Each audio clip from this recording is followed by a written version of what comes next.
Live, this is 24-hour News 8. Developing news off the top tonight. Police in Norton Shores and Michigan State police troopers are looking for this woman, 25-year-old Jessica Heeringa. She was working at the Exxon Mobil gas station on Sternberg Road last night when she just disappeared. 24-hour News 8's Heather Walker learned a customer came in around 11:15 last night, found no one was working, and made the call to police. Heather joins us now live from Norton Shores. This is the gas station where she was working at last night. She was scheduled to end her shift at 11:30, but she was missing already by 11:15. I want to show you her picture once again. Jessica Heeringa. She is 5'2", about 110 pounds, very petite girl, sandy brown hair, about shoulder length. She also is known to wear black wire rim glasses. If you've seen this woman, know where she's at, you're asked to call police. Her mom tells me that her purse was left here at the gas station. There was also cleaning supplies left out, so it appeared she was in the middle of cleaning up, getting ready for closing, when all of a sudden she just vanished. And actually, so a customer came in and noticed she was gone. Her fiance saying they just want her home. Just hoping she's okay, and that she'll come home and be with me and my son. I just want her home. They believe that she has been taken. They don't believe that she's run away. If you have any information about her whereabouts, you're asked to call Silent Observer. Live in Norton Shores, Heather Walker, 24-hour News 8. We, of course, will continue to stay on top of this story as it develops tonight. We'll keep you up to date throughout the night on woodtv.com and, of course, tonight on your 24-hour News 8 at 10 and 11. Information tonight on this missing Norton Shores woman who disappeared during her shift at a gas station. 25-year-old Jessica Heeringa vanished last night around 11 o'clock from the Exxon Mobil station on Sternberg Road.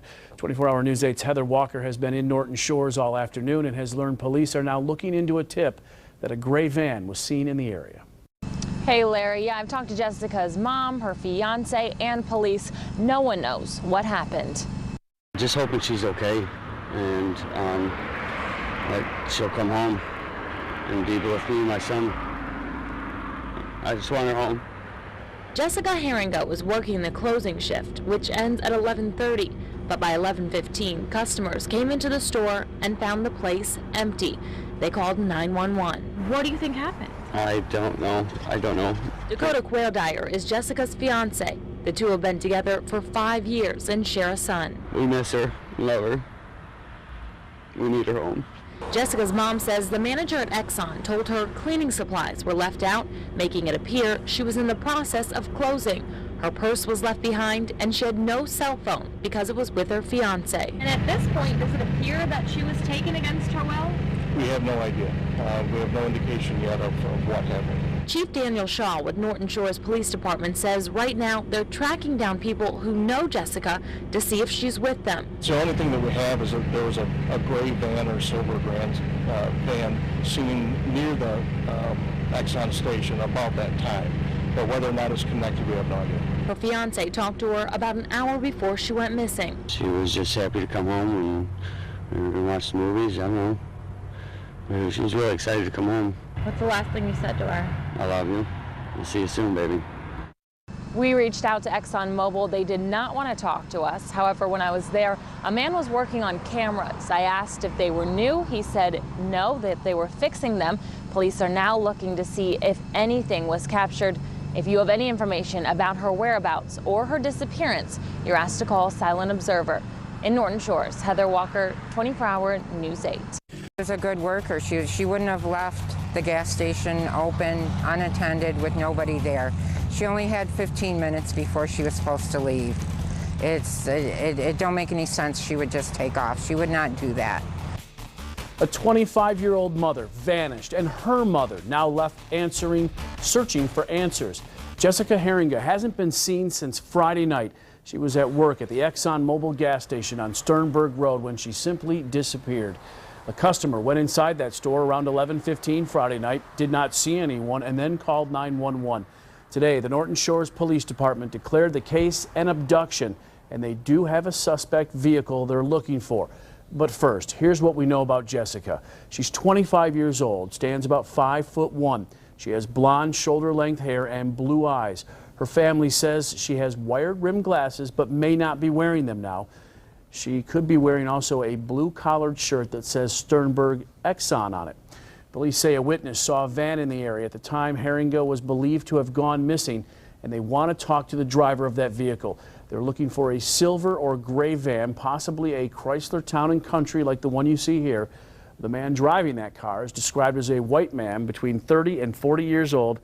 They may have had a light brown wavy hair parted in the middle and was possibly wearing a bright red or orange sweatshirt at the time. Tonight we have team coverage for you. 24-hour News 8's Heather Walker is live outside the Norton Shores Police Department. And earlier today, Leon Hendricks asked the owner of that ExxonMobil why there's no surveillance video to find out what happened. Let's begin with Heather for a live look at where that investigation stands right now. Hey Larry, Jessica Heeringa's photo has been posted on TV, online, around the community and the country after the story went national. Now the tips are coming in from all over. New Jersey, the state of Arkansas, St. Louis, Missouri. Just hoping she's okay and that she'll come home and be with me and my son. I just want her home.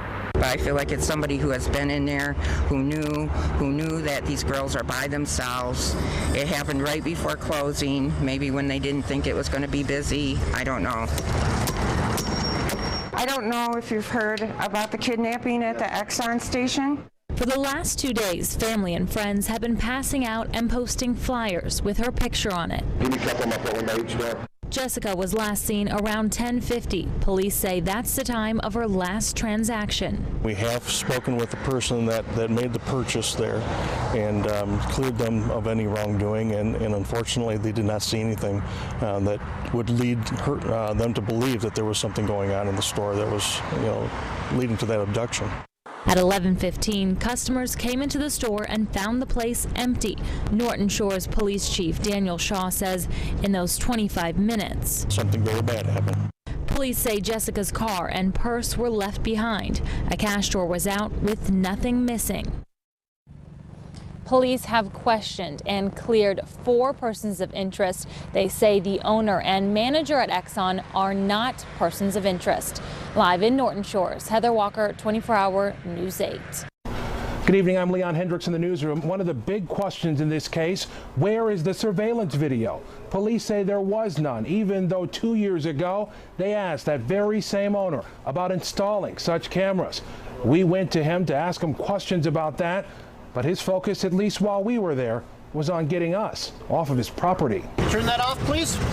Are you the? Can I turn that off, please? I need you to leave my property. It wasn't what we expected from the owner of the gas station, now missing, a 25-year-old employee, a mother to a small child who police suspect was taken from her post at the ExxonMobil gas station on Sternberg Road.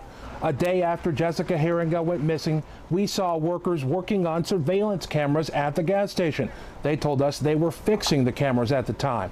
But today, police confirmed that there were no surveillance cameras there in the first place. There are no security cameras that I'm aware of at the gas station. And it's not the first time police had contact with the owner on the issue of cameras. The last time it was after this violent crash that ended near the gas station and sent smoke pouring over it. At that time, police asked the owner about installing cameras that could help with investigations in the future. That never happened. The lack of security measures was even more frustrating when Heeringa's mother said that she got this information from the gas station owner when she talked with him about her missing daughter. Said that he likes to hire the young pretty girls because it brings in more customers. I just wish he would have had security cameras or some kind of security in place, if not cameras, something. And the reason as to why, Mom says?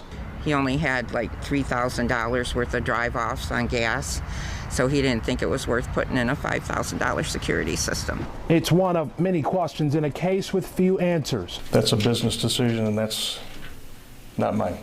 Turn that off on my property, or I'm going to sue you. She's not going to turn it off. We keep my property, please. Do you have a concern for your missing employee? I do. Okay. Police have asked you repeatedly to put up surveillance cameras. That would have helped here. Why has that not happened? That has never happened. You need to leave my property, please. Everything I've done, I've cooperated with the police. Have a nice day. Of course, that mother tonight not alone in wishing that surveillance evidence was there, but she pointed out that the relationship between Jessica and her boss was good. In fact, recently, she says, he had bought a bike for her young son. In the newsroom tonight, Leon Hendricks, 24-Hour News 8. This half hour, we're going to get right to that Michigan mom who vanished this weekend while working the late shift. Police now say they believe Jessica Heeringa was abducted from the gas station where she worked. A massive hunt for her right now. ABC's Alex Perez is in Norton Shores, Michigan, with the latest. Good morning, Alex.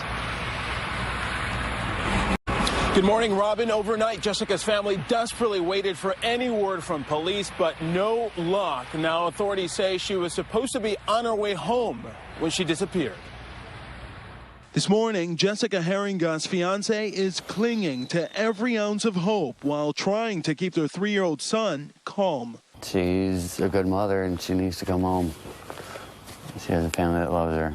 It's been almost 3 full days since the 25-year-old gas station attendant vanished after wrapping up her late-night shift at this Exxon Mobil gas station in Norton Shores, Michigan. I talked to her an hour before this happened. Said she was going to be out early and home quick. Dyer talked to his fiancée by phone between 10 and 10:15 on Friday night. Her last transaction took place around 10:55. Minutes later, a customer called police at 11:15 when he noticed the station had been left unattended. Authorities found Heeringa's purse, keys, and even the cleaning supplies she usually used around closing time right on the counter. There was no signs of a struggle inside the store, so it's apparent that that burglary or robbery was not the cause of this incident. Authorities are searching for a suspicious gray minivan similar to this one that was seen behind the gas station shortly before Heeringa went missing. Meanwhile, friends and family desperate for answers. Everybody's looking for you, and we're going to bring you home. Now, the gas station did not have surveillance cameras at the time of her disappearance. Authorities say they have gotten tips from around the country, but family members are hoping someone who saw something will step forward. George? Well, we all hope so. Okay, Alex, thanks very much. I hate to see somebody come in and grab and run. Now at 6, the 911 calls the first sign that something was wrong. Jessica Heeringa now missing for 3 days. Detectives say that she was kidnapped from the Norton Shores gas station she worked at, but they don't have much evidence to go on as they are working tirelessly to bring her home. Now at 6, you'll hear from her family and what her grandfather thinks happened to her. Plus, we'll show you the neighborhood where this happened and why some witnesses may not even realize what they saw. Good evening, everyone. I'm Brian Sterling.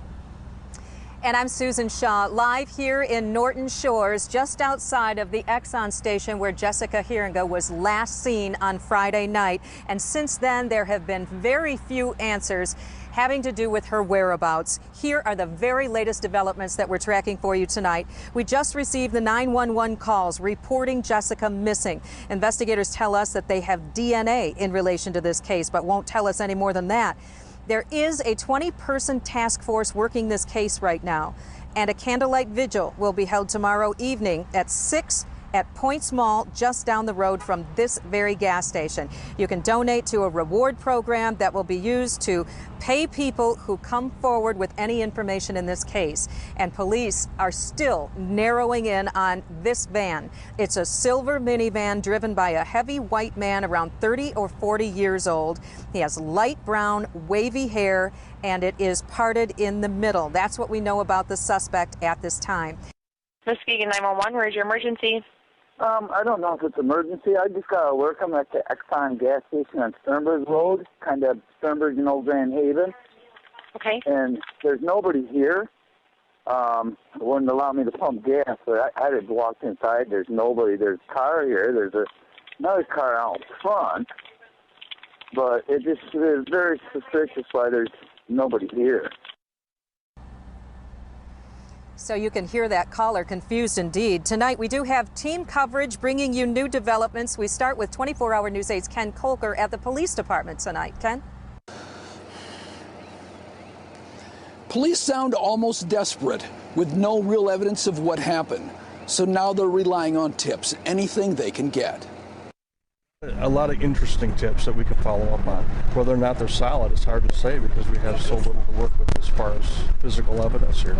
We're just grasping at straws. And they're getting tips through Facebook, like the one suggesting they look at a man who lives in North Muskegon, saying that he's a customer at the station and that his wife owns a silver town and country. We tracked him down today. He says he is a customer there, even remembered Jessica, but says he did not know that she was missing and said that police have not talked to him. The description of a possible person of interest does not include a beard, and his wife's town and country is blue. Yeah, because I never take that to work, so I always drive mine.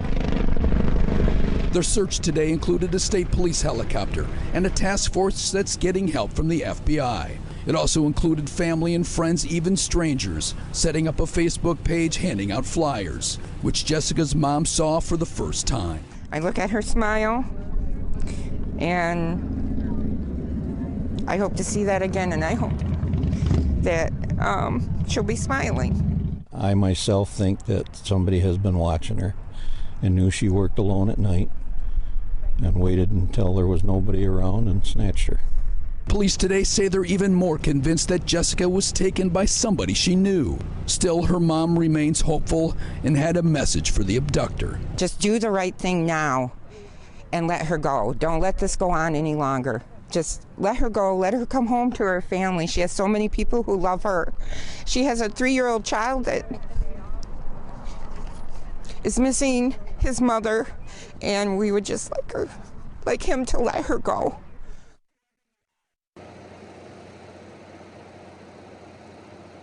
Now, as far as the DNA evidence is concerned, police say they don't even know if that's relevant to this case, but it's still something that they want to track down.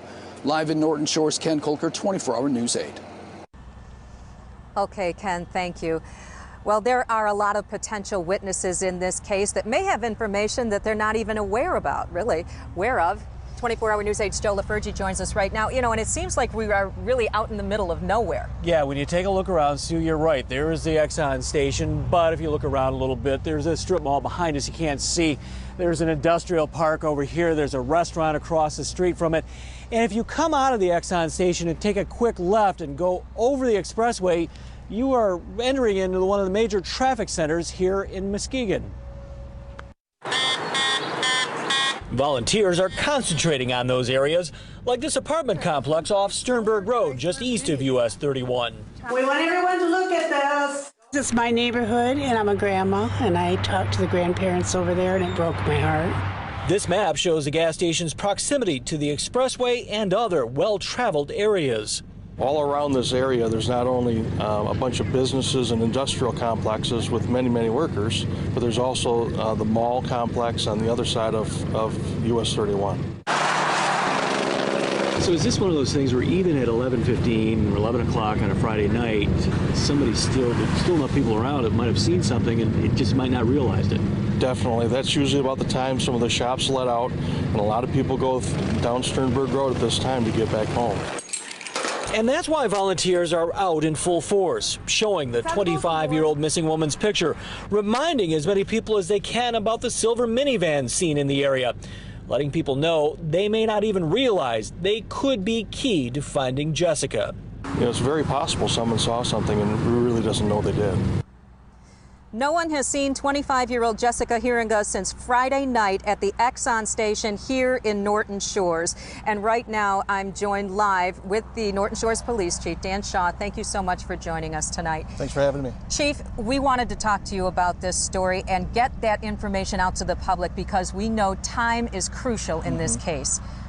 Tell us about how important it is to get out there and get some answers. It's extremely important. I mean, we're already behind the 8 ball. We turn now to the latest on the young Michigan mother who vanished while working the late shift at a gas station. Police are now zeroing in on the suspicious driver of a van seen in the area that night, and ABC's Alex Perez has the story. This newly released video shows a silver minivan police are trying to track down. Cameras from a nearby business captured the images shortly after Jessica Heeringa disappeared. 911, where's your emergency? For the first time, we're also hearing the moment someone realized something was very wrong. There's nobody here. There's a car here. There's another car out front. But it is very suspicious why there's nobody here. 25-year-old gas station attendant Jessica Heeringa vanished sometime in the 20 minutes before a customer made this newly released 911 call at 11:15 Friday night. And it's still open, right? Yeah, and, you know, the cashier's supposed to be there, you know, but I don't see anybody. Heeringa had just rung up her last customer at 10:55 and was about to end her late night shift at this Exxon Mobil station in Norton Shores, Michigan. That silver minivan was seen near the back of the station around the same time. Now police are zeroing in on those 20 minutes when they say someone grabbed her. We tend to believe it is someone either that she knows, like an acquaintance, or someone that she knows through the store, maybe a customer. Investigators interviewed and cleared several persons of interest, including Heeringa's fiance, all passed lie detector tests. Michigan State Police helicopters have joined the search for the young mother, and her family says they won't stop looking. You just want to find her, you know. I don't like to think about what may have happened. And family members say Jessica's little 3-year-old son has not been told his mommy is missing. Friends and family members plan on having a special candlelight vigil here near the gas station later tonight. Josh, Robin? Let's hope they find that 3-year-old's mommy safe and sound and soon. Since Jessica went missing Friday night, there has been a massive volunteer effort, people handing out flyers and going door to door searching for answers. Many of those people are at that vigil that's starting right now. And 24-hour News 8's Marley Ginter is there live. Marley? Well, so, you know, when you checked in with me about 30 minutes ago, you only saw about a handful of people out here, but just look at how many people have showed up since, all in support of 25-year-old Jessica Heeringa. You can see that this parking lot is filled right now with friends, family members. They have been posting this all over Facebook, hoping to get as many people out here as possible so that the community is aware to be looking out for Jessica Heeringa. Now, I've seen a lot of tears out here, a lot of emotion, a lot of frustration, but of course, there is also a lot of hope as people are hoping that Jessica is still out there and will be found. I spoke just moments ago with her mother and the father of her child. Just let her go. She's got a family and a kid that loves her. Do the right thing. You did something really horrible. Now reach inside, and if you have a heart, do the right thing and let Jessie go. Let her come back to the people who love her. We love her very much. We miss her, and we want her back. And her little boy wants her back. And right here is where this vigil will be starting in just a few minutes. You can see there's a sign out here saying prayers for Jessica. You can bet there will be a lot of prayers being said out here tonight. Of course, also for her 3-year-old little boy who is wanting his mother to come home. Live in Norton Shores, Marley Ginter, 24-hour News 8. Now to those new developments in the search for Jessica Heeringa. We want to get you straight out to Norton Shores, and that's where 24-hour News 8's Susan Shaw is anchoring our coverage of this massive investigation tonight. Sue? Well, Brian, the 25-year-old mother was working here at this Exxon gas station when police say she was abducted last Friday night. Here's what we know about the case. No one's seen her since. She vanished and disappeared into thin air. Tonight, though, we have new evidence in this case. The first piece of video potentially showing the suspect's vehicle. Here's what we know. The surveillance video was taken at the Old Homestead Tavern on Grand Haven Road, 1.1 miles away from the gas station. In the video, a silver van is headed north, away from the Exxon gas station. The van matches the suspect description police are giving out, a silver minivan.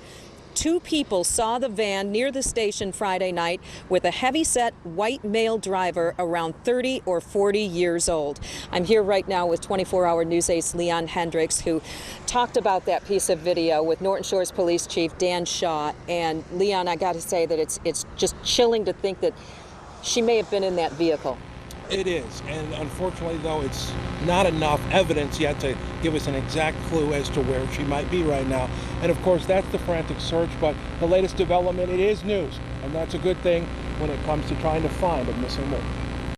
Here it goes. It's hard to see and it is blurry, but Norton Shores police say it confirms some of what little information they have in a case that's becoming more and more desperate with every passing moment. It does give us some hope that we've got some accurate information out there to work with. Management at the bar tells us that the timestamp on the video is off by several minutes, but police say the van is seen driving by the old Homestead Bar about a mile away from the ExxonMobil, north on Grand Haven Road. But it's still not the break police need. They can't see a license plate and cannot make out who is in the vehicle. I wish I had the technology like you see on TV where you could blow it up and I could see the driver inside, but that doesn't exist for me. It's another piece to an evolving case aimed at answering the question of where is Jessica Heeringa? We don't know if that van was involved or not. We just know it was last seen at the ExxonMobil station.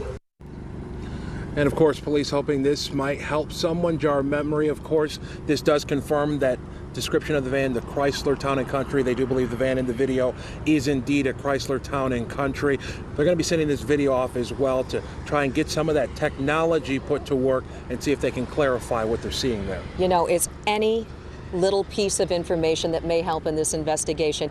Did the chief say or indicate how significant this find is, this surveillance tape?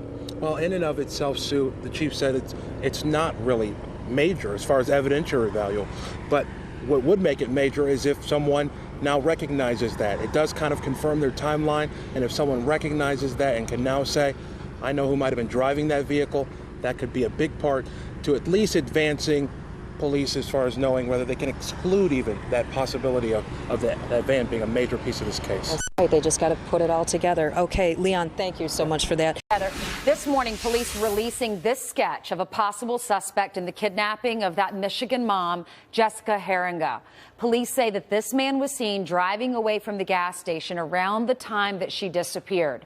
WXMI's reporter Nicole DiNatato joins us live from Norton Shores with the latest. Good morning. Hi there, good morning. You know, in a case with such little physical evidence, this is really helping police and getting the word and face out there. It is the man that people have been describing seeing there. It is that guy that's between 40 years of age, having a medium to larger build, a light brown, sandy blonde hair, possibly wavy, parted down the middle, and a little bit longer on top, and possibly wearing even a bright orange or red sweatshirt. As you had mentioned, was the person seen around the gas station driving that silver minivan. Now, while the gas station did not have the security cameras, it was a nearby bar that caught the video of that van in its video, and you know, all this going on as hundreds gather to pay in a vigil for that young mother, 25-year-old Jessica Heeringa. Of course, any tips are of course welcome, and police just really can't stress how much they are going on these tips. Live here in Norton Shores, Michigan, I'm Nicole DiDonato for Fox 17 News. All right, thank you, Nicole. For All News 8's Henry Erb staying in close contact with investigators tonight, and he is live in Norton Shores. Henry? Yeah, Brian, that sketch has only been out about 3 hours. The chief tells me they're already getting tips off of it. A state police sketch artist today came up with that drawing of the driver of a gray van that was seen late Friday night about the time that Jessica disappeared from that Exxon station. The sketch shows us what a potential suspect in the abduction might look like. Police earlier described him as 30 to 40 years old, about 6 feet tall, with medium to heavy build. We have one witness who places that vehicle there and saw the driver, and that's what we've based that description off of so far. Today, police were getting tips, more than 100 in the last 24 hours. Some of them about a gray van, possibly a Chrysler Town & Country that the witness saw, parked with the man inside near the gas station. Well, it's our only lead at this point, so yes, we do think it's a good lead. It does lend credibility to the witness's account that this van was driving northbound on Grand Haven Road at that time. Meanwhile, Jessica's family has been near the place she was last seen, handing out flyers and hoping she'll be found. They've been living with the pain. Another day, the same nightmare. You fall into bed at night and you think you're not going to sleep, but you almost pass out. I mean, and then all of a sudden the alarm goes off, and you get up. And of course today it was pouring rain, and I thought, oh my gosh, that's just how I feel inside. The police chief tells me that now they have that sketch, they're going to take it around to people who have said that they have seen a gray van, hoping that that actually breaks this case. Live in Norton Shores, Henry Orb, 24-Hour News 8. Okay, Henry, thank you. Now here's the sketch. If you recognize this sketch, here's the number that you can call: 231-722-7463. There is a reward for information leading to an arrest. Live, this is 24-Hour News 8. New video, another sighting of that minivan police believe a Norton Shores gas station clerk was abducted in. It's a clearer video, but it still isn't answering the big question: who's the driver? Tonight at 6 o'clock, we tracked down a key witness in that case. He tells us he saw the van and that the driver was talking with Jessica Heeringa. Just weird, creepy guy. It seemed almost like construction worker banter. You know, you hear about the old construction workers that would do catcalls and stuff like that. You try to hit on the pretty ladies. You'll hear him describe what he saw. Good evening, everyone. I'm Susan Shaw. And I'm Brian Sterling. Here is our track on that silver van in the moments after the kidnapping. We know that Jessica was still at the Exxon station at 10:51. That's the time of her final customer transaction. Just after 11 o'clock, the van is spotted on surveillance video at the Old Homestead Tavern. At 11:04, the van is caught on this new video at the Coin Zone store. At 11:15, a customer calls 911 to say that there's no clerk back at the station. Tonight we have team coverage breaking new developments on this case, and we start with Leon Hendricks focusing on the new video and what police say they're learning from it. Leon? That's right. Unfortunately, that video doesn't give us a clear picture of who's in the vehicle or how many people are in that vehicle, which of course would be key to all this. But they are learning one thing: the longer that this video is talked about in the media and the longer they go without hearing from the person who might be in that vehicle, they're more convinced that it had something to do with what happened to Jessica. And here's the van we're looking at. Today, it's another small piece to a puzzle investigators are struggling to complete. Who's driving the van seen here? And what do they know about what happened to Jessica Heeringa? The picture is a bit clearer, shows the van heading north on Grand Haven Road, but not clear enough to show who's in the van or any identifying features of the vehicle. This as a community continues to comfort a tireless family wondering what happened to their loved one. It's impacted my community. They're part of this, and that's what we do as a Christian community. We pray for people. Today, a high school group gathered in prayer with the family as they, along with police, aim to put together what they have: the sketch, the van, hoping to learn in the end what happened to Jessica Heeringa. So still lots to go in the investigation. Police trying to work through all of the tips they're getting. Lots of people, of course, taking a look at that sketch, realizing that they might know something, and they're calling authorities with that information. Of course, it's a lot to sift through, but that's what they want to do. They want to get the information that's out there, and then they can sift through whether it helps or not with the investigation. Reporting live in Norton Shores, Leon Hendricks, 24-Hour News 8. Thank you, Leon. Tonight, for the first time, we are hearing from someone who actually saw that silver minivan and driver at the gas station on Friday night. He told 24-Hour News 8's Ken Kolker that the driver was acting creepy. Ken joins us live with more on this. Ken? Yes, Sue, that witness says he saw that silver minivan at the gas station 2 hours before Jessica disappeared.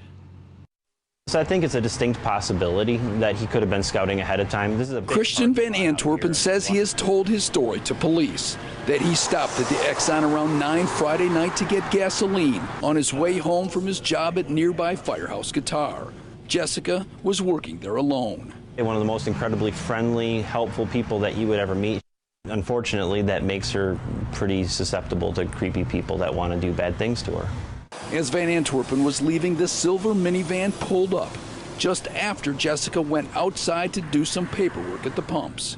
He says he heard some of their conversation, the man talking from inside his van, but that he never saw his face. I think the general banter was like, hey, I thought you're supposed to be inside, not out here, kind of joking almost, like it was a regular kind of guy that would come in there and talk to her or whatever. He says they acted as if they knew each other. It seemed almost like construction worker banter. In that city, don't they?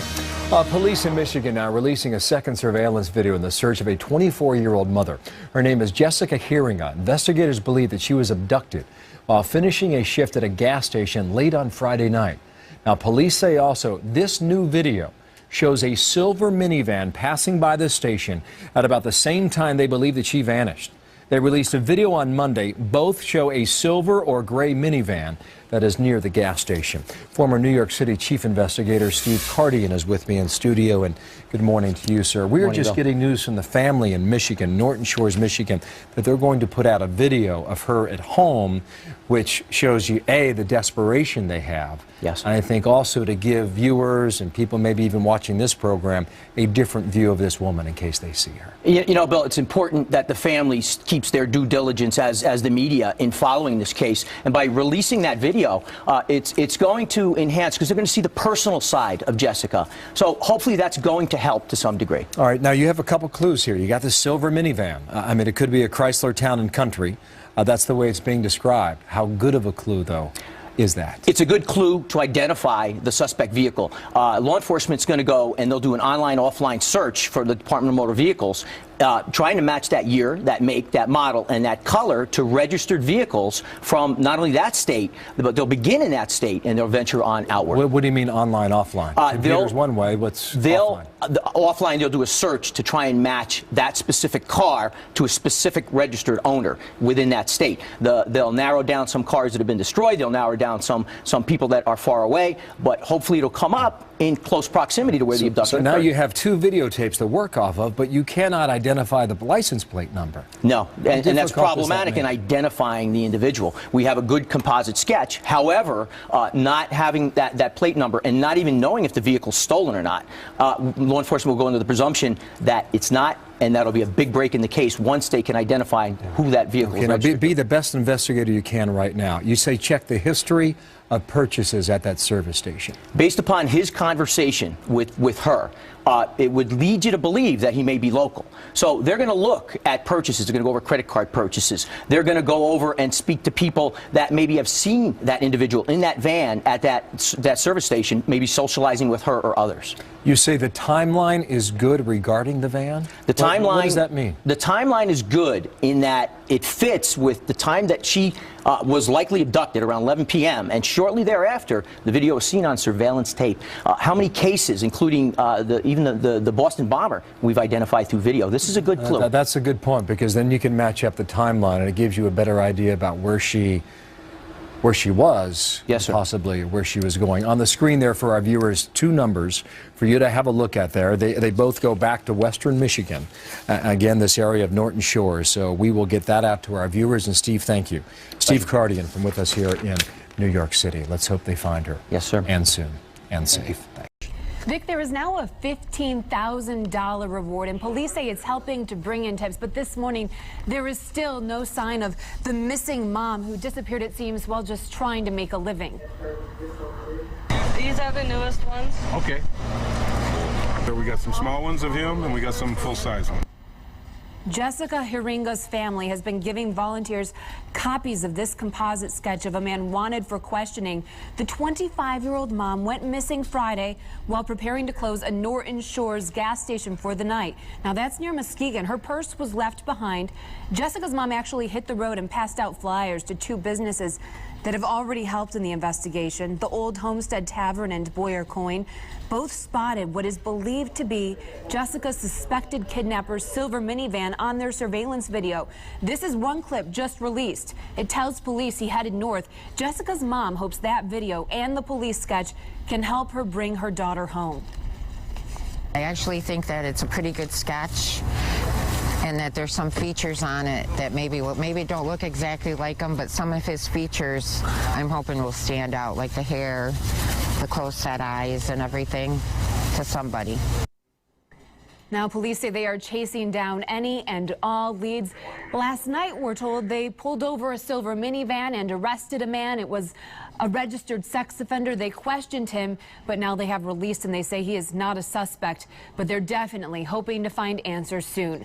Reporting live in the newsroom, Kim Russell, 7 Action News. Begin with the new development in the disappearance of Michigan mother Jessica Heeringa. Police now say her blood was found outside the Exxon Mobil station where she worked. You'll remember she disappeared on April 26th during her shift. Investigators say they only found a small amount of blood and that her family has been notified. And I'm Brian Sterling, live in Norton Shores, where if you're just joining us, we have been on the air since 5 o'clock, bringing you the latest developments in the search for the missing Jessica Heeringa, now entering its 6th day here in Norton Shores. And today, some late-breaking developments and developments as we speak. It's all happening out of P.J. Hoffmaster State Park. That's where an active and intense search is happening right now after some developments. And we want to show you some of the key locations in this case as we speak about them. Hoffmaster is about a 4.5-mile drive southwest from where I'm at, the Exxon station here on Sternberg Road. It's the opposite direction from where that van was spotted heading last Friday night. We do want to get you caught up to speed. Ken Kolker has been live out at Hoffmaster today after a tantalizing clue was passed on to you, Ken. Let's back up and talk about what you found, what was handed over to you, and what's happening there right now. Yeah, Brian, police actually were headed here anyway because of a tip about a gunshot and about a silver minivan, a tip that they weren't quite sure how much to take it seriously just because it is turkey season here and gunshots are not that unusual. But the police chief told me just a few minutes ago that they really ramped it up after we had given them a call about some glasses that were found, glasses that look similar to Jessica's. Now those glasses were found near a trail. Now we got here about 4:30 this afternoon, and that the chopper was already here, the state police chopper flying overhead, doing circles overhead, but the police were not here yet. And that's when Fred Plowman walked up to me, said he had been hiking on the trails about 7 yesterday afternoon when he found these glasses. He says that the police and the park ranger office was closed, so he returned today about almost 24 hours later to give them to the rangers. When police arrived, and instead he actually showed them to us. We sent a photograph of those glasses, an email photograph, to the police department, and that really ramped up this search. When police arrived, we led them to the spot where Plowman found them along a trail off of a park drive. Now the police chief says that he is praying that those glasses do not belong to her. And finding those glasses today, I mean, that does put a fear, having those glasses be in the woods, that does put a fear for the worst. It does, but not knowing that they were actually Jessica's or that they even appear to be hers, because I haven't seen the photo. I'm hopeful. I'm still hoping that they're not, and that we're going to find her and bring her home safe. Thank you. Now, since we arrived, police have come here in droves. There are tracking dogs. There's that state police helicopter. Police also went through that trail where those glasses were found. We have not heard yet if they have found anything. Live at P.J. Hoffmaster Park, Ken Kolker, 24-Hour News 8. The Jessica Heeringa abduction, it's something that no one wanted to hear. Police revealing today the tests on a spot found outside of the gas station the night she disappeared have come back positive for Jessica's blood. 24-Hour News 8's Mark Thompson's live in Norton Shores. Mark, what does this new evidence really indicate? Well, police say that it indicates a couple of things. That the fact that they identified that blood as that of Jessica Heeringa indicates that there was indeed an abduction, and they say that there was a struggle at the scene. As far as the blood itself, the chief says that it was a small amount that was found outside that ExxonMobil gas station on Sternberg Road. By small, all he would say is that it was a few small spots in one location. Now, family members tell us that the entire blood area was about 1 inch by 1 inch.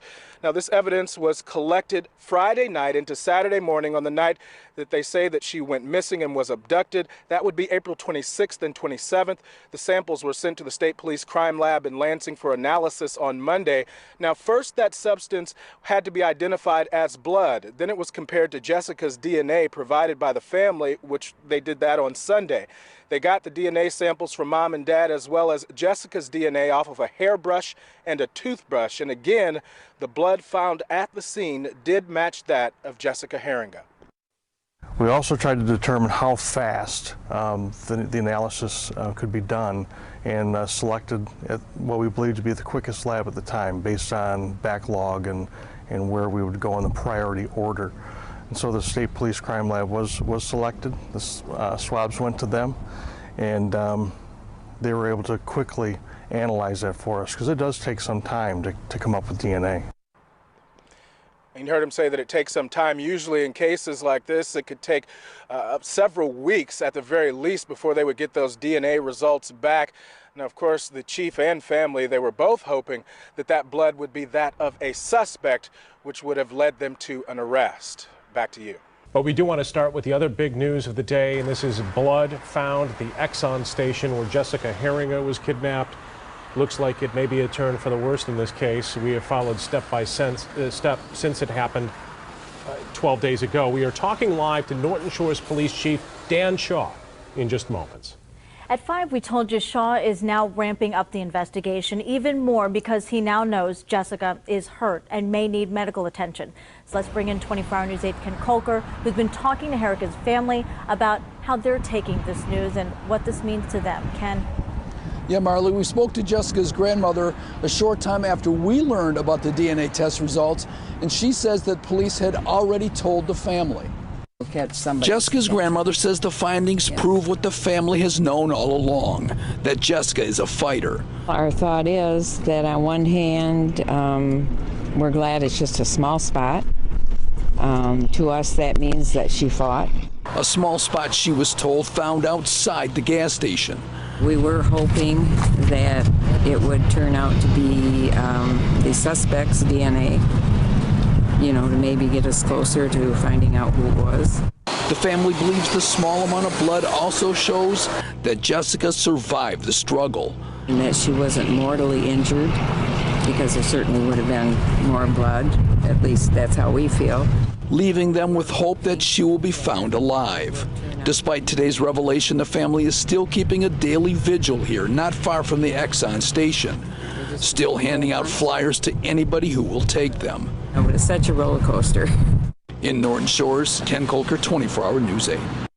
And joining us live now, Norton Shores Police Chief Daniel Shaw. Chief Shaw, thank you for your time tonight. Just off the top, curious, does the discovery of this blood, does it give you hope in this case, or does it fill you with dread? Well, it gives us hope in the fact that we know we're on the right track. We've said since Sunday that she was abducted, and now we have proof of that. So the community can rest assured that we're on top of this. We're tracking her down as fast as we can, and we hope to bring her home as soon as possible.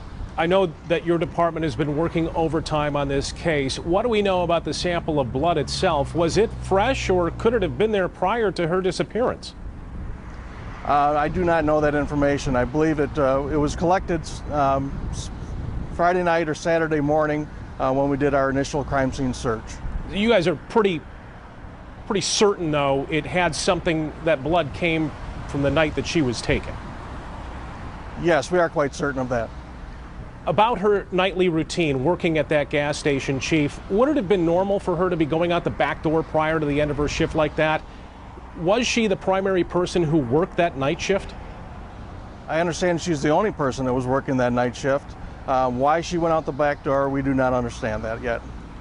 As far as the case goes, now that you have this new evidence, tell us about where do you take it from here? Well, we're going to continue to track down all the leads that we're receiving. We have a priority system in which we're tracking down known persons on the sex offender list, those who have a silver van. Tomorrow will mark 2 weeks since Jessica Heeringa was kidnapped from a Norton Shores gas station, and still family and investigators have very little to go on. Well, DNA analysis on Jessica's blood found at the scene came back quickly. Police are looking for more help, and 24-Hour News 8's Ken Kolker is live in Norton Shores tonight with the latest developments. Ken? Yeah, Brian and Sue, while police today continue tracking down tips, they say they're still waiting for some key outside help. The chief says they're waiting on an FBI criminal profile, hoping it might tell them what kind of man might take Jessica. They're also waiting for electronically enhanced images of the silver minivan, apparently driven by the suspect. We can't for certain say that it's a Chrysler Town and Country even at this point. That's why we're still saying a silver minivan, possibly a Town and Country. But I really would love to be able to narrow that down to say for certain it's this make, this model, this year. And they're waiting for an analysis of cell phone traffic in the area that night to see if that might give them some clues. Today, the chief provided more details about the suspicious men and vehicles spotted in recent months at nearby gas stations. A vehicle parking in the parking lot, and they were watching the clerks inside stores. But he says police questioned 2 men identified at those stations, one apparently with a silver minivan. We've talked to them, and they're not the focus of this investigation at this time. Also today, the family continued to keep Jessica's face out there. Her grandmother appearing this morning on 8 West. I mean, it's just a nightmare.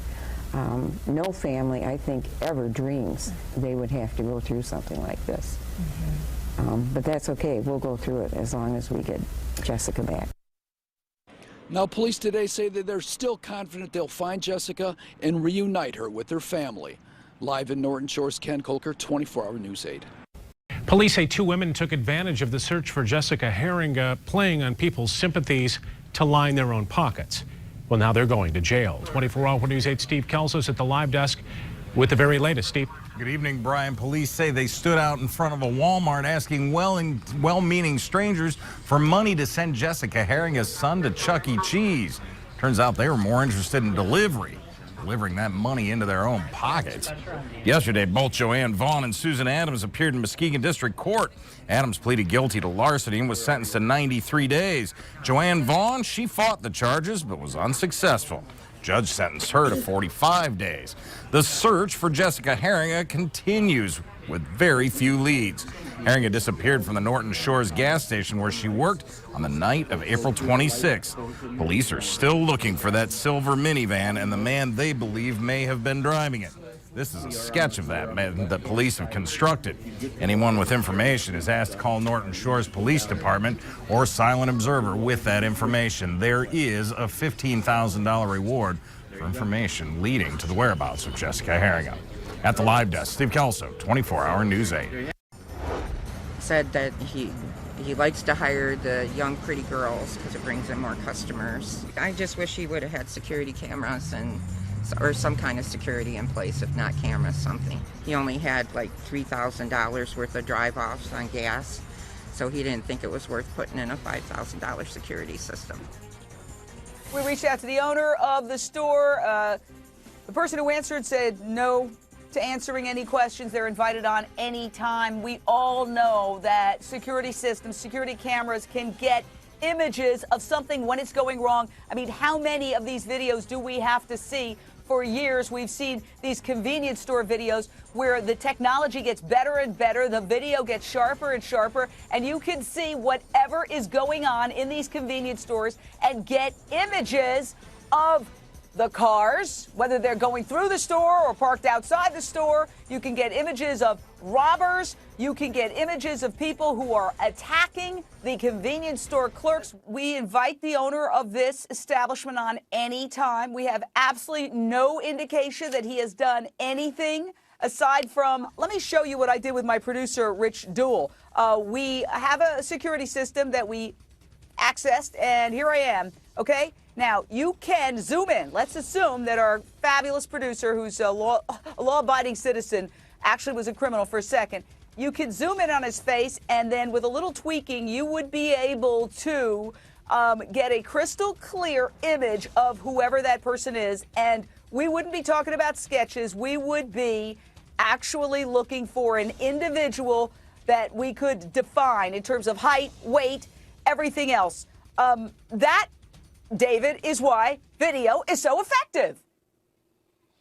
Jane, surveillance cameras are the best thing ever, but as you were just mentioning a moment ago, we can't blame the gas station owner for something that was done wrong here. Should he have had surveillance cameras? Absolutely. And I think the guy is acting defensive. You saw how he was with that reporter before the commercial break. But what is absolutely critical to note here is there is no reason to believe this was random at all. The police have gone on record saying they believe she was abducted. They believe she was abducted by someone she knew. So who is it that she knows that has anything to do with a Chrysler Town and Country? You start there, we assume police have, and then you back up. They have a task force that they set up, Jane, to deal specifically with this case, but we're getting almost 2 months. Jessica Heeringa was snatched from a Norton Shores gas station months ago. Her family says her kidnapping might have been easily prevented. Now one lawmaker says that she has a solution that will save lives. And 24-hour News 8 Susan Samples has the story from the newsroom tonight. It's called the Jessica Heeringa Act, and it's meant to force gas stations to make it safer for employees who work overnight. This morning, Democratic State Representative Colleen Lamonti introduced her new bill in Norton Shores, just feet from the ExxonMobil station where police believe Heeringa was kidnapped back on April 26th. Lamonti says the bill is pretty clear-cut. Here's how it would work. It would require gas stations and convenience stores to have at least 2 people working on the overnight shift, or they would need to keep a working security camera system in place. Under the proposed bill, if they didn't comply, they could be fined $200. Today, Jessica's mother said she believes this bill could save lives. I think if cameras or a second employee would have been in place, I think Jessie would still be here today. And also, cameras would have helped with the investigation if it actually did happen, with them having cameras in. It is always up to the leadership in Lansing on what bills will get heard and what won't. But I'm hopeful that this is a common sense bill. This is about protecting workers working late at night, and we will see the benefit for this. The gas station where Heeringa disappeared installed cameras a few days after the incident. Lamonti says she spoke with station owners about the extra expense the bill would cause them, and she says most are okay with it considering the benefit. She will officially introduce the bill tomorrow before the legislature in Lansing. Lamonti says her fellow lawmakers, both Republicans and Democrats, have expressed support for the legislation, but it remains to be seen if the bill will gain any traction. In the newsroom, Susan Samples, 24-hour News 8. Where is Jessica Heeringa? This weekend marks 6 months since the 26-year-old mom was abducted from the ExxonMobil gas station in Norton Shores. We've all seen that composite sketch of the possible suspect, the silver minivan everybody was talking about, but nothing has panned out so far. Her friends and family continue to gather and post on a Groupon Facebook page, hoping for answers. Well, 24-hour News 8's Amanda Jarrett is live in Norton Shores this morning where Jessica was last seen. So, Amanda, we know the police task force dissolved back in July. It's been 6 months and still no sign of Jessica. Where does the investigation stand right now? Well, Brett, I can tell you it's still an active investigation. That's what the police chief told me. There are detectives working this case still, hoping to figure out what happened at this gas station on that April night, April 26th to be exact. Now, we've been in close contact with the Norton Shores Police Chief, Daniel Shaw. He says they haven't gotten a solid tip in months, but they continue to get about 20 to 30 calls a week, full of speculation as to what may have happened to Jessica. And one of those calls led to a search just last week. This is new information we have for you this morning. Shaw says they're staying on top of all that information coming in, and just last week they sent a dive team into Muskegon Lake to check it out after a fisherman called in saying he snagged a heavy tarp in his line. They didn't find anything, but Shaw says just one call like that could break this case wide open. There were few clues left behind at this gas station on April 26th. Jessica's car, purse, and cigarettes. A small amount of her blood was found outside the gas station, but there were no security cameras at the time to capture what happened. There's a sketch, surveillance footage of a silver minivan, but so far neither have led police to Jessica. It's like she just vanished. Her family and friends continue to work to get the word out about Jessica. Tomorrow they're holding a candlelight vigil marking 6 months since Jessica was abducted. It's happening tomorrow evening from 6 to 9 at the strip mall just neighboring this gas station here on Sternberg Road in Norton Shores. Now, keep in mind the reward stands at more than $15,000 for information that leads police to Jessica. If you have any information, saw anything, have any clue as to what may have happened here, you're asked to call Silent Observer or the Norton Shores Police Department, as this community hopes to bring Jessica home soon and safe. Live in Norton Shores, Amanda Jarrett, 24-hour News 8. A young mother from West Michigan vanished without a trace during her late-night shift at a gas station. It has been nearly a year since Jessica Heeringa's young son has seen his mother, and police still don't know who abducted her. 7 Action News investigator Heather Catallo joins us live. And Heather, I understand you've got some pictures from the scene of the abduction, correct? That's right. We asked the police chief if he would release those photos, and now he has. They show no signs of a struggle, and they back up what police have said all along, that it looked like Jessica Heeringa was preparing to close up the gas station when something went horribly wrong. The photos of a calm, clean gas station give no hint that not long before these were taken, someone had abducted 25-year-old Jessica Lynn Heeringa.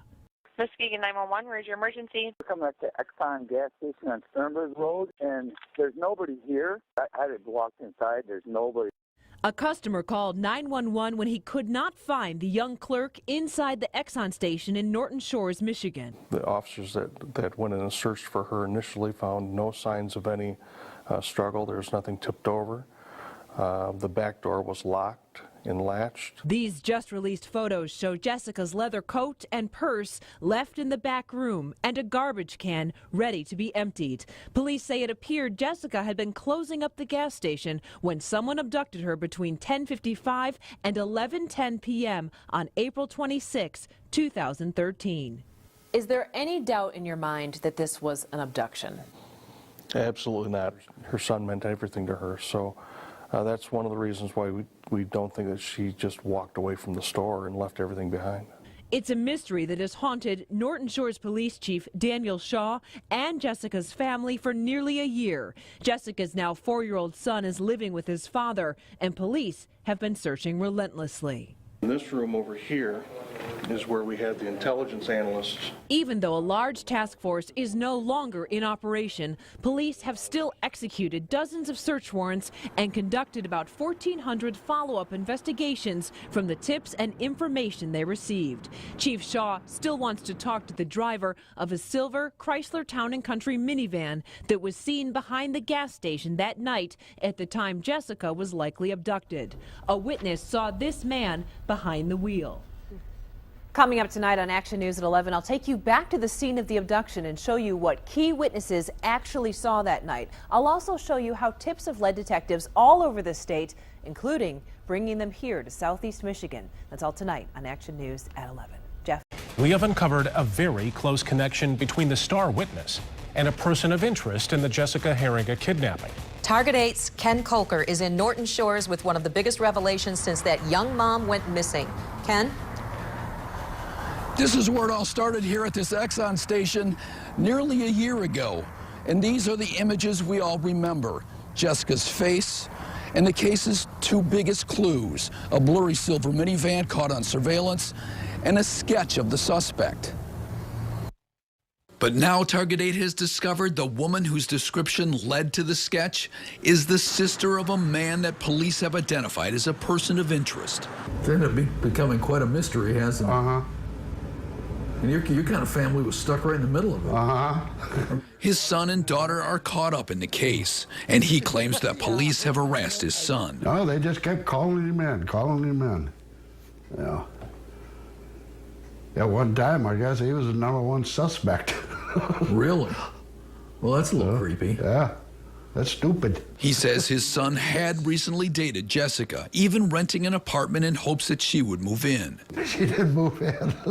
The family says police searched a hunting cabin on their property just a few blocks from the Exxon station, searched their son's cell phone, and searched the family's silver minivan. He told him, quit harassing me. If you're going to charge me. Or if you keep harassing me, you talk to my lawyer from now on. They said, well, that's what we wanted to hear, so they never bothered him again. His family says he has an alibi that police confirmed through phone records that he was fishing with friends when Jessica disappeared. His parents say they were up north with their silver minivan on a gambling trip, and that police checked surveillance video at the casino to confirm that. Norton Shores police refused to discuss that part of their investigation. Was he a person of interest at any point? Well, what I can tell you is that we did have one former boyfriend of Jessica's that we did investigate within the first day, and did talk to several times in the following weeks, and he's no longer considered, if you will, the focus of our investigation. But the chief says they haven't cleared anyone, stressing that the former boyfriend is just one of a dozen persons of interest they've identified. That list includes the gas station owner and Jessica's fiancé, who is the father of their young son. But the chief says both have cooperated, and neither is the focus of the investigation. I'm always going to be kind of the center of attention, just that's the nature of the beast, but I cooperate with everything they ask. I jump through every hoop they ask. Jessica's fiance says he was aware of her relationship with the former boyfriend. The police are doing a job, and that's all I can really say about that. Jessica's former boyfriend and his sister, the woman who witnessed that minivan, did not respond to our repeated requests for interviews.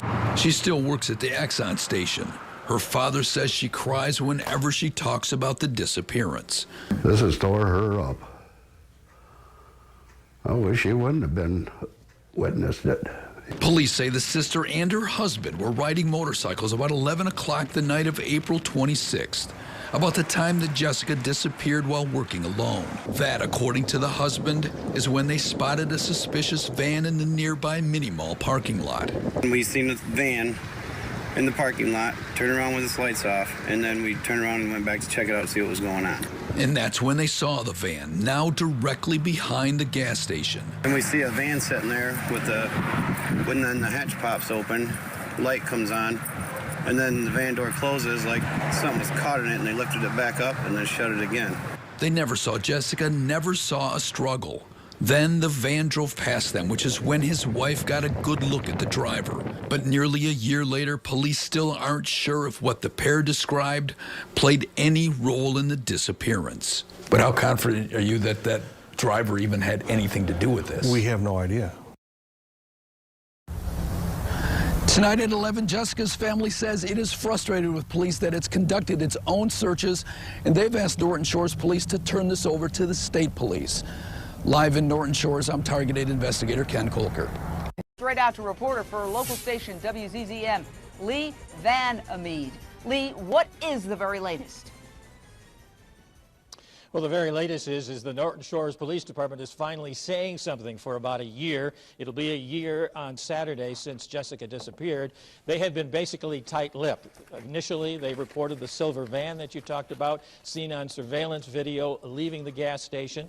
They also talked about a drop of blood behind the gas station. That was it. All of the other things that are talked about today, we independently confirmed throughout the last year, one of which you just mentioned, that the clerk, the dayside manager, her brother actually had a relationship with Jessica while she was also living with her fiancé. So he was definitely one of the suspects. What we're finding out today in 6 pages of a timeline, you mentioned the 2 photographs, is that it basically, the new information that we have tonight is that somebody saw the silver minivan behind the gas station. Somebody got out of that minivan, opened up the back of it, rearranged something, quickly closed it, jumped into the car, and then left the scene. And the people that saw that were actually the station manager and her husband. And again, this station manager's brother, who we're not naming, but according to local reports, his family's like, yeah, the cops were harassing this brother of the manager / witness, and that they kept calling him in and questioning him. Now, I don't know who this is. Who is? We just saw a picture of a man with a beard and with Jessica, and that's the fiance, who is different than the ex-boyfriend. Okay, so there's a fiance, this guy with a beard who we've had on our show before, and then there's this other guy that she dated and she dumped. Now, just stand by, Lee, because we don't want you to go anywhere, but let's go through the timeline. 4:35, Jessica starts her shift at the gas station convenience store. A few hours later, Jessica's boyfriend arrives to talk about their relationship. She seems upset. A female friend then visits Jessica. She notices a man in a silver minivan being especially friendly with Jessica outside the gas pumps.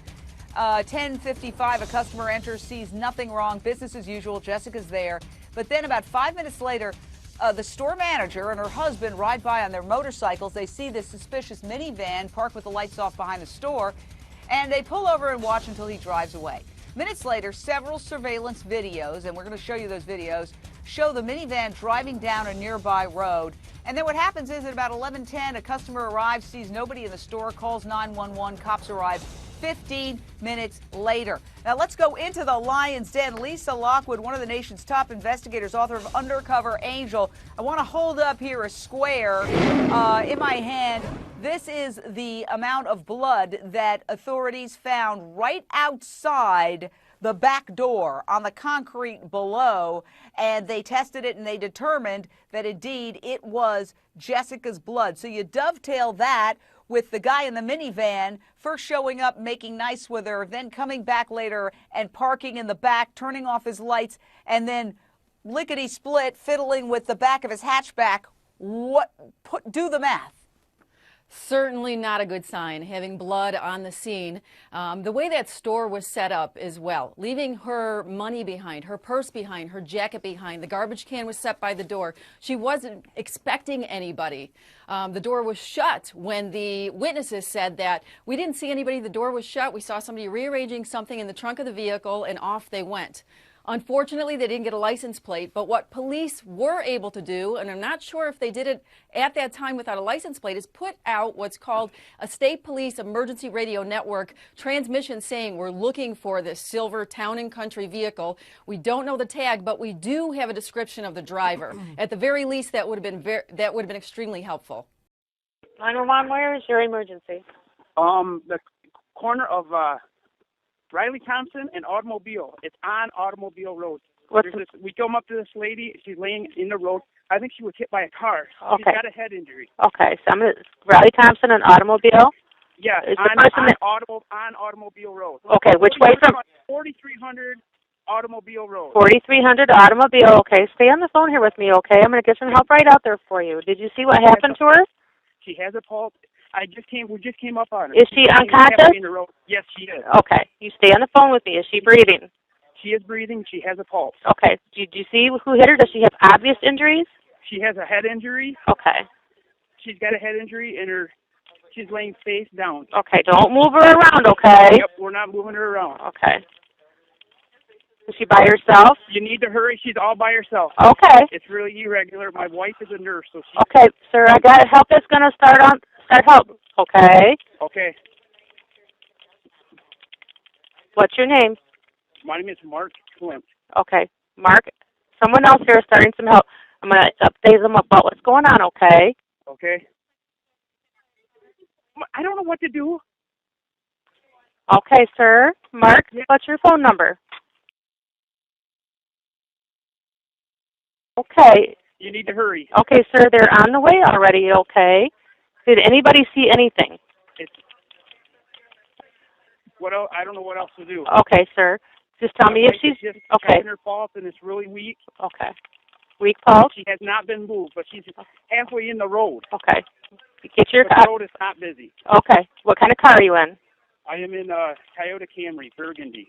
Okay. I'm right in the middle of the road. Nobody's going to get by me. Okay. Get your flashers on. Get your flashers on? Yes. Okay. Ask your wife if she thinks she needs CPR. Does she need CPR, Michelle? Does she need CPR? She's still breathing. Okay. And she has a pulse. Okay. Tell your wife that if she needs CPR, I can help her with that, and I will stay on the phone with you. The fire department and the ambulance are on the way. Okay. No, Michelle, just leave her. If she's got a pulse, she's fine. Okay. I need to know if she's breathing normally. It's just she's breathing normally, Michelle. She is not breathing normally. Okay. We want to start CPR then. Tell her to go ahead and start with CPR. She's on her chest, and Michelle would have to turn her over. Okay. What we can do then is we can move her over, but I want her to be real carefully when she turns her over. I want you to stabilize her head, her neck, and her back. Stabilize her head. You know what? There's another car coming. Maybe I can get them. She's a bigger. Okay. They're on the way, Michelle. They're on the way. Okay. I can help her with it. She's just a little paranoid to move her. Okay, I understand. Okay, if she doesn't want to move her, that's fine. But if she's not breathing normally, then we're not going to hurt her anymore. I don't know if we should move her. Okay. She's got a pulse still. Okay. Tell her to use her best discretion if she's a nurse. Michelle, use your best discretion. What you should do. She's got a really bad head injury. She's bleeding from her head? Yes, she's bleeding quite a bit from her head. Okay. Do you see anything around her that would... She's got blood coming from her ear. That would be her right ear. Okay. All right, I'm going to check with the supervisor here real quick, okay? Okay.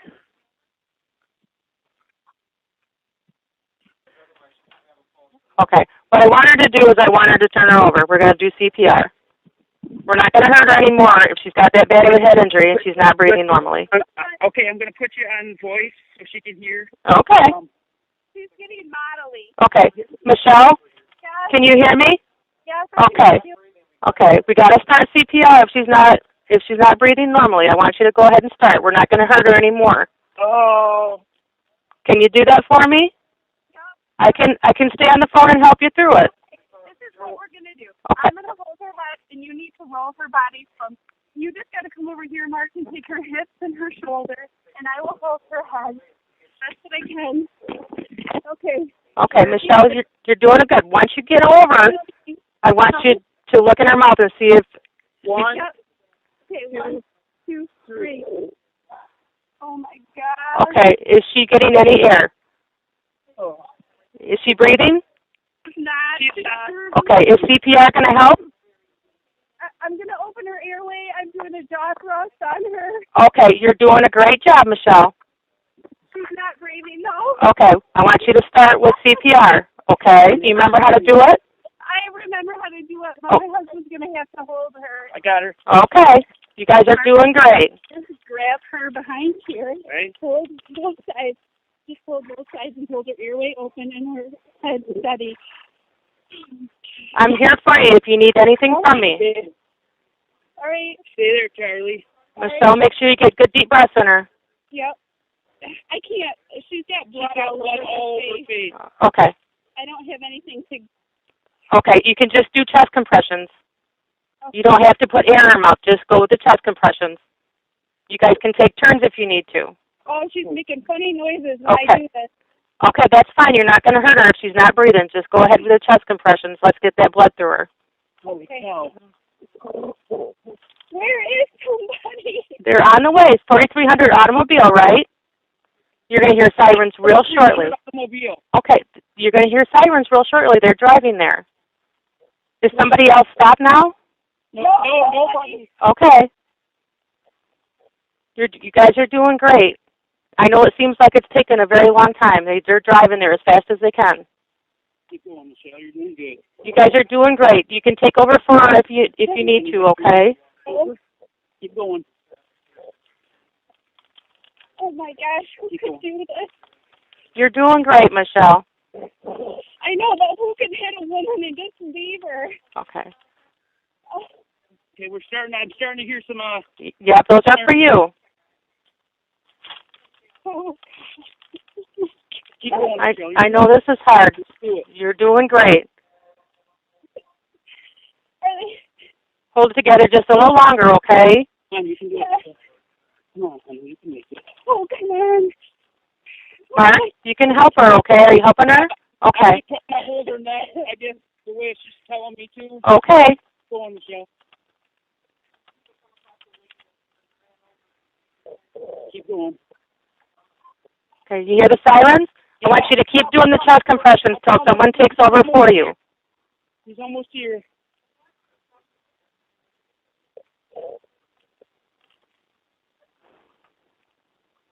You guys are doing great. Oh my gosh, is that key? Keep going, Michelle.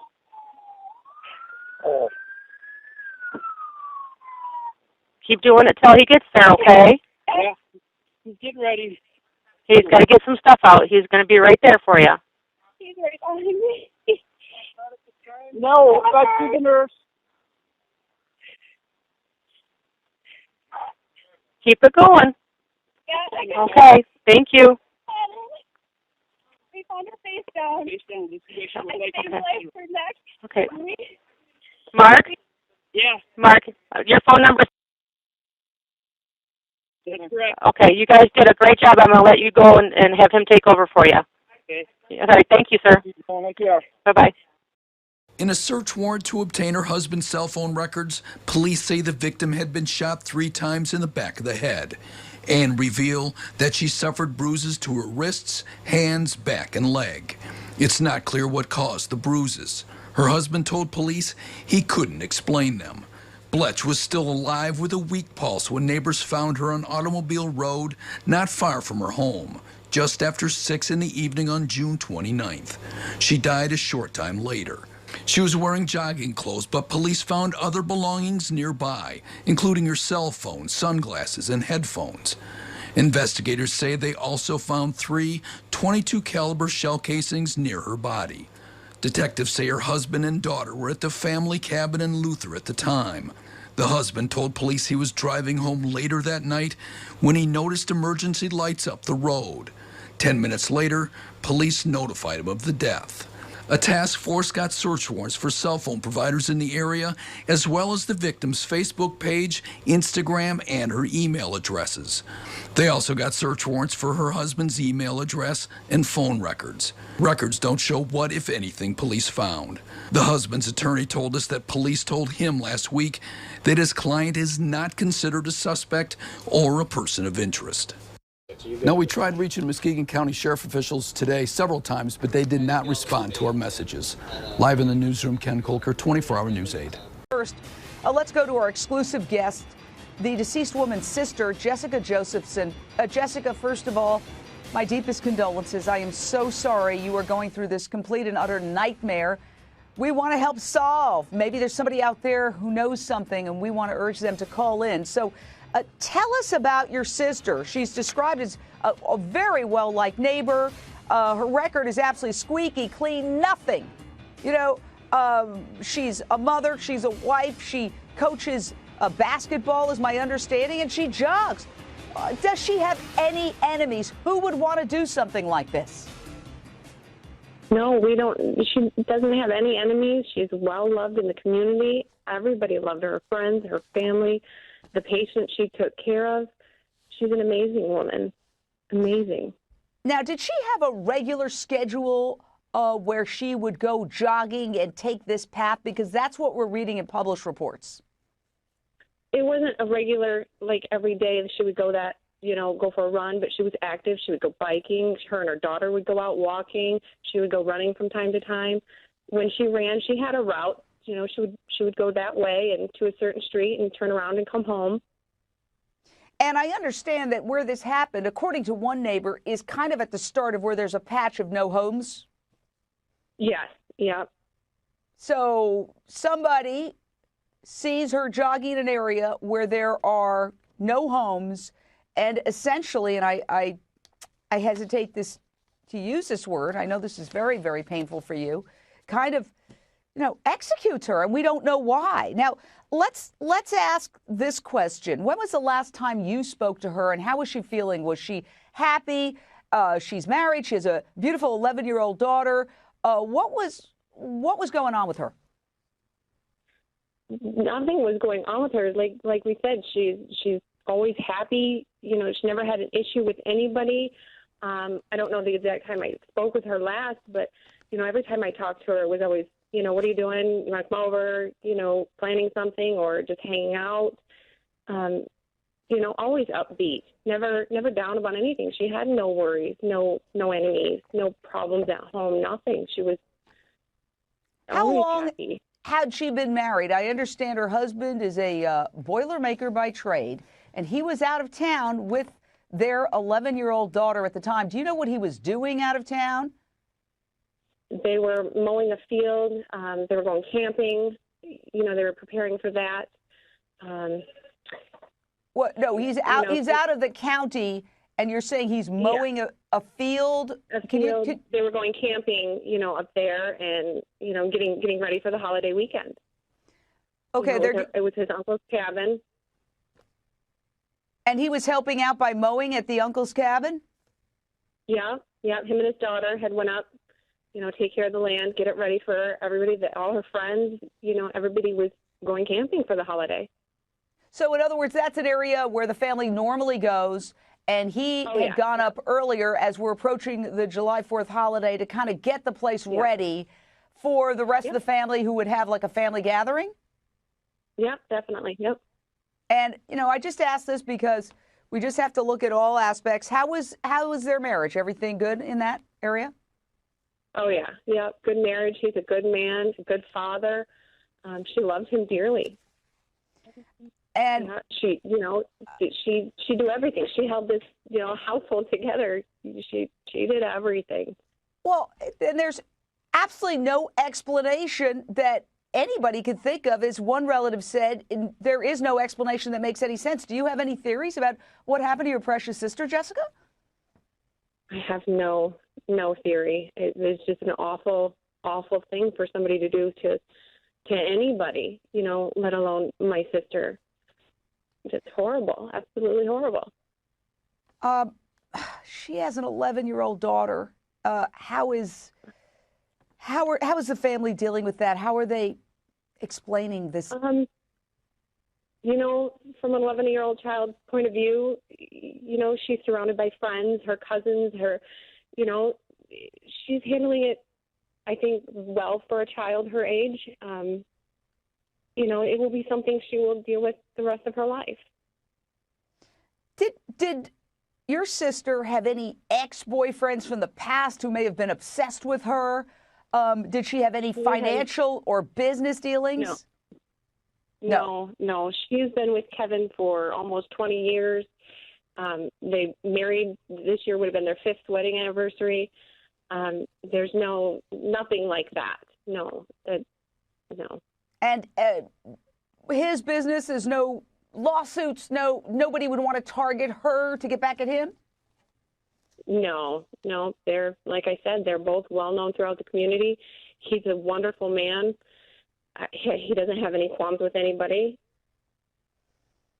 What would you say to the person who did this? This was a shot to the head, at least one, and I'm going to talk to the Undersheriff Daniel Stout in a second, who's been kind enough to wait as we speak with you. A shot to the head. The last I heard, they don't know if it's 2 bullets or 1 because there's an entry and an exit wound, and I hate to be so graphic, but what would you say to the person who gunned down your precious sister? Honestly, I have no words. I mean, come forward. What you did was wrong. You took a life way too soon. She had a whole life ahead of her. How dare you do this to anybody? It's unfair. It is unfair. My last question is, were there any financial problems with the family? No, they're fine. They have everything and anything they could ever want or need. And I just try to cover all the bases just to try to figure out, you've been so kind to answer all these questions, but it's a total mystery. Today marks 2 years since Jessica Heeringa vanished from the Norton Shores gas station where she worked. New at 6 o'clock tonight, we are hearing for the first time accounts from the lead detective in the case about the dead ends in the more than 2,000 tips that have poured in. 24-hour News 8's Casey Jones is live at the site where Heeringa was last seen. Casey? Yeah, Sue, in that stack of over 2,000 tips, those detectives were led to a Kalamazoo man, a serious person of interest in Heeringa's disappearance. Well, now he's dead, and those same detectives are left wondering if they'll ever catch a break in this 2-year-old case. There was a person that was a suspect that was involved in a rape case last year in Kalamazoo, and he still looks pretty good, but he unfortunately was shot and killed by the police. A suicide by police. From what we could uncover, Lieutenant Michael Kasher would only say the suspect was killed in February 2014 by Kalamazoo officers. Our records show that was 40-year-old Brad Allen Mason, who told his girlfriend when police showed up at his house, quote, "They were going to have to kill me," end quote. Could be considered still a suspect, but he's now deceased, so I can't. How do you move forward with that? I don't know. Hopefully, we're hoping that somebody else knows the information, that maybe he said something to or came up with something that they would contact us. That's what we're hoping for. Hope is about all Lieutenant Kasher has left. He's lost the excitement that comes with new leads. And I don't mean it in a negative, you just don't get excited. You just learn, okay, let's do what we're supposed to do. Let's not get our emotions, because right now we're still at step 1. They've been past step 1 many times. They just always end up back at it. An ex-wife in Detroit told Kasher she was sure her husband had done it because she found bloody clothes and GPS coordinates that put him in the area at the time of Heeringa's disappearance. The blood comes back as non-human. We found out that he did take a trip over here to Muskegon because he's got a buddy here that they went fishing. Another placed a convicted kidnapper near the gas station the night Heeringa vanished. The people who tipped off Kasher said the possible suspect didn't show up for work that night either. His wife says, "You're not going in tonight." So he's told them no. They called him and he said, "No, I can't come in." And that was verified by 3 people. So it looks good, starts out looking good, man, this could fit, and boom, it ends. The list goes on and on of stale tips, piled and filed to the white pages that fill Kasher's office, put away, but they're always on his mind, every moment, as each piece of new information is still looked at. Until Jessica's back, until we have the suspect or suspects in custody, everybody's still a suspect. Now, tomorrow, Unsolved Mysteries will be posting a video about this case to their website. We've got a link to that on woodtv.com. And there's also still a $25,000 reward for any information that leads to solving this case. But Lieutenant Kasher wants to stress that's for new, credible information, not just for theories that you think of may have what happened. They've got plenty of those. Live in Norton Shores, Casey Jones, 24-Hour News 8. Casey, thank you. Tomorrow morning on Daybreak, we are sitting down with Jessica's grandmother. We'll talk with her about her hope for answers in her granddaughter's case. And you can see her live interview tomorrow morning at 6 o'clock. News 8. More than 2 years after Jessica Heeringa disappeared from a Norton Shores gas station, one name keeps popping up: Brad Mason. Police were arresting him for a brutal abduction and rape in Kalamazoo when they shot him to death last year. New tonight, Target 8 investigator Ken Kolker is uncovering that even in death, some persons of interest are more interesting than others. Ken? Yeah, Brian and Marley. Police in Kalamazoo and Norton Shores tell Target 8 they're intrigued by similarities between abductions committed by Brad Mason over the last decade and the disappearance of Jessica Heeringa, and by what he did with his cell phone the night she disappeared. Do you think the guy who did this to you is capable of that? Yeah, I'm pretty sure. I thought I was going to die for sure, 100% sure. It certainly seemed like a definite possibility that Brad Mason could have been responsible for Jessica Heeringa's disappearance. It's a possibility, so, you know. Brad Mason's first known victim, along with a Kalamazoo detective and even his own father, think Mason could be more than just a person of interest. Police also point out Mason's connection to Muskegon, that he had been paroled to a halfway house a few miles down the highway from where Jessica was last seen. And maybe he was here that night and saw Jessica outside, and he took an opportunity. The first known opportunity he took, his first victim was here, just outside Galesburg in May 2004, a 28-year-old woman returning home with groceries. I was going to get my baby out of the car seat, and this guy just grabbed me and choked me unconscious and kidnapped me for a couple hours and drove me way out in the middle of nowhere.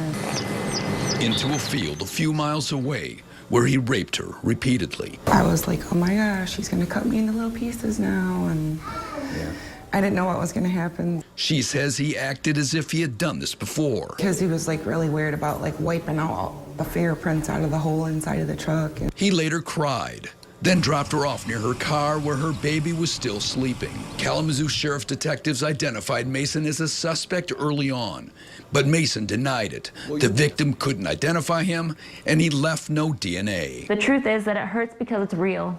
11 years later, a 24-year-old woman was walking to her boyfriend's house near South Westnedge in Kalamazoo early in the morning on February 5th, 2014, when she rebuffed a stranger's offer for a ride.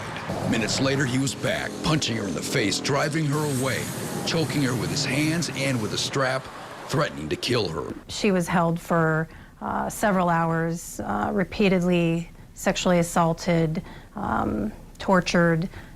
It was very brutal. It was the most violent that I had ever seen in my career here. The rapist then dropped her off not far from where he had grabbed her. Kalamazoo detectives quickly zeroed in on Mason. Then they found that 2004 case from Galesburg. Once we had reviewed the 2004 Kalamazoo County case, we felt pretty confident that he was a serial abductor rapist. Kalamazoo police were trying to arrest him 2 days after the Southwest Nids abduction when he came to the door with a realistic toy gun. Police shot him dead. Days later, Mason's father told police that his son had confessed that 2004 rape to him. When I asked him why he keeps doing it, he said, because I'm slick, Dad.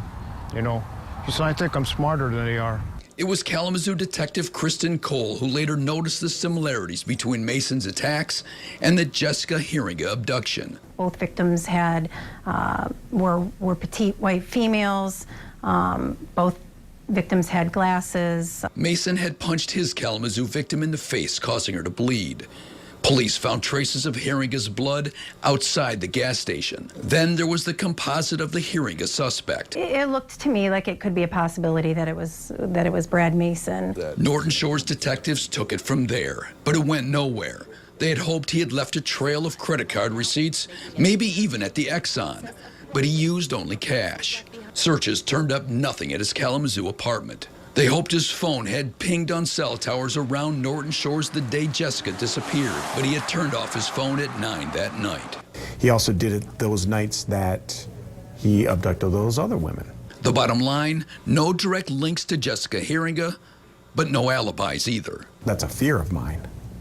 I'll say that. That'll be one fear that I'm hoping against, that if it is or somehow linked to him, that he took it to his grave, and only he knew where Jessica's at, and only he knew what happened that night. I'm hoping that doesn't work out that way.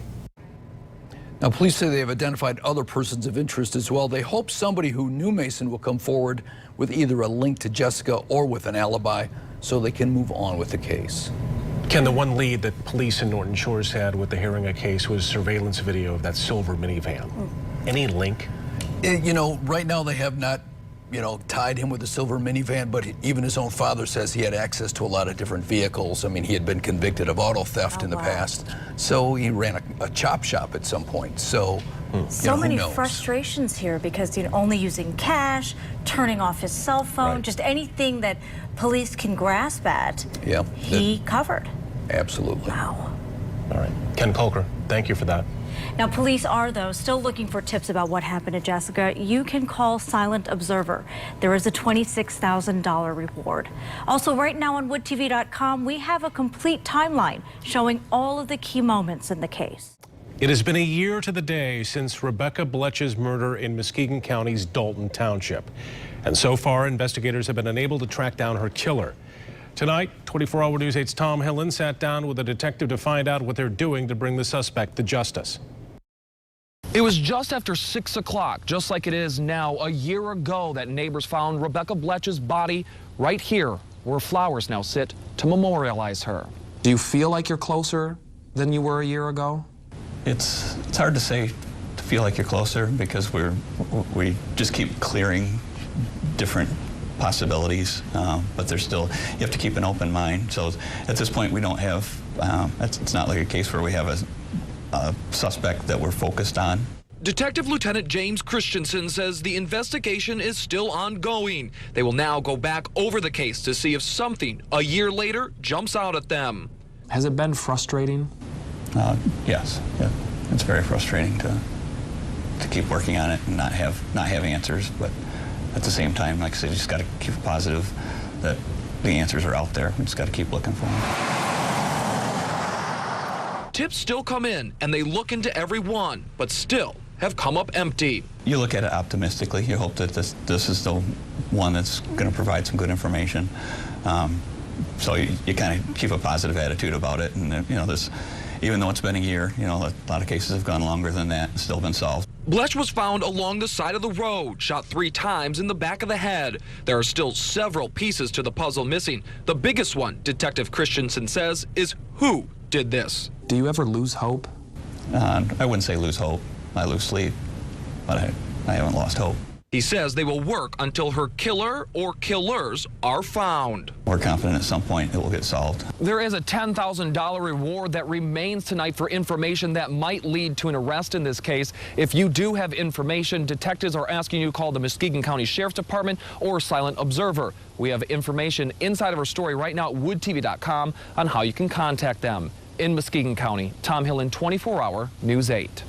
Off the top tonight, she disappeared from a gas station in Norton Shores nearly 3 years ago. Then tonight, Jessica Heeringa is back in the headlines as cable channel Investigative Discovery is airing a documentary on the case.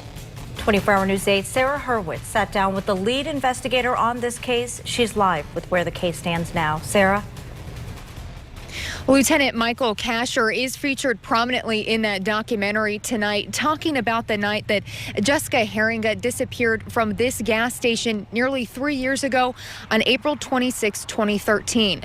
Still a lot of questions about what happened to her as the case remains open. It has a different name now, but this gas station in Norton Shores is still the last place anyone saw 25-year-old Jessica Heeringa. I've lived a lot. At 25 years, after 25 years, I've never been through anything like this, and I hope to be never been through it again. It's a case Lieutenant Michael Kasher and the Norton Shores Police Department have exhausted for nearly 3 years and are still actively working. Tonight in a full-length documentary, Investigation Discovery detailed the night Heeringa disappeared. She was closing up shop at the gas station. A regular came to pump his gas, but it never got activated. In that documentary, the man says he went inside to find the cash register open, Heeringa's purse on the counter, and later noticed that her car was still parked outside. With the blood spot we found off the door, and then the witness that came forward and said the van, she saw the van. Those factors became red flags for Lieutenant Kasher, but her blood found near the back entrance and a suspicious van that was spotted by a witness around the time of her disappearance weren't enough clues to piece together what happened. And several people close to her, including her fiance, Dakota Quayle Dyer, his alibi checked out. Jesse Ammerman, a regular customer who knew Heeringa well, also questioned at the time. Right now, we don't have enough information to go forward. I haven't cleared them. Is Ammerman one of them? Ammerman's one of them. It remains a mystery what happened to the young mother. Lieutenant Kasher not giving up until it's a closed case. The documentary, another way to spread the word. And hoping that we get some really good tips, or that tip that can really break open this case. Lieutenant Kasher does say that they will have more staffing on hand tomorrow to handle any potential tips or calls that come in after viewing this documentary. We did also reach out to Jessica's grandmother today. She says they are still holding out hope that she'll return home. Live in Norton Shores, Sarah Hurwitz, 24-Hour News 8.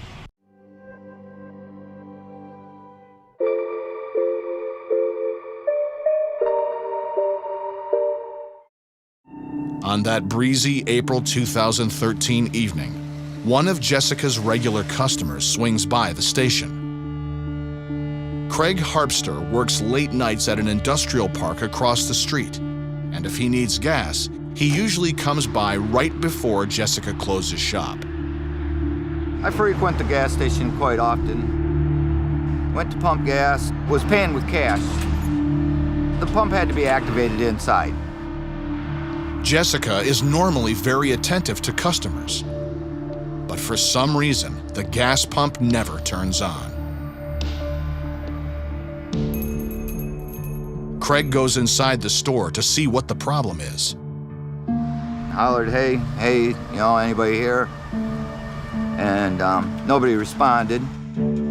I looked around. I even walked in the inside walk-in cooler to see if anybody was there, and nobody was there. And thoughts in my mind was go to another gas station, but I had a gut feeling that something was wrong. Then, something at the counter confirms Craig's intuition. Jessica's purse is still sitting next to the register, and the cash drawer is left slightly open. He immediately makes a call to 911. 911, where's your emergency? I don't know if it's emergency. I just got to work. I'm at the Exxon gas station on Sternberg Road. Okay. And there's nobody here. It just is very suspicious why there's nobody here. Developing tonight at 11, an attempted abduction in Muskegon County. Police say a woman was walking on West River Road just north of Muskegon when a driver stopped and picked her up. She told police the man would not let her go, forcing her to escape out of his van while it was moving. And the description of that van has some wondering about a possible connection to the Jessica Heeringa abduction case nearby. 24-Hour News 8's Barton Dieters has our story from Muskegon County tonight. Leon, the Muskegon County Sheriff's Office says a 16-year-old girl was walking home from a friend's house when she got lost in this rural part of Muskegon County near West River Drive and Green Creek Roads. She says that an overweight white male in his 30s or 40s pulled up beside her and told her she could use his cell phone. As vehicles were blocked behind the van, the man pulled onto Green Creek Road. He then allegedly told her that his phone was not working, locked the doors, and she believes he reached for a handgun in the compartment near the seat. She says she jumped out of the slowly moving vehicle and then ran to the nearest house as the van drove away. Sheriff Dean Rosler told me the girl sustained some scrapes and bruises as a result of jumping out of the van, but is otherwise okay. Neighbors we talked to in the immediate area were unaware of any suspicious activity this morning. Rosler says the incident is concerning because of the potential that a gun may have been used in the alleged attempted abduction. The white or silver minivan also conjures the image of the white or silver minivan seen in video footage from the disappearance 3 years ago this month of Jessica Heeringa, the 25-year-old who went missing in nearby Norton Shores. Other than the fact that the color is somewhat similar, and a young female being potentially targeted, we certainly want to keep an open mind about that. But do we have anything to say, yes, these are directly connected? No, we don't have that. The sheriff said the investigation is continuing and that no suspect has been found yet. The sheriff says that the man involved here could just come into the sheriff's department and clear up what may just be a big misunderstanding. He also asked anyone with any information about this to call the Muskegon County Sheriff's Department or Silent Observer. Both those numbers are on woodtv.com. In Muskegon County, Barton Dieters, 24-Hour News 8. Hello, this is a free call from Jeffrey Willis, an inmate at Muskegon County Jail. This call is subject to recording and monitoring, and your location information may be collected and used by corrections and law enforcement personnel. To accept this free call, press 1. To refuse this free call, press. Thank you for using Securus. You may start the conversation now. Hey. What's going on? Hey, I need... Can you hear me? Yeah, I can hear you now. Is your phone not working at home? My home phone, I could hear you, but yeah, I kind of think that's what was going on. Listen, I've been arrested. I'm down at the jail, and I need you to go get Shar. I need you to tell Shar that she needs to either come down and... I don't know what's going on. So, and then I need you to go make sure Hank is okay, I guess. Apparently they're at the house, and they did my van and all kinds of so... did you do that? Where's Shar at? I don't know what's going on. I have not talked to her since yesterday at 8 o'clock. You have 1 minute left. So okay. I got a minute left, so... And I need, apparently I'm going to need a lawyer. So if you could think of a good one, figure it out. All right. All right. You know... I know how good he is. I don't know how good he is either. Well, just look into it. Well, you don't have to worry about that. You don't have to worry about that right now. I don't know. I have no idea what the hell to do. I have no idea what's going on. So I'm almost going to be off the phone here in a minute. So. Okay. Just get. First thing you got to do is you got to get out. And the problem is more than likely you're going to have to wait till you see the judge. And you won't be able to see the judge until they get all the warrant paperwork down there. So that'll be later on today. How long does it usually take? You're probably about 2, 3 o'clock later today, which is in 3, 4 hours. Work tonight. I got to call work. I got all kinds of I got to do. So thank you for using Securus. Goodbye. You should be We start at 6 with an abduction arrest in Muskegon County. A man wanted for allegedly trying to kidnap a teen is behind bars. Now investigators are working to learn if there is any possibility that the suspect, Jeffrey Willis, could be the man in the sketch police have been looking for in the Jessica Heeringa disappearance. She was last seen 3 years ago, just miles from Willis's home. Ken Kolker talked with Heeringa's family about today's new developments, but Leon Hendricks kicks off our team coverage from the suspect's home tonight, where investigators have been going through evidence for hours. Leon? Brian and Susan, good evening. They've been out here since this morning. Police making just two things clear. One, they're sure that this is the man connected to that abduction in April. And two, that they're not sure. In fact, they've got no evidence linking him to the Jessica Heeringa case. Right here live, you can see that they've got a full court press going on here when it comes to investigators. There are county, state, and federal authorities out here still trying to collect evidence at this home. Police on scene for hours, collecting evidence inside and outside of this home along well-traveled South Sheridan Road in Muskegon Township. It's the home of Jeffrey Willis, the 46-year-old man now arrested and accused of abducting a teenage girl. The alleged abduction happened in mid-April when police say the victim was approached while walking near Green Creek Road and West River Road. It's about 15 minutes away from here, 11 miles north. Him and his wife pretty much keep to themselves. Today's news confirmation of concerns neighbors say they've had about Willis for some time. We had trouble with him. Him and his wife, we went to court, and he would walk up. When we were having trouble with him, he walked up and down with a camera and took pictures inside of our windows. Police say they have nothing linking Willis to the Jessica Heeringa case, but he does have a silver van similar to the one in question in that case. You can see it here on a Google street-level view of the home, but so do a lot of people. And then there's this, a side-by-side of Willis and the suspect sketch in the Heeringa case. I want to say this very clearly, very plainly, and very openly, that we have not discovered any direct link to any of those open investigations, in particular the Jessica Heeringa case, as well as other active similar type investigations. Today, investigators were only linking Willis to the alleged abduction from April. The sheriff tonight saying he's sure Willis is their man in that case. And as far as we could find, Willis has no criminal history, at least not here in Michigan. Police are still investigating him. He remains in the Muskegon County Jail. He is expected to be formally charged as early as tomorrow. We will continue to follow this case, both from the authorities out here and, of course, with the prosecutor's office, who will next review the case to determine if there is enough evidence.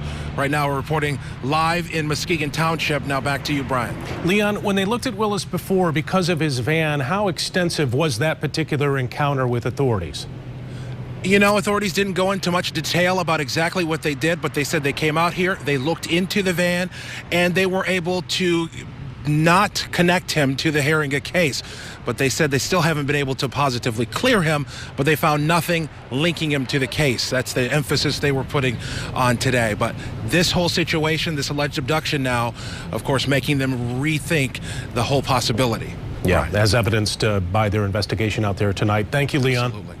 Off the top tonight, a bombshell in Muskegon County Court as the man accused in an April abduction heard the charges against him. Could accused kidnapper Jeffrey Willis be connected to not just one, but two high-profile cases in the area? The prosecutor indicating that they are looking into leads that connect Willis to the Jessica Heeringa case and the 2014 murder of Rebekah Bletsch. This as investigators searched an abandoned property connected to Willis. Crime lab technicians could be seen entering and leaving the house for hours today.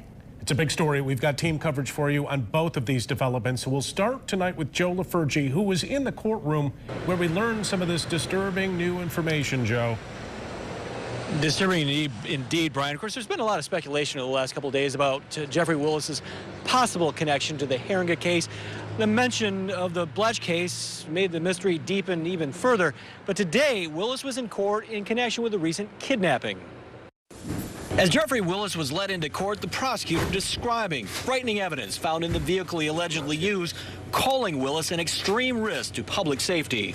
In a search warrant of this man's van, investigators recovered multiple syringes of a liquid that appears to be a drug or a sedative of some kind in a hidden compartment. we recovered handcuffs and a rope. In my opinion, Judge, given what was all recovered from that particular van, this was a vehicle designed to not only kidnap but also take sexual advantage of women. Willis was arraigned on kidnapping, assault with a dangerous weapon, and felony firearms charges, all connected to the kidnapping of a 16-year-old girl back on April 16th. In an exclusive interview yesterday, the victim told 24-Hour News 8's Heather Walker about how Willis kept her in his vehicle and at one point appeared to go for a handgun before she escaped. In court, Hilson addressing the question everyone's asking, is this the only case Willis may be involved in? Investigators are following up leads that lead to connections to not only Jessica Heeringa, but also Rebekah Bletsch. Those leads are being done and being taken very, very seriously. The judge said Jeffrey Willis is bonded $1 million. Live in Muskegon, Joe LaFurgey, 24-Hour News 8. Big developments out of Muskegon this afternoon. Jeffrey Willis was officially charged for the 2014 murder of Rebekah Bletsch. My colleague Susan Shaw is live in Muskegon tonight talking with the man who authorized those open murder charges. Sue? That's right. I'm live right now in Muskegon, Brian, with DJ Hilson. He's the Muskegon County prosecutor. You held that news conference earlier today that we brought our viewers live. Before this connection in the case with the gun, there were no leads in the Bletsch case. It had been a couple of years until this came about. Yeah, I mean, investigators have been working tirelessly for the last 2 years and thanks to the Muskegon County Sheriff's Department and the Michigan State Police for continuing to kind of follow up as much as they could and look in different angles and talk to different people. But you're right, it had really gone nowhere at that point. Right. When those ballistics tests, when they found the gun and the ballistics tests were pending, what was going through your mind? Did you have a good, strong feeling about it, that this could be tied to Willis? Well, you know, we always hope that when we send stuff for forensic evaluation that it's going to offer at least some other additional information that's going to allow us to move into a more positive direction. And so, yeah, we always hold hope that we're going to get a positive result out of it. Has Willis been cooperating with police? Well, you know, ethically, I can't comment on that as to whether or not he's given any statement or not.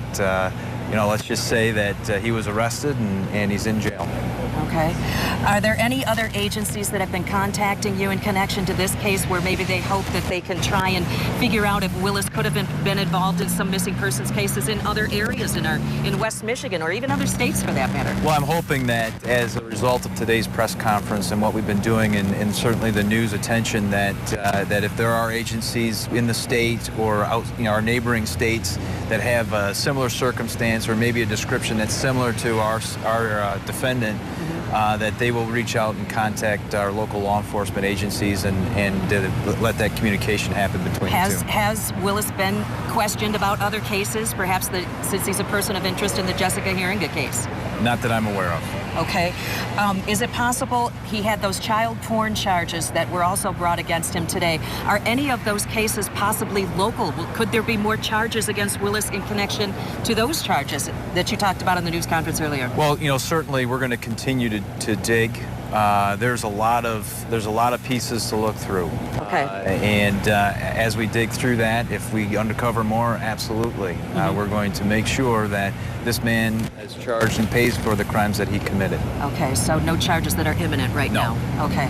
DJ Hilson, the Muskegon County prosecutor, thank you for your time today. Thank you. We truly appreciate it. My pleasure. Brian, back to you in studio. All right, Sue. We'll join you later in the show and more at 6 o'clock, of course. Susan Shaw from Muskegon Tonight. And I'm Susan Shaw, anchoring our coverage from Muskegon tonight. The man named as a person of interest in the Jessica Heeringa case, who's in jail on an unrelated abduction case, has now been charged with murder in yet another case. Jeffrey Willis is now formally charged with the 2014 murder of Rebekah Bletsch. 24-Hour News 8 broke that story that he would be charged this morning. Willis is now facing a long list of charges along with murder. He's charged with felony firearm in the Bletsch case. Also added today, 4 felony counts of using a computer to commit a crime and 4 felony counts of child sexually abusive activity.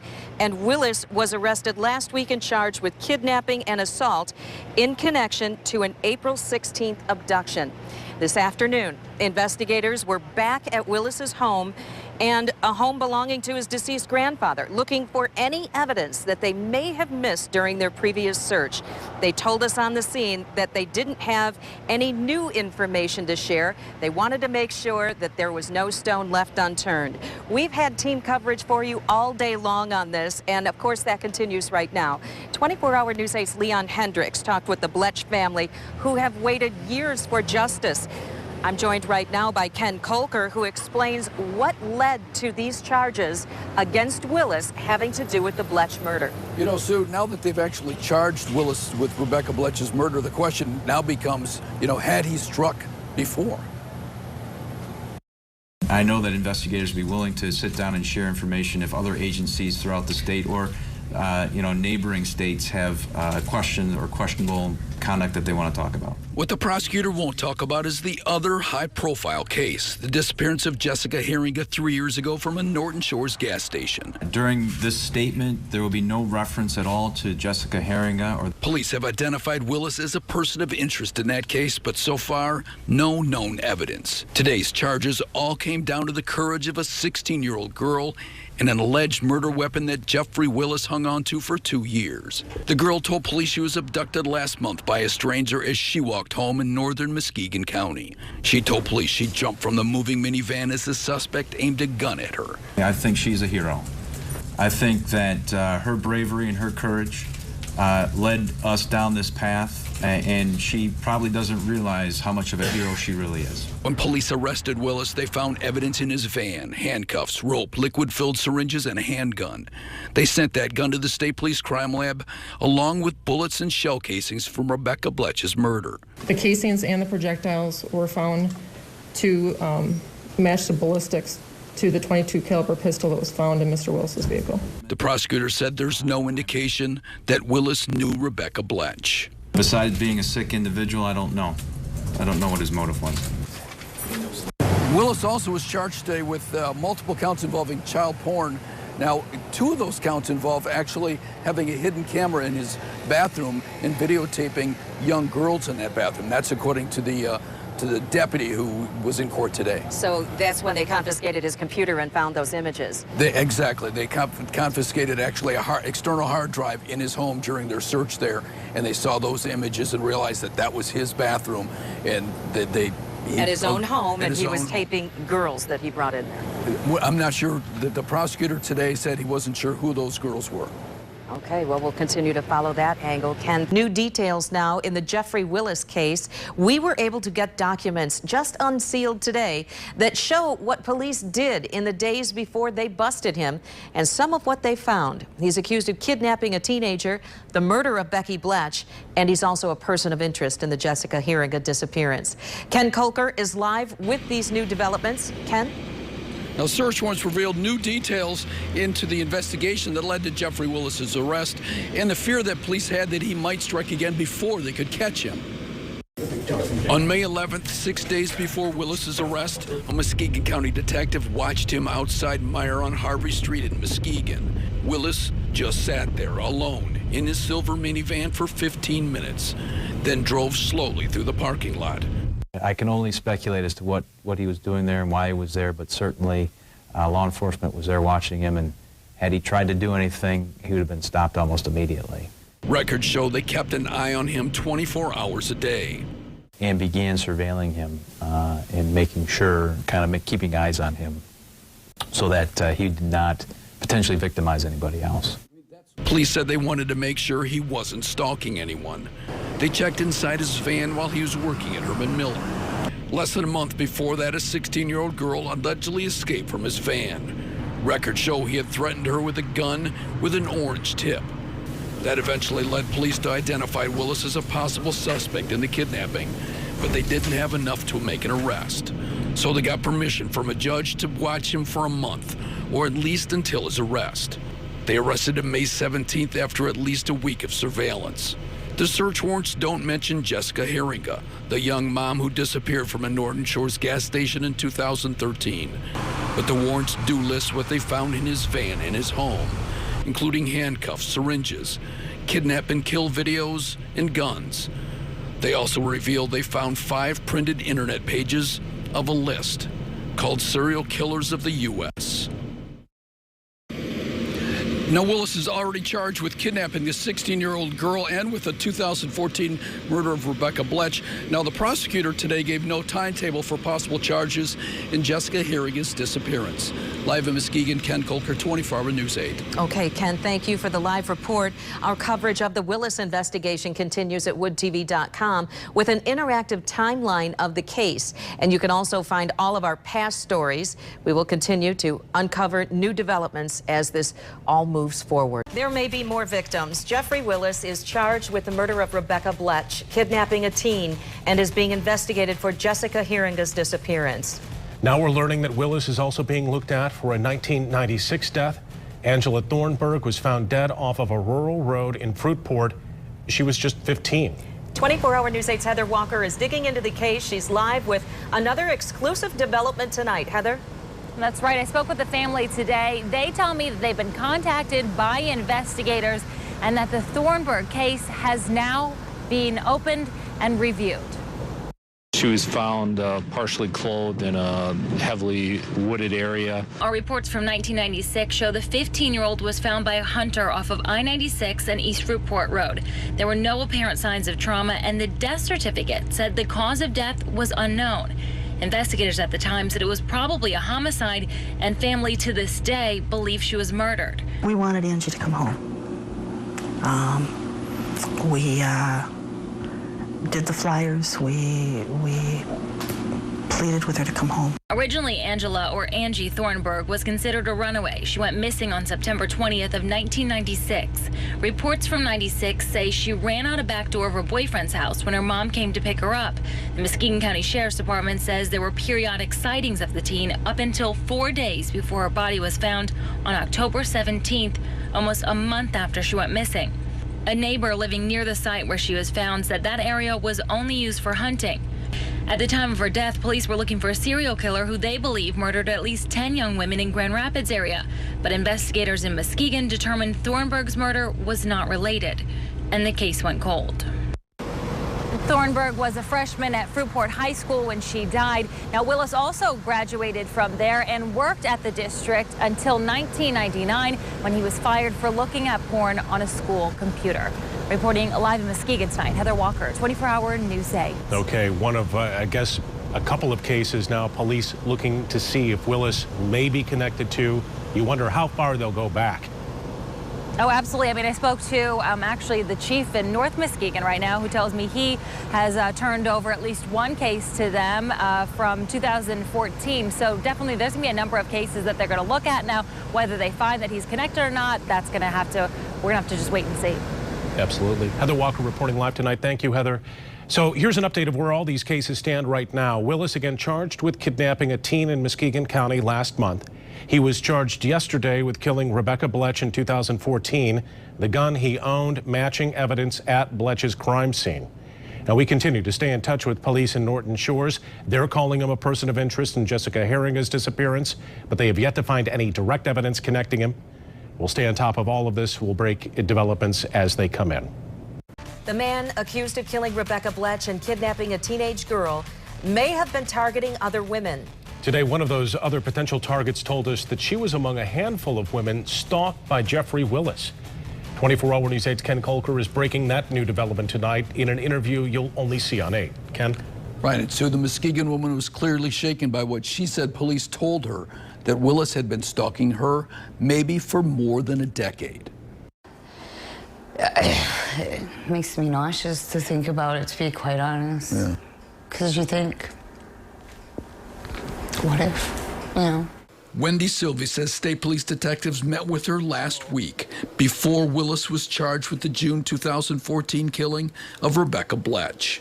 They told her that when they conducted searches after arresting Willis, they found personal information about Sylvie dating back 14 years. My first name, middle name, date of birth, all of my addresses, hair color, everything. And photographs. Mm-hmm. Yikes. Scary, isn't it? State police told her they had notified several other women after finding he had similar information about them. She says he had her addresses dating back to 2002 on Emerson, on Mona, on Heeringa. She left the state in 2007 but returned 6 years later and says he even had that new address. She says police wanted to know if she had ever met him. Do you recognize him? Of course I said no. And I'm thinking, really, no. And they said, well, he's been stalking you. She wonders now if he ever got close, how he got her addresses and her photographs. Are you thinking that, I mean, if you were on his list, that you could have been a victim of his? Oh, I would imagine. I mean, yeah, that's just, yeah. That's why it just scared me so bad. Prosecutors today confirmed the state police detective is a member of the task force investigating Willis. They say they have no evidence that Willis stalked Rebekah Bletsch.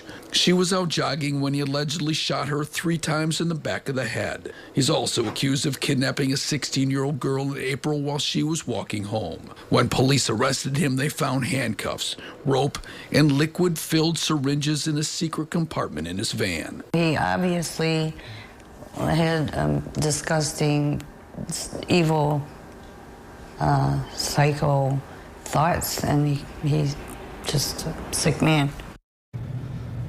Now, while police have called Willis a person of interest in the Jessica Heeringa disappearance, they refuse to talk about that investigation. Willis is in jail without bond on more than a dozen charges, including murder and kidnapping.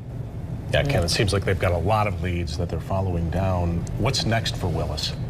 Well, he's got a hearing come June 2nd, a preliminary hearing to determine whether he's going to stand trial on the murder case. So that's the next step right now. For him. Yeah. Okay. We'll stay on it. Yeah. Thank you, Ken. Thanks, Ken. At the same time tonight, the reward money in the Rebekah Bletsch case, that remains untouched despite Willis being charged. Willis was charged Wednesday with her 2014 murder. Following that murder, authorities had announced a $10,000 reward. Well, tips from the 16-year-old girl who Willis is accused of abducting led police to their suspect. We asked Muskegon County Sheriff Dean Rossler if that means the teen should get the reward money, but he says that at this point, that might compromise her testimony in court if she's asked to take the stand during Willis's trial. Reporting live tonight from Norton Shores, where this was the scene of the crime just over 3 years ago. Jessica Heeringa vanished without a trace at this Norton Shores gas station. Well, tonight, there's been a blockbuster development that may crack this case wide open. Here's what we know at this moment. A cousin of the man, Jeffrey Willis, who has been accused as a killer and a kidnapper already, is now charged with lying to police about Willis's involvement in Jessica's disappearance. Kevin Bloom was arraigned today in Muskegon District Court on one count of lying to a peace officer during a violent crime investigation. 24-Hour News 8's Heather Walker just spoke with the father. You'll hear that exclusive interview in just a moment. She spoke with the father of Bloom, but we want to start tonight with 24-Hour News 8's Ken Kolker, who is at the Muskegon County Courthouse with more on these lies that Bloom has allegedly told to investigators. Ken? Yeah, Brian, that charge that was filed today shows just how closely police are looking at Jeffrey Willis in the disappearance of Jessica Heeringa.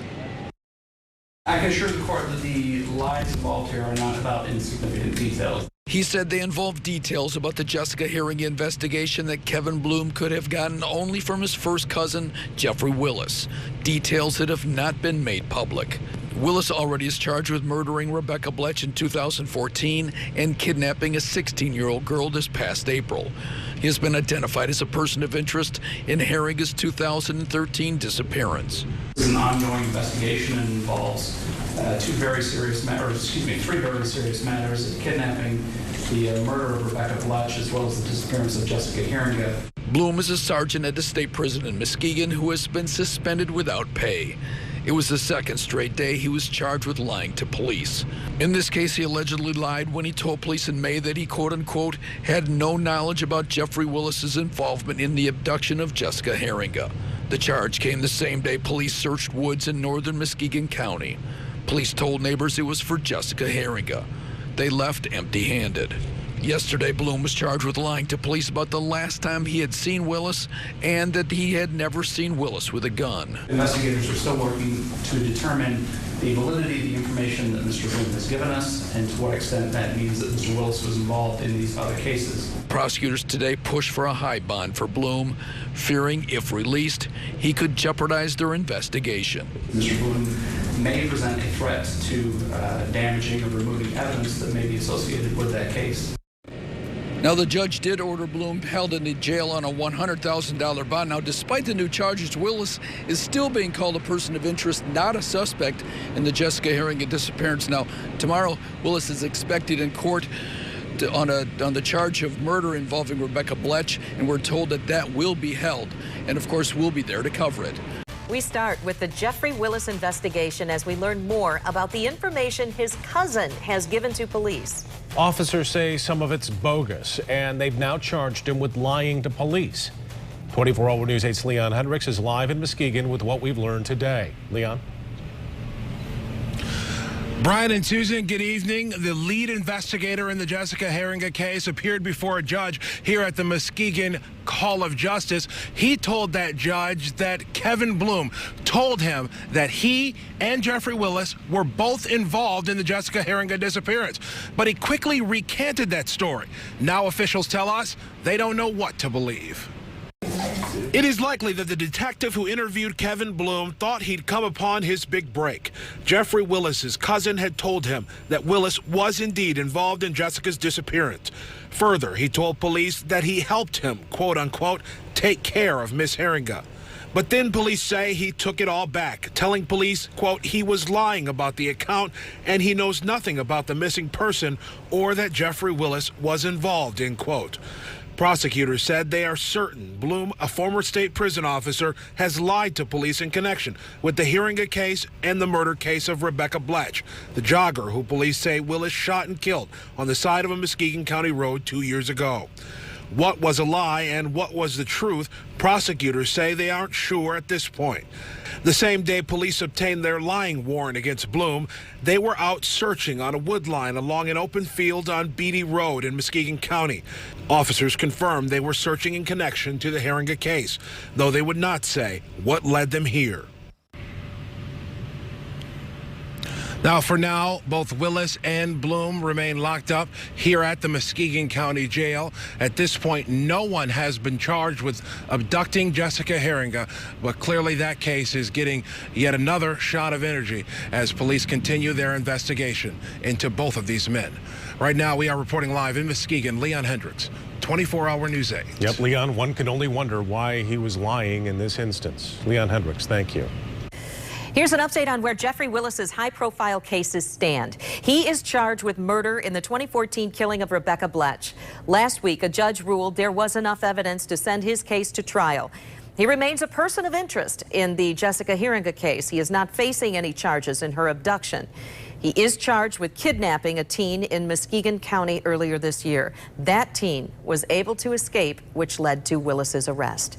This investigation continues to develop every single day. There are more court hearings in this case scheduled this week. Our team will stay on top of this story for you. We will bring you updates just as soon as they come in. And you can see all of the stories in one place right now that we have done. Just go to woodtv.com and click on the Jeffrey Willis investigation under the News tab. Now at 6, major breaking developments in the Jessica Heeringa case that you'll only see right here. Chilling details tying murder suspect Jeffrey Willis even closer to the missing mom. Now at 5, we broke the news that Willis had a folder labeled Vicks on his computer. In it, another folder labeled specifically Jessica Heeringa. And we also got our hands on a police report that says investigators think Willis killed Heeringa. New at 6, 24-Hour News 8's Heather Walker is talking with a source close to the investigation who is making another bold statement tonight. Heather? Well, Brian and Marley, I just got done speaking with the law enforcement source. They tell me there is no doubt in their mind that Jeffrey Willis abducted Jessica Heeringa. Now, earlier today, a source very close to that investigation told me that Jeffrey Willis had a folder on his computer labeled Jessica Heeringa. It was a subfolder under another folder titled Vicks. There were 2 subfolders, one for Heeringa, the other for Rebekah Bletsch, who Willis is facing murder charges for. Now, we learned in court today today that Bletch's folder included pictures of Bletch. 24-Hour News 8's Ken Kolker is going to have much more on the details of that folder in just a moment. Right now, I'm still working to learn more about Jessica Heeringa's folder, what was inside there. Once I learn those details, I'll pass them along to you. And another new exclusive development that Wood TV8 has uncovered through the Freedom of Information Act, Michigan State Police records show that on May 20th, investigators wrote in their report that they believe Jessica Heeringa was murdered by Jeffrey Willis, but her body has not been located. The report also says that Willis had a key to a cabin in Mansalona, Michigan, owned by a Norton Shores police officer, Sean Stefanich, the officer who's a friend of Willis, the same one who Willis called when he was first arrested for kidnapping a teen. A neighbor said that they saw Willis's minivan parked in that cabin's driveway. Another neighbor said that they saw Willis walking out of some woods with a shovel. However, a second neighbor said they couldn't confirm that. Now, investigators still working on this. This is ongoing. They want to make sure that they have an airtight case before prosecutors move forward because, of course, Willis has not been charged with any crimes related to Heeringa as of today. Heather, these are stunning developments. Do we know if police have made any overtures to Willis in an attempt to either get him confess or to elaborate a little bit on what these folders, why they were there on his hard drive? I do not know about the conversations that investigators have had with Jeffrey Willis, but I do know from speaking to Willis's coworkers and friends that they told me Jeffrey Willis will not give police information without them having evidence first. They tell me he will not be the one to give them information. He's going to wait for that evidence before he speaks. All right. Heather Walker breaking new developments for us tonight live. Thank you, Heather. Disturbing details about Willis came out in court today as he was ordered to stand trial for the June 2014 murder of Rebekah Bletsch. Willis was arraigned in May on charges of open murder and felony firearms in connection to that killing. Neighbors found Bletsch lying alongside a road north of Muskegon. 24-Hour News 8's Ken Kolker was in the courtroom today. He's joining us live tonight with the shocking courtroom revelations. Ken? You know, he was actually ordered to stand trial today in the Bletsch homicide. But before that ruling was made, perhaps the most disturbing details that came out of that hearing were what police say they found on Jeffrey Willis's home computer. There were a lot of disturbing files that were located. They include what police called, quote-unquote, kidnap and kill videos, graphic videos downloaded from the internet. Where at the end of them, they murder. They show this in a acting way, and we also found videos that show this that are not acted. Real life. They're real life. After the hearing, prosecutor DJ Hilson said police don't know who those victims are or where they're from, but are working through national and international agencies to find out. They will reach out to other channels to see if these particular videos have been identified. State police said they found thousands of videos also downloaded from the internet showing necrophilia, sex with dead people. On the computer, police said they also found a subfolder entitled VICS, short for victims. That subfolder included a file entitled RSB, the initials of the victim. Rebekah Sue Bletsch. And they said they found a code that includes the date 6/29/14, the date that Rebekah Bletsch was killed. They said they also found photographs of Bletsch along with wanted posters from her case. And police said they found a photograph of a woman that resembled Bletsch on a bed. Rebekah Bletsch's family filled the courtroom, including her sisters and father, who said they had been warned of the graphic details. That's the part that I want to see. Justice, you know. I mean, she can't speak for, you know, but I can. This man is a very disturbing individual, and I'm very glad that we were able to get him off the streets when we did. I can't imagine how many lives we've saved. Now, the next step for Willis is trial here in Muskegon County Circuit Court on both that murder charge and for that kidnapping charge. Live in Muskegon, Ken Kolker, 24-Hour News 8. Now, Ken, what unsettling details coming out in court today. Can you tell us a little bit more about these murder videos that we heard people talking about in court today and whether or not investigators have even seen those? Yeah, well, they have seen those, and I mean, that's why DJ Hilson, the prosecutor, calls this so disturbing. And the fact that they say that there are real people, real victims and real killers in those videos, that they're not sure they've been identified. Now, to make it clear, those came from the internet. They weren't police say they weren't produced by Jeffrey Willis, but he had apparently downloaded those from the internet. So disturbing. Okay, Ken Coker, thank you for that live report. I should let you know that the individuals that are standing behind me, even after we charged Mr. Willis with the Rebekah Bletsch homicide, continued to work. And as I indicated at that press conference, they were going to leave no stone unturned and follow every single lead in whatever direction it took them. I can't thank enough the dedication and the work that all these individuals behind me put in as it relates to the further investigation, in particular as it relates to Jessica Heeringa. Late yesterday afternoon, I should say after several weeks of conversations with my staff, myself, and investigators, late yesterday afternoon, my office issued charges against Jeffrey Willis and Kevin Bloom. Jeffrey Willis has been charged with the kidnapping and murder of Jessica Heeringa, and Kevin Bloom has been charged with accessory after the fact in relationship to the death of Jessica Heeringa. This comes at a time that a lot of people, including the Heeringa family, have been waiting for many years. This morning I had the opportunity, along with investigators, to meet with the Heeringa family and talk to them about where we were at and the decisions that we were making. I want to personally thank them for their patience, for just the agony and anguish they have endured over these last 3 years. And I would ask every single member of the media, those present or those not here, to respect their privacy and to leave them alone. And good evening again, everyone. Brian Sterling reporting live from Muskegon tonight after a big day of breaks and developments in the Jessica Heeringa murder case. Charges finally brought against Jeffrey Willis in this 3-year-long ordeal. Here's what happened today. We brought you that live announcement that Willis would be charged with murder and kidnapping in Heeringa's death.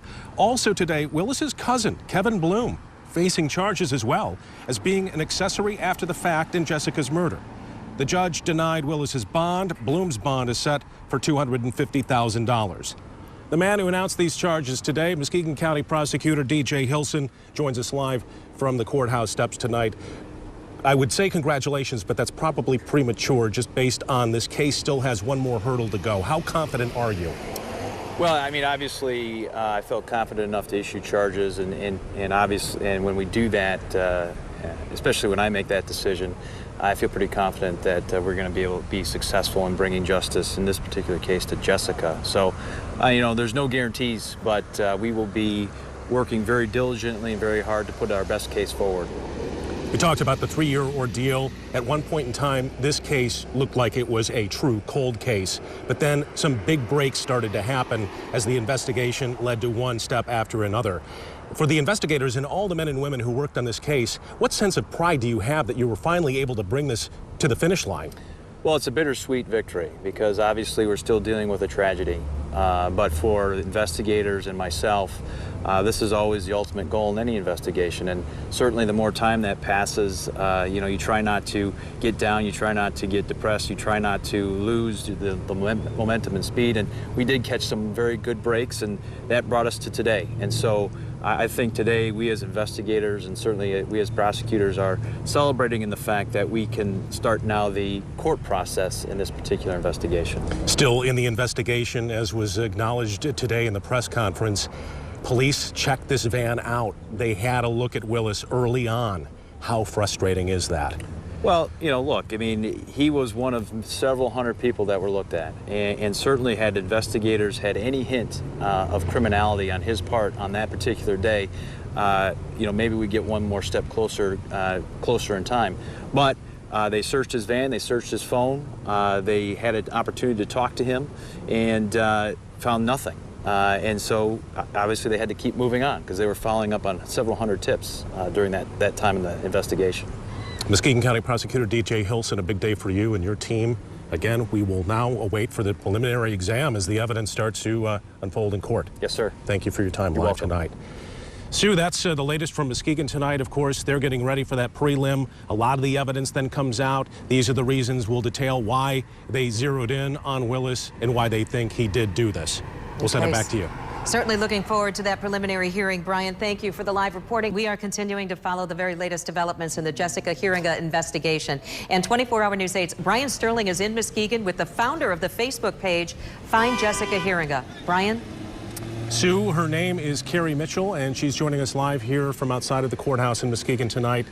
Carrie, way back in those confusing days in 2013, you went out to the parking lot of where that gas station was, and you noticed Jessica's family, her grandmother and mother had gathered, and they didn't have anyone helping them. You stepped in, started the Facebook page. What can you tell us about their reaction to the news today? You know, I haven't really got to speak to them for a great deal of time, but I did speak to Jessica's grandma, and she's sad.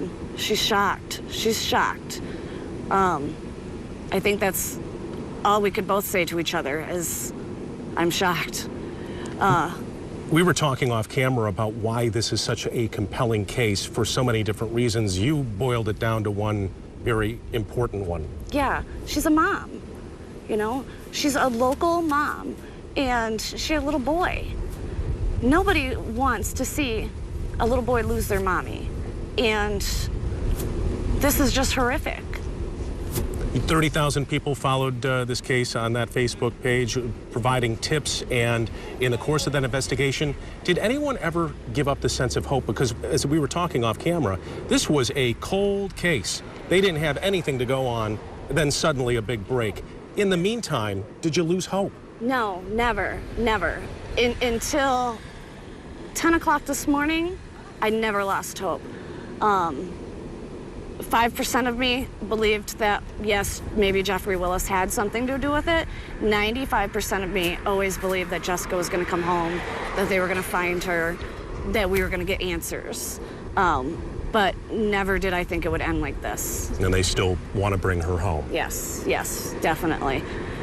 Jessica deserves that. She deserves justice, and she deserves to be brought home. Carrie Mitchell, you founded the Facebook page to Find Jessica Heeringa. Thanks for joining us live here in Muskegon tonight.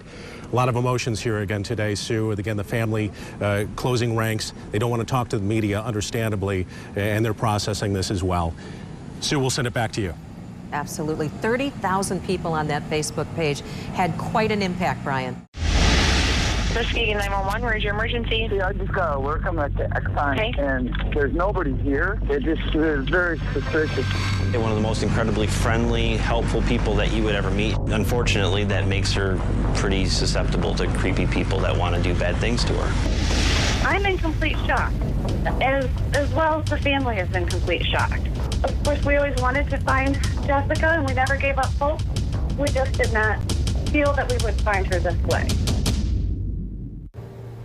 Good evening, everyone. I'm Susan Shaw. We start tonight with continuing coverage of breaking developments in the Jeffrey Willis investigation. My colleague, Brian Sterling, joining us live from Muskegon tonight, where he's anchoring our coverage. Brian?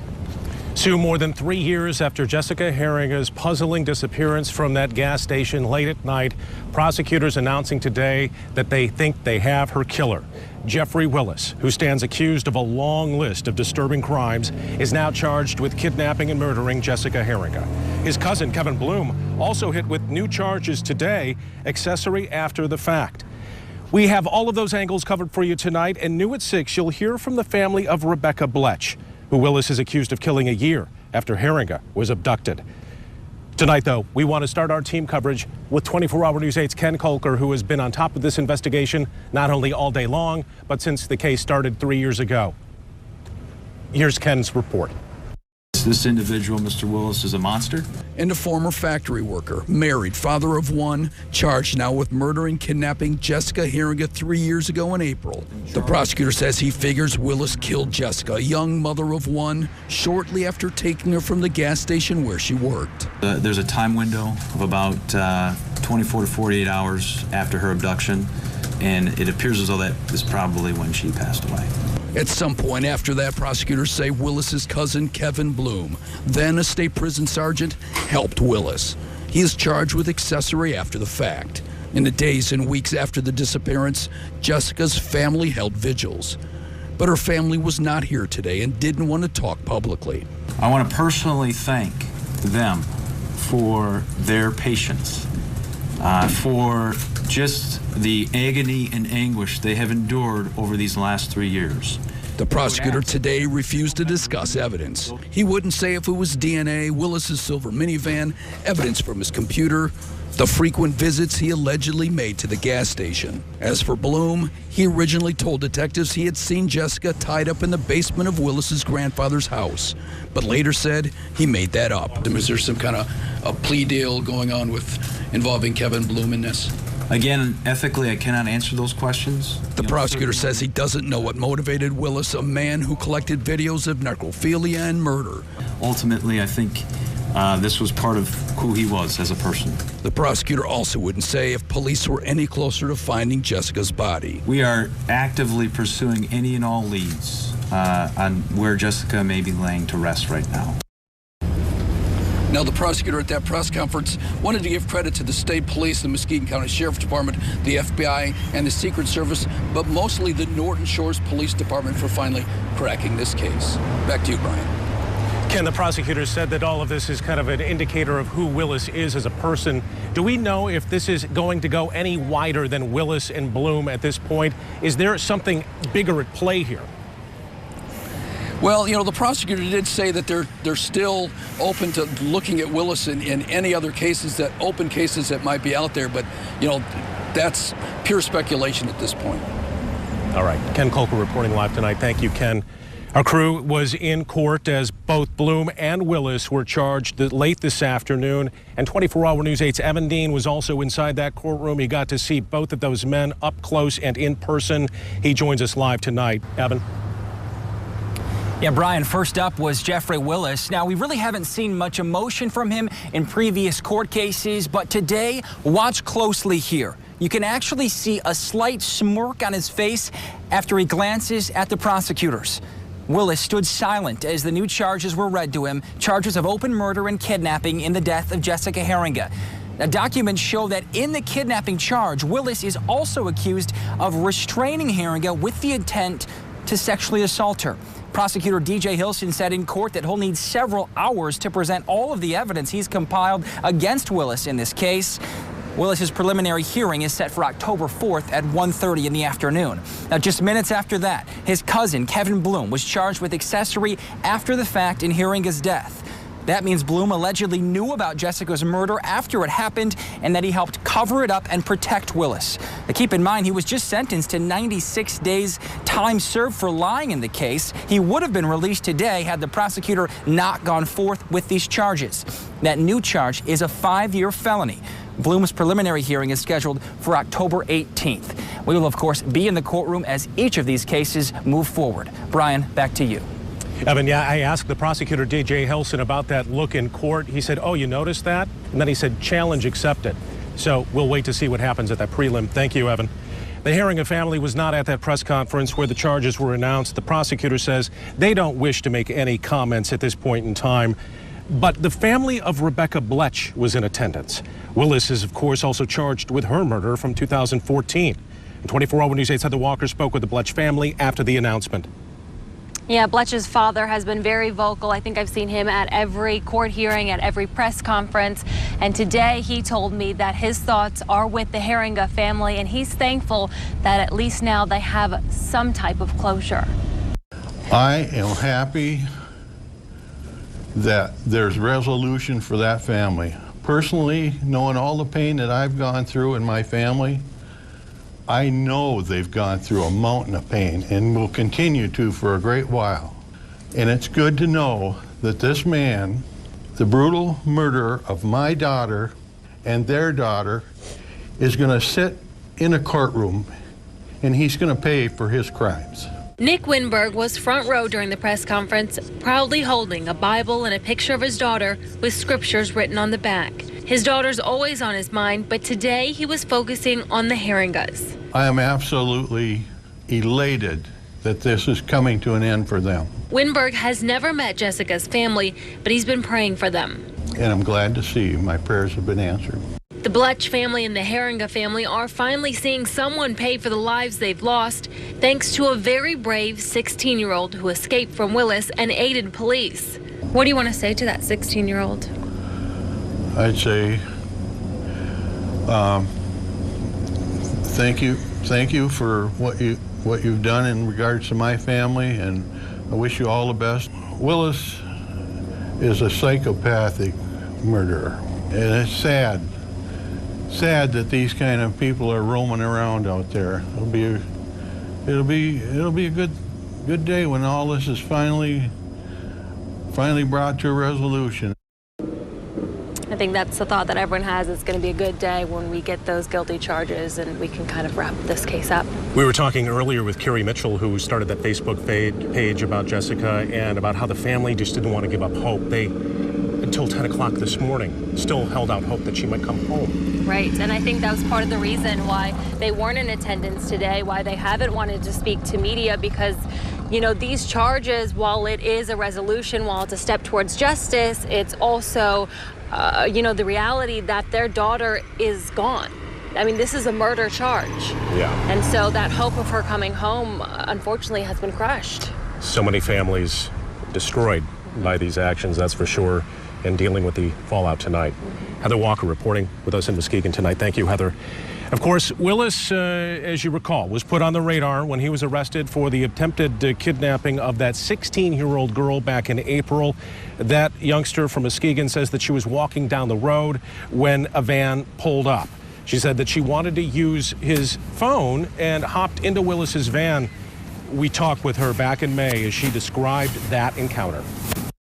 He rolled up the window and locked the door. And then I asked to use his phone, and he told me his phone was dead.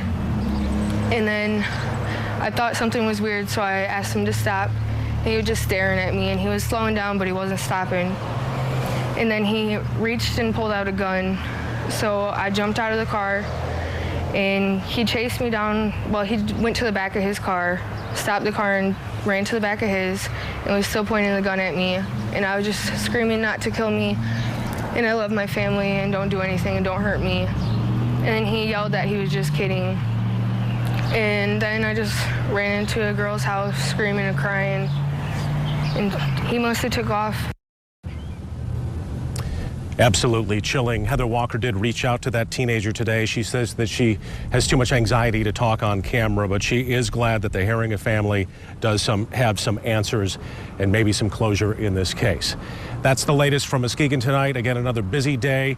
The prosecutor had everything in order from the press conference to the arraignment scheduled today. They knew they were going to pull the trigger, and when they did, they made sure that everyone was on the same page as this case goes forward, and they're confident of the case that they have against Willis and Bloom. Sue. Okay, Brian reporting live in Muskegon tonight. Thank you. Months now, the case involving the 2013 disappearance of Jessica Heeringa has been heating up. Today, more than 3 years later, the hammer dropped with a murder charge in the case. Rod Maloney following the story for us tonight about Jeffrey Willis, the man charged with a murder. And Roddy, he's been described as a person of interest for a long time. Right, and now he is the actual suspect. And it's one of those things where Willis has been in jail since May, but not in the Heeringa case. In another murder case that happened a couple of years ago, where a woman was murdered while jogging in a town called Dalton Township, which is right near Muskegon. Of course, Muskegon is where Heeringa disappeared from a mobile station on the night in April 2013. She just disappeared off of her job as she was working nights. Muskegon prosecutor DJ Hilton made this announcement this afternoon. In my opinion, we found Jessica's killer. 47-year-old Jeffrey Willis remains behind bars on $1 million bond in the prior murder he'll soon be tried for. But he will then face another trial for 25-year-old Jessica Heeringa's murder that happened a year earlier with very few clues or a motive to work with. This individual, Mr. Willis, is a monster. He certainly is an individual that I wouldn't let any of my children around, much less any female around, and what his total motivation was, that's only for him to say. Jessica Heeringa's family met with prosecutors this morning to learn about the murder charges against Willis. And while Hilton would not say what the family is thinking or feeling, he did say they learned the sad truth about Jessica's death. Certainly, there's a time window of about 24 to 48 hours after her abduction, and it appears as though that is probably when she passed away. Hilson said hundreds of officers from the FBI on down to local police put in many hours on the clock and off trying to make this case. And in this small town, watch Norton Shores Police Lieutenant Mike Casher dab away the tears when that subject came up. We're not there yet, but certainly the hard work that these individuals put in over the last 3 years, I think is now, we're starting to see the fruits of that labor. Well, and just by looking at that video, you can see how emotional this news conference was today. Now, this afternoon, Kevin Bloom, who is Jeffrey Willis's cousin, pled guilty to lying to police officers looking into that other murder.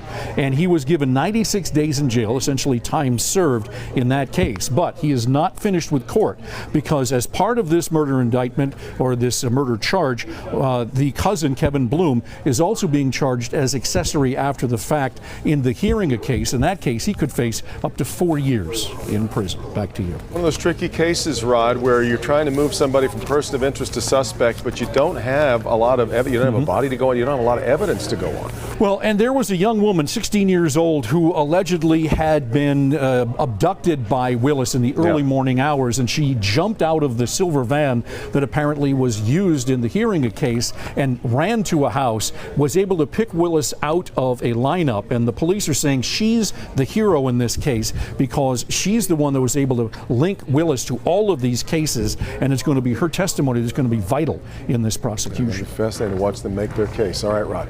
Tonight, we are focusing on the pivotal developments in the Jeffrey Willis investigation. The murders of 2 West Michigan mothers, Jessica Heeringa and Rebekah Bletsch. Could this man be behind them? Jeffrey Willis, now officially charged in both of their deaths. Prosecutors say they're sure they have their man. This individual, Mr. Willis, is a monster. He certainly is an individual that I wouldn't let any of my children around, much less any female around. We have been breaking news on this all day. Susan Shaw and our crews took you live inside the courtroom as the suspected killer faced a judge this afternoon. And now at 7, my colleague Brian Sterling is live at the Muskegon County Courthouse to get you up to speed at 7. Hi, Brian. It's been a busy and emotional day for a lot of families. Busy, emotional, Marley. I think there was a finality maybe to today's announcement. The Heeringa family chose not to come. They're avoiding the media spotlight. Of course, a lot of attention has been on this case. Rebekah Bletsch's family, though, was here in court today, and you could just tell as they came and went from after the proceedings that they were emotionally drained, but they did speak to the media today. Willis, as you mentioned, now facing open murder and kidnapping charges for the suspected death of Jessica Heeringa. They think that Willis restrained Jessica and took her from that gas station in Norton Shores where she worked late at night, and that he intended to sexually assault her. That's in the complaint. But remember, police, they don't have a body.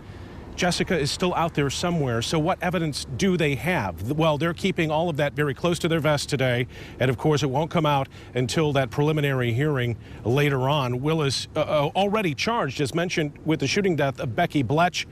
Her family in court today, very emotional. Moments after Willis, though, was brought up on murder charges, his cousin, Kevin Bloom, entered the courtroom. Now, he's being charged as an accessory after the fact in Heeringa's death. That means that they think he had something to do with Jessica's murder after she was killed. Again, what evidence have against Bloom, they're not just revealing yet. This is a big turn in a couple of our most high-profile murder cases. We will be staying out here live tonight, Marley. Sarah Hurwitz is checking in with some of the residents around here, and we'll have a full recap of some of the stuff we couldn't get to out of the court proceedings today. Again, a very busy day, a very emotional day in Muskegon, but maybe some closure as prosecutors think they have the killer of Jessica Heeringa. Marley, we'll send it back to you. We can only hope, Brian, and yes, just mind-blowing developments in these cases. Well, now we're going to take the Heeringa story further. As Brian mentioned, there is no body. So can this case be effectively tried? 24-Hour News 8 Ken Kolker broke the news of charges earlier today. He's now live in Muskegon to give us some perspective on all of this. So Ken, have police given any indication that they have any concrete evidence leading to Willis? You know, as Brian was saying, they're being very tight-lipped about this. We do know that they've done a number of searches. Just earlier this month, they were searching Jeffrey Willis's grandfather's house. Now, you know, we don't know if they've got some trace evidence from that home, from the basement, that, you know, perhaps they've got a DNA test result back, which allow them to, you know, file these charges. You know, we do also know that they've searched his computer. So there might be you know, putting all this evidence together, maybe that was enough to finally tip the scale. You know, Ken, I know we are all anxious to hear what investigators found in all of this. I did do some research looking at other cases that have been tried when there is no body. How common is it to have a murder trial without a body? You know, I think this is something that the prosecutor was preparing for, and there have been other cases. There was the baby Kate case that's up in Ludington that, you know, they still haven't found the baby, but they're charging the father with murder, and that's going forward next week on trial. And of course, there was the Stewart case, the Venus Stewart case back in 2010. They still haven't found her body, but they convicted her husband. They had a fingerprint on a package, a tarp wrapping. They had some evidence from a witness. So, you know, they can put all that together even without a body.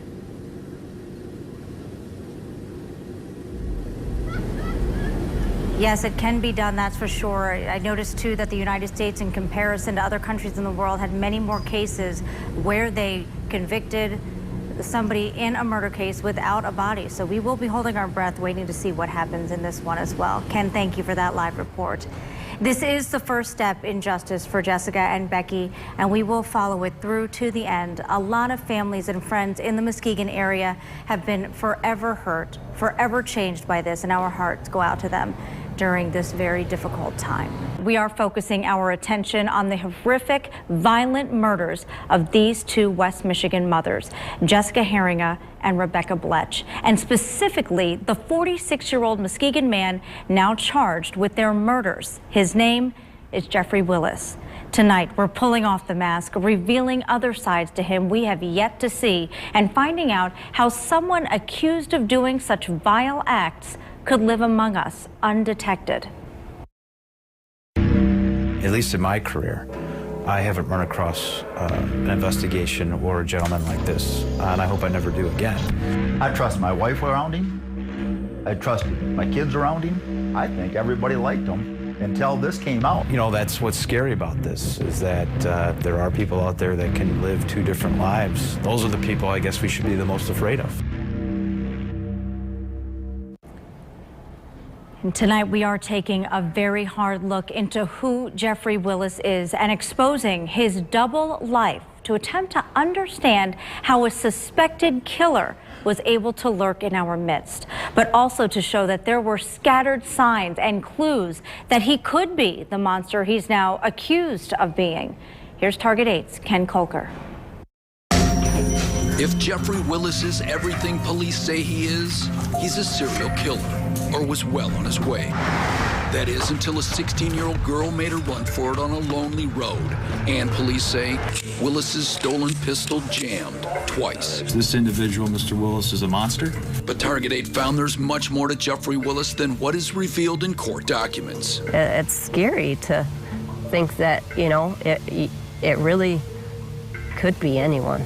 It's hard to understand that your close friend, someone that you hung around with and you liked being around and that you've seen all this stuff with, had this double life. A father, a grandfather, a good friend whose circle included a cop, a trusted coworker, a man never in trouble with the law, a guy who took his grandpa to breakfast every Sunday morning, a Salvation Army bell ringer. But it's not like Willis didn't show glimpses of his dark side along the way, like during a first date in high school. It was a scary ride home, but he did take me home. Or years later, the lewd comments at work about women's private parts. Looking back now, I can say, yeah, he did do some things that were inappropriate. Like when he was fired in 1999 from his custodian job at Edgewood Elementary School in Fruitport for looking at porn on the school computer.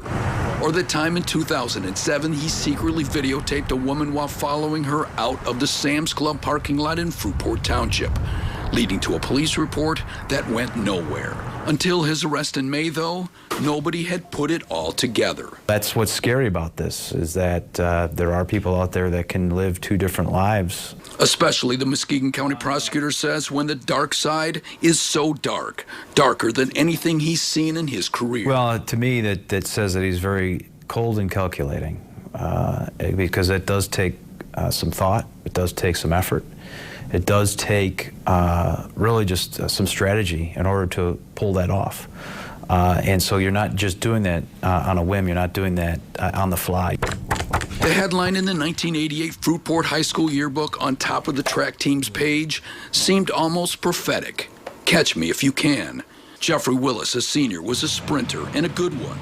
That's him, front row, far left. He was a little skinny kid that was pretty fast. So well thought of that it was his quote that was featured on the track team's yearbook page. Track's a good sport because it teaches you respect for others. Willis grew up in Fruitport, one of 5 boys raised by middle-class parents. A woman who graduated with him from Fruitport High School remembers play dates when they were little. And she recalls a boy who grew into a good-looking jock. He was that all-around, what you would consider good American kid. He was very popular with the grades ahead, the grades below, and he was very, popular in our class. And very full of himself, recalls another woman who met him at a high school track meet. She was 15, he was 17. He was forward. He thought highly of himself, that he was charismatic. I mean, it wasn't just that he kind of was, it was that he thought that of himself, that he was smart, that he was a lot of things that girls should want. One night they ended up on a 2-track in Fruitport, parking. It went further than I wanted, and when I decided that was the point to stop, he did get quite angry. He felt he was maybe owed more. She says she recently told that story to detectives who had tracked her down. It was a scary ride home, but he did take me home. She now shudders to think she dated a would-be serial killer. When you look at him on TV, can you see that Jeff Willis that you dated when you were 15? Yes, I kind of can, yeah. I mean, I never would have had any idea that was the person that he would become. A longtime friend who ran track with Willis remembers Willis's porn collection, a collection he started not long after high school. Back when he was single guys have that stuff. They do. Yeah. And he had boxes and boxes of it. He says Willis watched it on his computer. Was it pretty over-the-top porn, or No, I think it was more, yeah, you could say it was kind of over the top. But he says he saw nothing like the necrophilia police recently found on Willis's home computer. I can't even imagine that. It doesn't. Yeah. That's just. Yeah. That's sick. He thought Willis had tossed his porn collection when he got married 13 years ago. By that time, Willis had a daughter with another woman. That woman later died in a car crash. He loved his wife immensely. I can't see where he lost it at. I don't know. But as far as I know, as much as he used to talk about, he loved her. The prosecutor says Willis kept his dark side so secret that even his wife, now his ex-wife, did not know. He was able to hide it from her very, very well. And the prosecutor says Willis kept it from his close friend, Sean Stefanich, a Fruitport High School classmate who is an officer on the Norton Shores Police Department.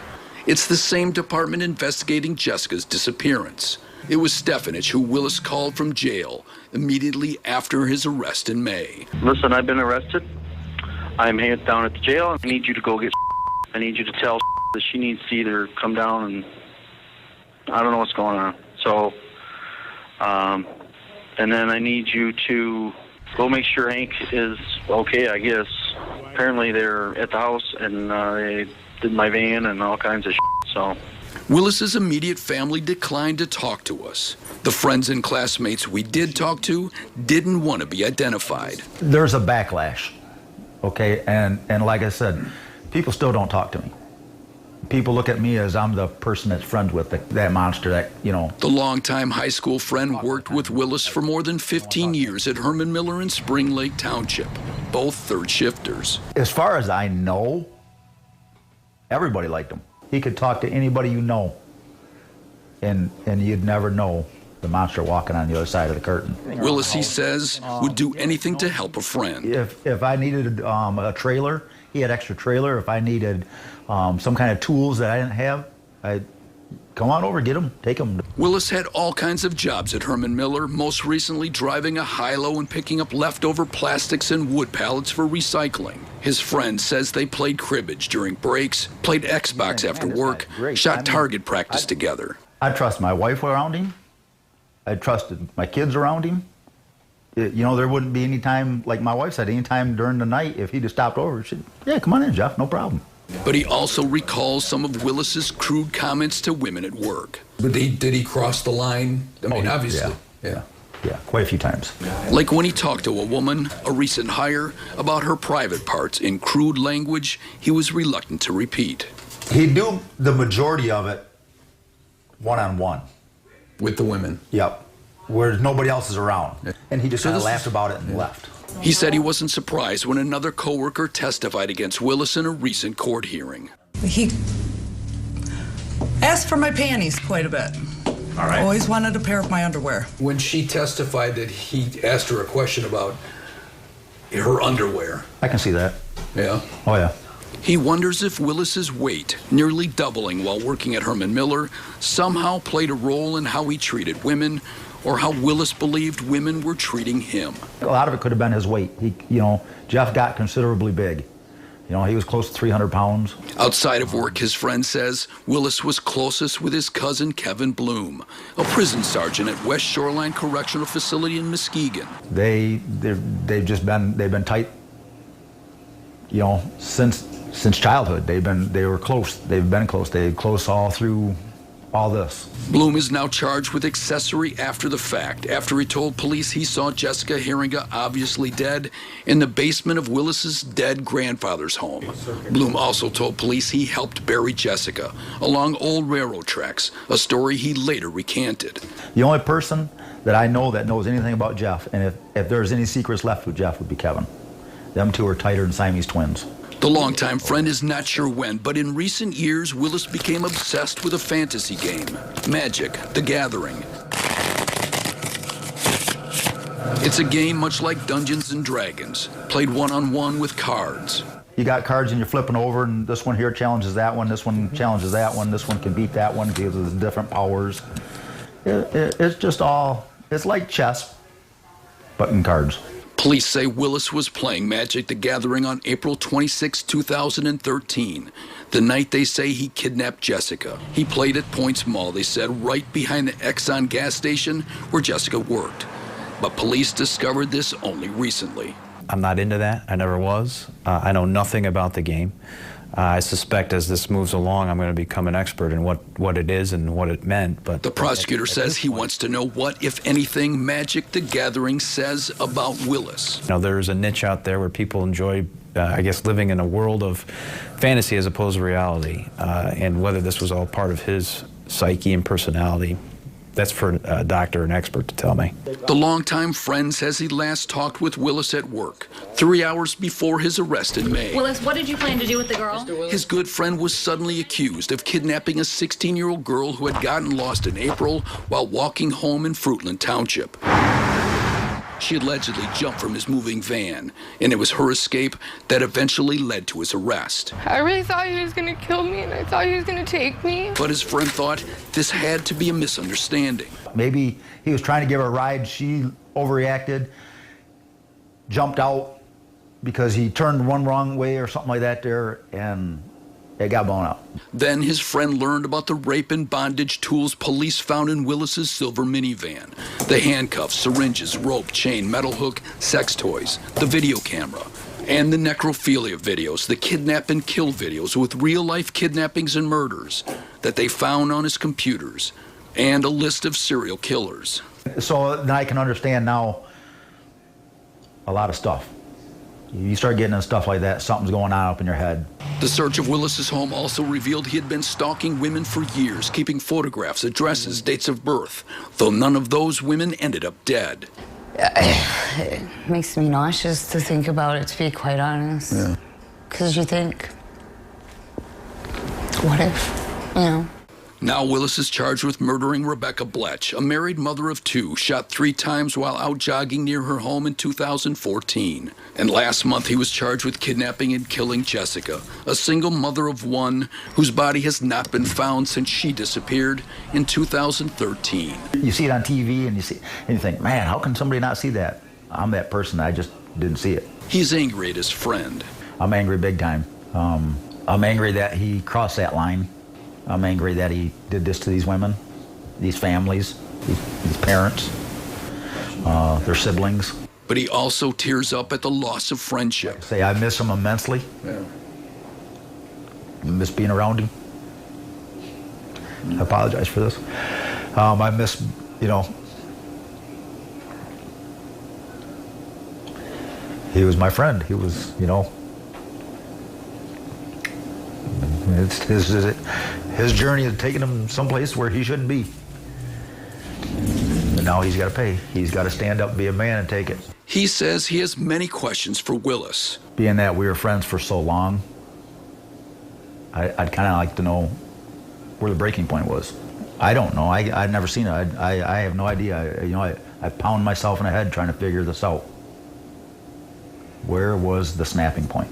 And like everybody else, he wants to know where Jessica is, though he expects his friend will play it out, like a game of Magic, The Gathering. He won't reveal anything until he's ready to reveal it. That's like with Jessica. If he moved her body, that's his trump card. He's not going to reveal that until he's ready to reveal that. He's that smart? He's that smart. If it's enough, Jeff will play that card.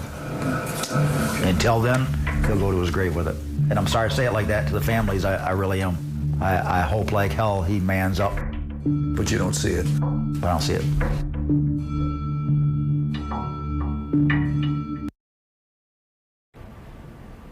And that was Ken Coker reporting. We reached out to Jeffrey Willis's attorneys on several occasions. So far, they have declined to comment about him or any of the allegations against him. In 1 minute, the scattered clues surrounding Willis and why he wasn't caught sooner. We'll discuss that with Target 8 investigator Ken Coker right after this break. We're focusing on the search for Jessica Heeringa's body. And 24-hour News 8's Heather Walker is live in the woods where Bloom told investigators that he and Willis buried Jessica's body. Heather? Investigators are not positive that Jessica Heeringa was buried here at the site of old railroad tracks in a wooded area just down the street from where Willis lived. It's actually about a third of a mile from his house, but investigators say her body is no longer here. Kevin Bloom said it was somewhere along these abandoned tracks that he helped bury Jessica Heeringa. Police first searched the area back in June on the same day they interviewed Bloom. We were pretty excited of the fact that we might, in fact, make that discovery, only obviously not to make that discovery. Police have searched the large wooded area multiple times using forensic techniques and found nothing. It's our belief that she has been moved and that we're in the process of trying to find where she's at. Did Bloom say anything, or do you have any indication that Bloom helped with moving to the second location? Well, I can't comment on any statement that Mr. Bloom made. And I guess you can kind of put 2 and 2 together for yourself. I mean, I would find it very difficult to move a body by yourself. But why would Bloom agree to help with the cover-up? Was Bloom involved in any of the activity prior to that? I just find it hard to believe that he would just agree to disposing of a body. Well, even if he was, I couldn't comment on that. But certainly, we've charged him with what we have evidence, what we believe we have evidence to prove. Willis may be the only one to help investigators find Jessica. Do you think Jeffrey Willis will ever reveal where she's at? I don't know. That's for Mr. Willis to decide. Investigators say it's possible that her body has left the county. If you have any information that may help locate Jessica, you're asked to call Norton Shores Police. Reporting live in Muskegon Township, Heather Walker, 24-hour News 8. Tonight, new documents that we obtained are revealing what led police to charge Jeffrey Willis with Jessica Heeringa's kidnapping and murder. The details are graphic. 24-hour News 8 Sarah Hurwitz is at the live desk tonight with this story. Sarah. Well, Brian, that affidavit points to several pieces of evidence, including credit card and phone records and major bits of how it all happened from Jeffrey Willis's cousin, Kevin Bloom. He describes in an interview what he saw in the basement. Next to old railroad tracks, about a third of a mile from Willis's home, is where Kevin Bloom says he helped bury Jessica Heeringa. But her body isn't there. It's our belief that she has been moved and that we're in the process of trying to find where she's at. It's where investigators searched in June when Bloom was first interviewed following Willis's arrest. We were pretty excited of the fact that we might in fact make that discovery, only obviously not to make that discovery. That story that led police to these woods still a mystery as police hope to find her body. But physical evidence found the day after Jessica Heeringa disappeared, the major link. The day after Heeringa disappeared, police say they found an unidentified piece from a handgun outside the Norton Shores gas station where she was last seen, next to a drop of her own blood. And now police believe that came from the same gun found in Willis's van after his arrest in May, and then it was allegedly used to murder Rebekah Bletsch in 2014. In that affidavit, Bloom allegedly said that Willis had been following Jessica and then hit her on the head at the gas station. And Bloom later said that Willis invited him to Willis's late grandfather's house on Bailey Street in Norton Shores, saying that there was a woman there. Bloom allegedly said that when he got there, Heeringa was naked, face down, dead with her hands tied, and Willis standing next to her. He said that she had a head wound. Heeringa was then wrapped in a sheet, and Bloom helped carry her into Willis's van. The two then took her body to a spot near old railroad tracks at Sheridan and Laketon, not far from Willis's home. A hole was already dug, he said. Shovels were already there to help bury her. And at one point, Bloom told police that he made it all up. But now it appears they believe that he was telling the truth. And credit card records show that Willis visited that gas station 15 or 16 times in the year before she was taken. And police say that phone records placed Willis at the gas station at 5 o'clock the day that Jessica disappeared, 30 minutes after she started her shift. Willis said that he was home with his wife that night when Jessica went missing, but phone records, according to the detective, placed him at the home on Bailey. And Willis will be back in court October 4th to see if he is fit to stand trial. Now his cousin charged with accessory after the fact. He will be back in court October 18th. Reporting from the live desk tonight, Sarah Hurwitz, 24-hour News 8. Today in the case against the man charged with killing two women and trying to kidnap a teenager, Jeffrey Willis. His defense attorney argued in court today that prosecutors should not be able to use evidence in one of the murder cases to prove the other case. Willis is charged in the 2014 murder of Rebekah Bletsch and the 2013 kidnapping and killing of Jessica Heeringa in Muskegon County. 24-hour News 8 Susan Samples is here right now with today's ruling. Susan. Judge Raymond Kostreva ruled in favor of the prosecution today, allowing them to present evidence collected in the Bletsch murder case in the kidnapping and killing of Norton Shores gas station attendant Jessica Heeringa. Jeffrey Willis's defense attorney had argued the shooting death of jogger Rebekah Bletsch was entirely unrelated to the Jessica Heeringa case, and that any evidence collected in the Bletsch case or the attempted kidnapping of a teenager last spring shouldn't be allowed at tomorrow's hearing in the Heeringa case. But Your Honor, it's our position that this is just a classic case of trying to show other acts evidence in order to destroy someone's character, to demonstrate there's a propensity for this person to act in a certain way. The judge ruled for the prosecution, again, saying some of the evidence in the three cases against Willis are so, quote, intertwined that their relevance to the Heeringa case cannot be substantially outweighed by the danger of unfair prejudice to Willis. That means the evidence is in for tomorrow's hearing in the Heeringa case. That includes evidence about a gun that was allegedly connected to the two murders and the attempted kidnapping of a teen last spring. Live in studio control, Susan Samples, back to you. Accused killer Jeffrey Willis is in court today for his preliminary hearing for the murder of Jessica Heeringa. The young mom disappeared from the Norton Shores Exxon gas station back in April of 2013. We do have team coverage. Ken Coker and Heather Walker have both been in the courtroom, keeping us updated at woodtv.com. They are adjourning for a lunch break, and Heather joins us live from the Muskegon County Courthouse for an update now on what's happened so far. Heather? Yeah, we are learning new details in court today, and before this preliminary hearing began, I saw Jeffrey Willis in the hallway as he was being escorted from the jail. We tried to talk to him. Here's how that went down. Jeffrey Willis, do you want to say anything as you're going to this prelim? Are you getting a lot of work done? I mean, a lot of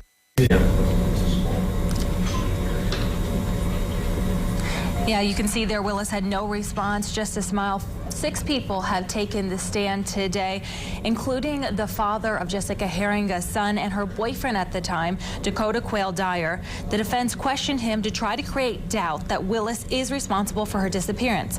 Dakota admitted that he and Jessica had issues with jealousy, suspecting each other of cheating. No one specific, though, no one specific. The defense also revealed that Jessica had a second phone that was found in her car the night of her disappearance. Defense also brought in copied pages from Jessica's journal where she talked about her heroin use and how she wanted to run away. The manager of the Exxon who helped police create the original sketch of the suspect broke down as she spoke on the stand. She and her husband at the time rode their motorcycles by the gas station and noticed that silver minivan the night she disappeared. They saw the minivan turn off the headlights, drive around the back of the Exxon station. That's what they both testified. Her husband testifying that he saw the trunk of the van open and then close, and that he saw only a man in the driver's seat. There were also a couple of customers who testified today, including the last customer who testified about another male customer, not Jeffrey Willis, who she was concerned about Jessica being alone with. But another customer who was at the store the night before Jessica Heeringa disappeared says she was sharing her concern with Jessica about her working alone at night when she says Jeffrey Willis was in the store. And Willis, she says that Jessica shivered, as Willis said the customers were looking out for Jessica at night. When you walked into the gas station that night, was Jessica alone? No. Who else was there? Jeffrey Willis. Now, had you known Mr. Willis at all prior to this? No. Had you ever met him before? No. Had you ever seen him before? No. What makes it so sure in your mind that it was Mr. Willis? Because he looked right at me, because I was having a conversation with Jessica about her being there by herself at night. And that I'd have, you know, if I was her, I'd have her husband or boyfriend or whoever come down and stay with her the last hour to make sure she was all right.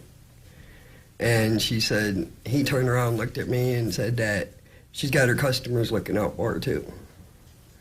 And she, at that point, she sort of shook her head and like shivered. And something just wasn't right about the way she was acting. So we walked up to the cash register and I told her that I'd hang around until she closed, make sure everything was all right. She told me I didn't need to do that. I says, well, I'm gonna be parked at the strip mall right there. I says, I'll just park where I can see the station and make sure you're all right for the night. Also set to take the stand is that 16-year-old girl who says she escaped an attempted abduction by Jeffrey Willis. She again is being called the hero in all of this. This will be the first time that she is face-to-face with Willis since that attempted abduction. Now, this is expected to go all day long, this preliminary hearing, and it may not wrap up today. If it doesn't finish up today, we're told that it will continue on Friday. Reporting live from the Muskegon County Courthouse, Heather Walker, 24-hour News 8. Okay, interesting details, chilling to say the least. Heather, thanks for the live report.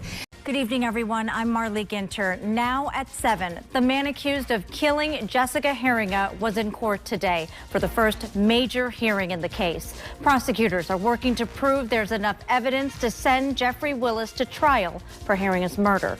Tonight on the 7 on 8, we're taking you inside the courtroom, diving deeper into today's testimony. We'll break down the case the prosecution is trying to make and show you why the defense is questioning it. We'll also show you how the prosecution is working to prove that evidence in other crimes Willis is accused of is connected to the Heeringa case, specifically the murder of Rebekah Bletsch in 2014, as well as the attempted abduction of a 16-year-old just earlier this year. But we start tonight with the first witness called today, Brenda Nestor. Nestor says she was in the Norton Shores Exxon station the night before Jessica disappeared. That would have been April 25th, 2013. Nestor testified today that she saw Willis that night and felt afraid for Heeringa, who was working alone. When you walked in to the gas station, did you recognize who was working that particular night? Yes. Who? It was Jessica. And when you walked into the gas station that night, was Jessica alone? No. Who else was there? Jeffrey Willis. What makes it so sure in your mind that it was Mr. Willis? Because he looked right at me, because I was having a conversation with Jessica about her being there by herself at night. And that I'd have, you know, if I was her, I'd have her husband or boyfriend or whoever come down and stay with her last hour to make sure she was all right. And she said, he turned around, looked at me and said that she's got her customers looking out for her too. And she, at that point, she sort of shook her head and like shivered. And something just wasn't right about the way she was acting. Nestor says she stuck around the Exxon station to make sure Heeringa was safe, and that led to this question from the defense. You never called the police? Well, I didn't know. I mean, that's why I sat there, so if anything happened, I could call the police. But you didn't. Well, nothing happened that night. He left. He looked right at me when he drove out. And then Susan Elliott Mosley, another regular at the gas station, was Jessica's final customer the night of April 26th, 10:51 p.m. Mosley bought a lighter that night. Today in court, she testified that there was a male customer in the store that she didn't like, and she warned Jessica. I was afraid of him. His proxemics were very poor. I felt that Jessica was alone, shouldn't have been. It was always in the evening. This person, just a character judgment. I felt it just wasn't safe. Now, complicating the prosecution's case, she said the customer she was worried about was not Willis. Testimony also included a couple who say they saw a suspicious silver minivan circle behind the Exxon the night Heeringa disappeared. Susan Follett, who also worked at the Exxon, says she and her then husband were out on their motorcycles riding past the Exxon around 11 o'clock when they saw the headlights go dark on the minivan. Both of them testified they drove past and then turned around. When you saw a person outside by the van, the first time you saw that person, he was standing in the back of the van?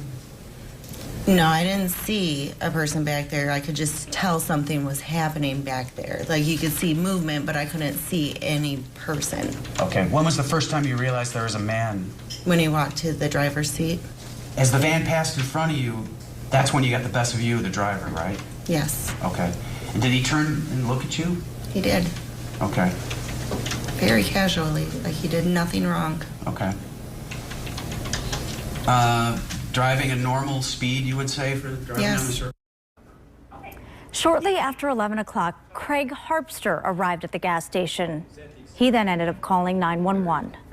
Pulled up to the pump. I was going to get gas, but I was paying with cash. And I stood there for a little bit, and the pump has to be activated, and nothing happened, so I went inside. Okay. Now, given the frequency that you go to the Exxon station, were you familiar with a female that worked there by the name of Jessica Heeringa? Yes, I was. All right. And did you know whether or not she was working that particular night? No, I did not. All right. When you went inside the station, what did you see? There was nobody at the station at all. I went inside, hollered, hey. Now, Harpster testified that there was no sign of a struggle, which lines up with what Norton Shores police officer Joel Huxema said today on the stand. He's the one who responded to Harpster's 911 call. As you walked around the inside of the store, did it look as though there had been any kind of disturbance, like a struggle or a fight or anything of that nature? No, I saw nothing of that nature. And did you observe any personal belongings? I did. I observed a jacket or a coat as well as a purse belonging to the employee. But there was evidence left behind, as the prosecutor showed today in court, including a small blood stain found out back behind the gas station. Hoeksema says investigators also found 2 small batteries and a battery cover for laser sight, which the prosecution says can be linked back to the stolen .22 found in Willis's van after he was arrested earlier this year. This man, Corporal Christopher Hare with the Norton Shores Police Department, actually searched Willis's van back in 2013. He took the stand today to testify about what he remembers. The prosecutor asked him specifically about the .268 in the Heeringa case. I recall the incident, and as I've learned now, it deals directly with Mr. Willis. And you recall the nature of the tip that you received?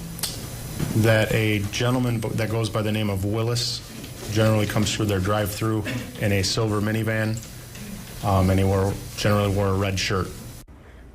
Hare testified today that he was assigned to investigate the tip on May 7th, 2013, a week and a half after Jessica vanished, and it left them to the Willis's house. Did you talk to him? I guess, did you follow up on the tip first and foremost? I did. All right. And did you talk to him about his familiarity with the Exxon station on Sternberg? I did. And what did he tell you about that? That he does frequent the Exxon station on Sternberg Road. Did he indicate that he was there on April 26th? He did, of 2013. Of 2013. Did he tell you what time, approximately? Approximately 5 p.m. Now, did he also indicate whether or not he knew Jessica Heeringa, the clerk? He said he did know Jessica. Willis also let investigators look inside his van. We opened up the back. He opened up the back, and we looked through it. It was very clean, like to the point where there were vacuum marked lines still in the carpet. It smelled of cleaning product. He advised that he had just had it detailed because he just purchased it a month prior from Flick'em Auto in Grand Rapids. And the day they took it, it had not been detailed yet. So they had returned to Flick'em at a later date and had it detailed because it smelled of smoke. The report on the interaction with Willis, which in mind happened in 2013, wasn't officially written up until October of this year. So why wasn't it written up earlier? And did Hare remember everything correctly? Well, that's the question the defense had for the witness. And part of your training as a police officer that you learned back in the academy is that you write a report as soon after something happens as you can, so you can recall the events, because a memory of something recent is better than looking back on something over the course of years. Wouldn't you agree? Judge, I'm going to object to the question because I think maybe it's a little confusing or mischaracterization on Mr. Hostika's part. Corporal Hare has indicated he did actually take notes that was actually typewritten in a tip, which I know for a fact he has in his possession. And so, in essence, he did write a report. So I guess I'm confused. He has no report. He did not write a report on the date of the incident. My question was only, is he not trained to write a report, especially in a case this significant, as soon as he can after something happens, so he can have the best possible recollection? I'll allow that question. Isn't that true? I did that. Now, today we also heard from an early person of interest in the case, Jessica's boyfriend, Dakota Quayle Dyer. He painted a picture of Jessica's personal life, admitting their relationship was on the rocks around the time she went missing. Why were you going through trouble? We had issues with other people, just jealousy issues, I guess. Okay, what do you mean? What other people? She always suspected me of being with somebody else. I always suspected her of her trying to see someone else. Infidelity, I guess, is the word I'm looking for. No one specific, just general, I don't know how to explain it. Dakota still denies any involvement with her disappearance. Under cross-examination, Dakota admitted Heeringa was a heroin user and hid a second phone to contact her drug dealer. If Mr. Dyer is aware of who she was seeing for her drugs, I would like to know if the police investigated these people. All right, I will rule the objection. You may proceed. Go ahead. Do you know who she was seeing for drugs? I do not know him personally. I just know he went by a street name Jay-Z. That's all. I've never met the person. I've never seen him. I called him and cussed him out on the phone that one day, and that was it. He also admitted he found the phone and smashed it in anger not long before Heeringa disappeared. We're taking you back inside the Muskegon County courtroom where Jeffrey Willis's hearing narrowed in on a separate murder case. Willis is charged with killing 36-year-old Rebekah Bletsch while she was jogging in June of 2014. Yesterday, the judge ruled some evidence in the Bletsch case could be used in this case, at least until trial, when the court could decide what was relevant. Among that evidence, a specific gun mentioned in both investigations. Today, Deputy Scott Foster painted a picture of the night Bletsch's body was found along the side of the road. Bletsch's family members tearfully watched on as Deputy Foster testified to the trial of evidence left at the scene. I think you already indicated that you observed a single shell casing kind of in the southbound lane of the automobile. Is that correct? Correct. And I apologize, you may have said this, but did you observe potentially what caliber that was? Yeah, it was clearly a .22. Deputy Brian Harris was also called to the stand. He talked about returning to the scene the day after Bletsch's death, finding 2 more shell casings from a .22 caliber gun along the side of the road. Investigators previously determined the gun used to kill Bletsch was the same one found in Willis's van when he was arrested. And as we told you before, attachments from that same gun were also found at the Heeringa abduction scene. Tonight's final stop, heroic testimony from today's youngest witness, the 16-year-old girl who allegedly jumped from Willis's van earlier this year, rehashed what happened that April morning. We'll show you in length what played out in court, but to protect her identity, we're not going to show the teen's face. Let me ask you this. Did he give you the cell? Was he going to give you the cell phone right there on the roadway, or did you have to get in his car to use the phone? I had to get into his car. All right. What happens when you get into the car? He rolled up his window, and I asked him to roll it down because I was crying, and I just wanted air, and he rolled it back down. He locked the doors when he rolled up the window. I'm not too sure what he asked me. I asked him if I could use the phone. He told me the phone was dead. He was just kind of staring at me, and I asked him to stop. Let me stop you right there. Why did you ask him to stop? Because he told, did I say this? When I asked for his phone, he said his phone was dead. Okay. And that's when I asked him to stop. Okay. And did he stop? No. He just stared at me. He slowed down, but he didn't stop.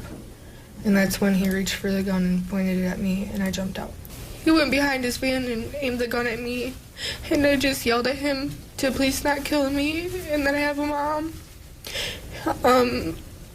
After I got far enough away from him, he told me that he was just kidding and that it was all a joke and to come back. So now I want to bring in 24-hour News 8's Heather Walker and Ken Kolker, who were in the courtroom for all of it today. I want to start with Heather. Now, first, did you have a chance to talk with the teen's mother before all this? What did she have to say? Well, we've had a relationship ever since we started looking into this case. I've been in contact with the family and the 16-year-old girl. And so I, of course, saw them today at court, and I just wanted to reach out and just give them some support because I knew that this was going to be very hard for that 16-year-old girl to speak in front of Jeffrey Willis sitting there just feet from her, let alone just a 16-year-old testifying. And so I just reached out to the mom, and I gave her a hug, and I told her, you know, that I had talked to her daughter and told her just to be strong, and she appreciated that. And she told me that her daughter broke down as they were walking into the courthouse. And so it was before they even made it to the courthouse that she had a moment to break down, and I think there were some tears right before she took the stand as well, and of course on the stands. This has to be so difficult too, as they are listening to what the suspicion is that happened.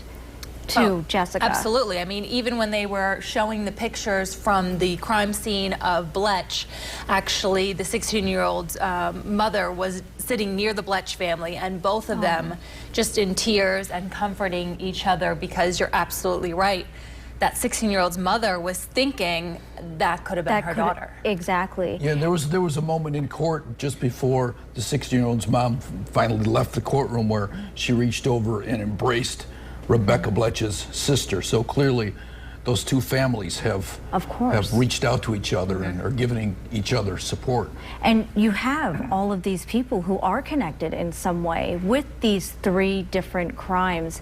Ken, what else did you learn about the evidence that was brought up in court today? Well, it appears that the key piece of evidence they have, the only thing so far that I see that connects Jeffrey Willis to what happened to Jessica Heeringa is a battery cover on a laser sight that it attaches to a gun.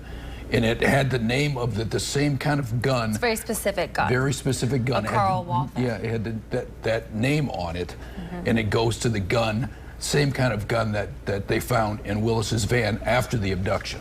Which also matches the shell casings that were found at the Bletsch murder site. Exactly. So you hear all of this, and you know that prosecutors are working to make sure that they can present enough evidence here to send this case to trial.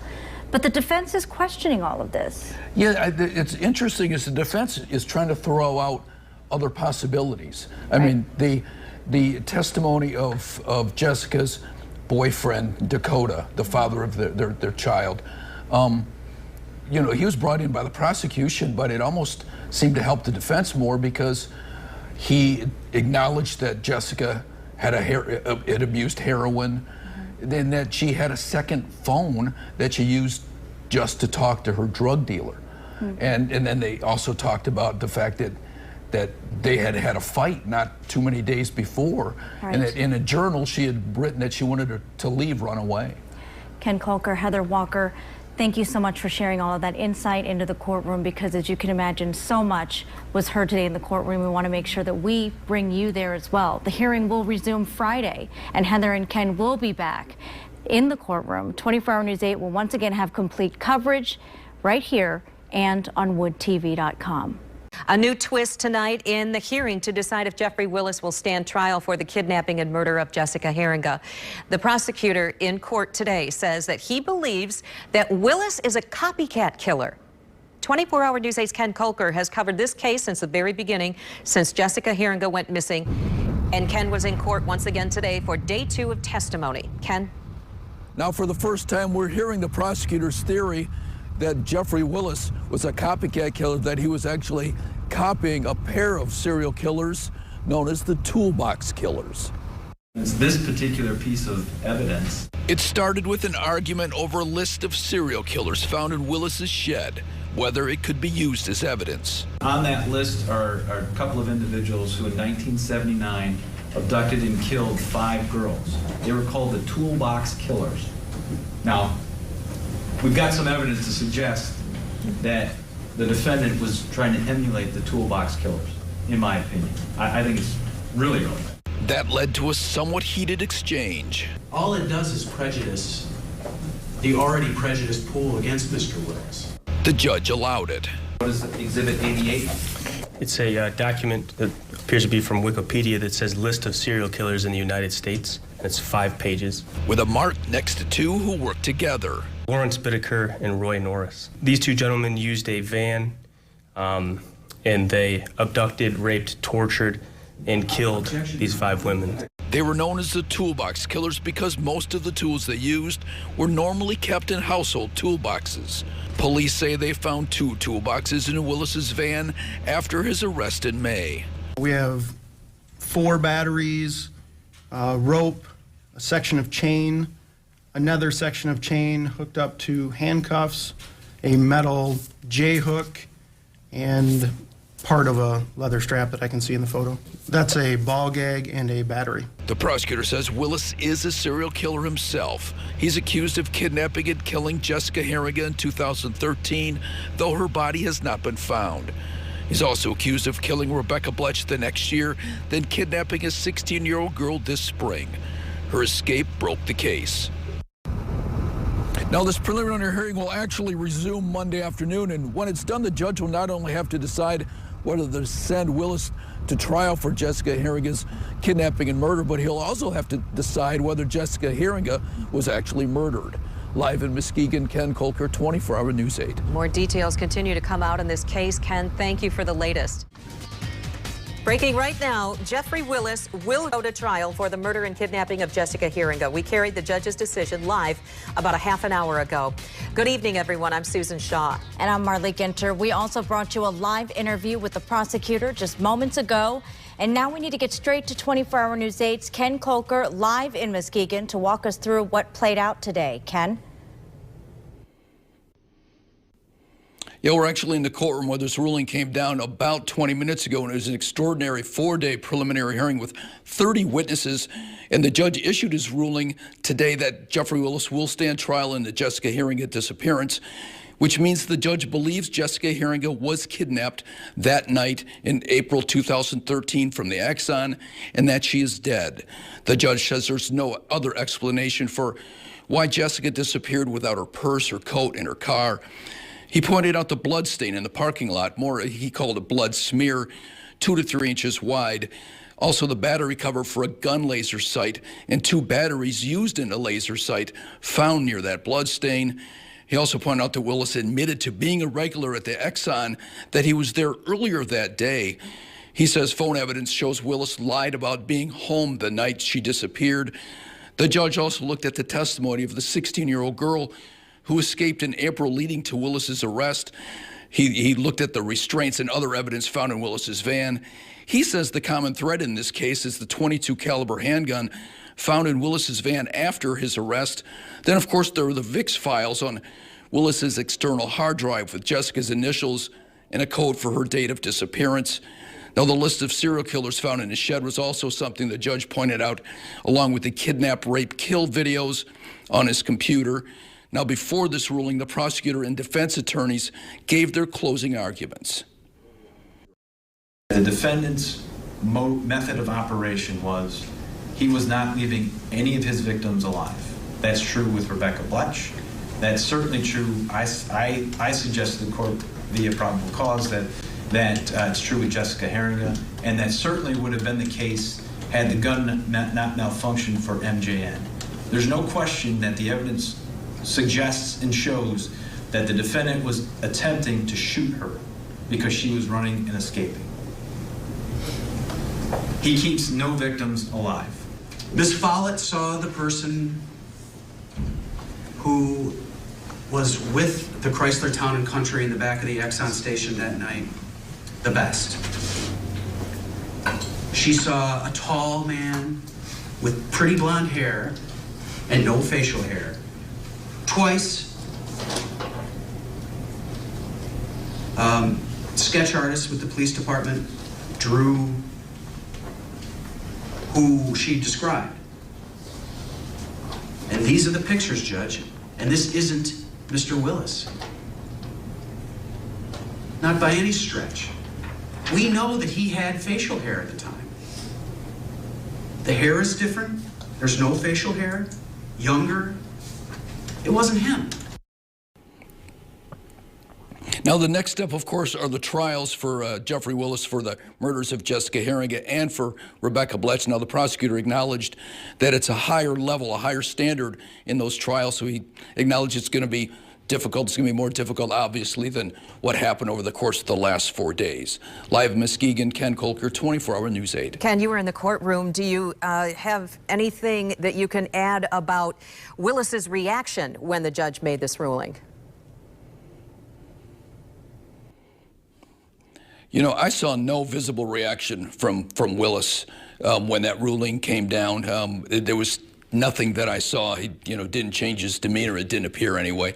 You could sort of tell this ruling was coming as the judge spoke and started giving the evidence, why he was going to make this ruling. So when he did make his ruling, it wasn't that dramatic. You could almost, see it coming.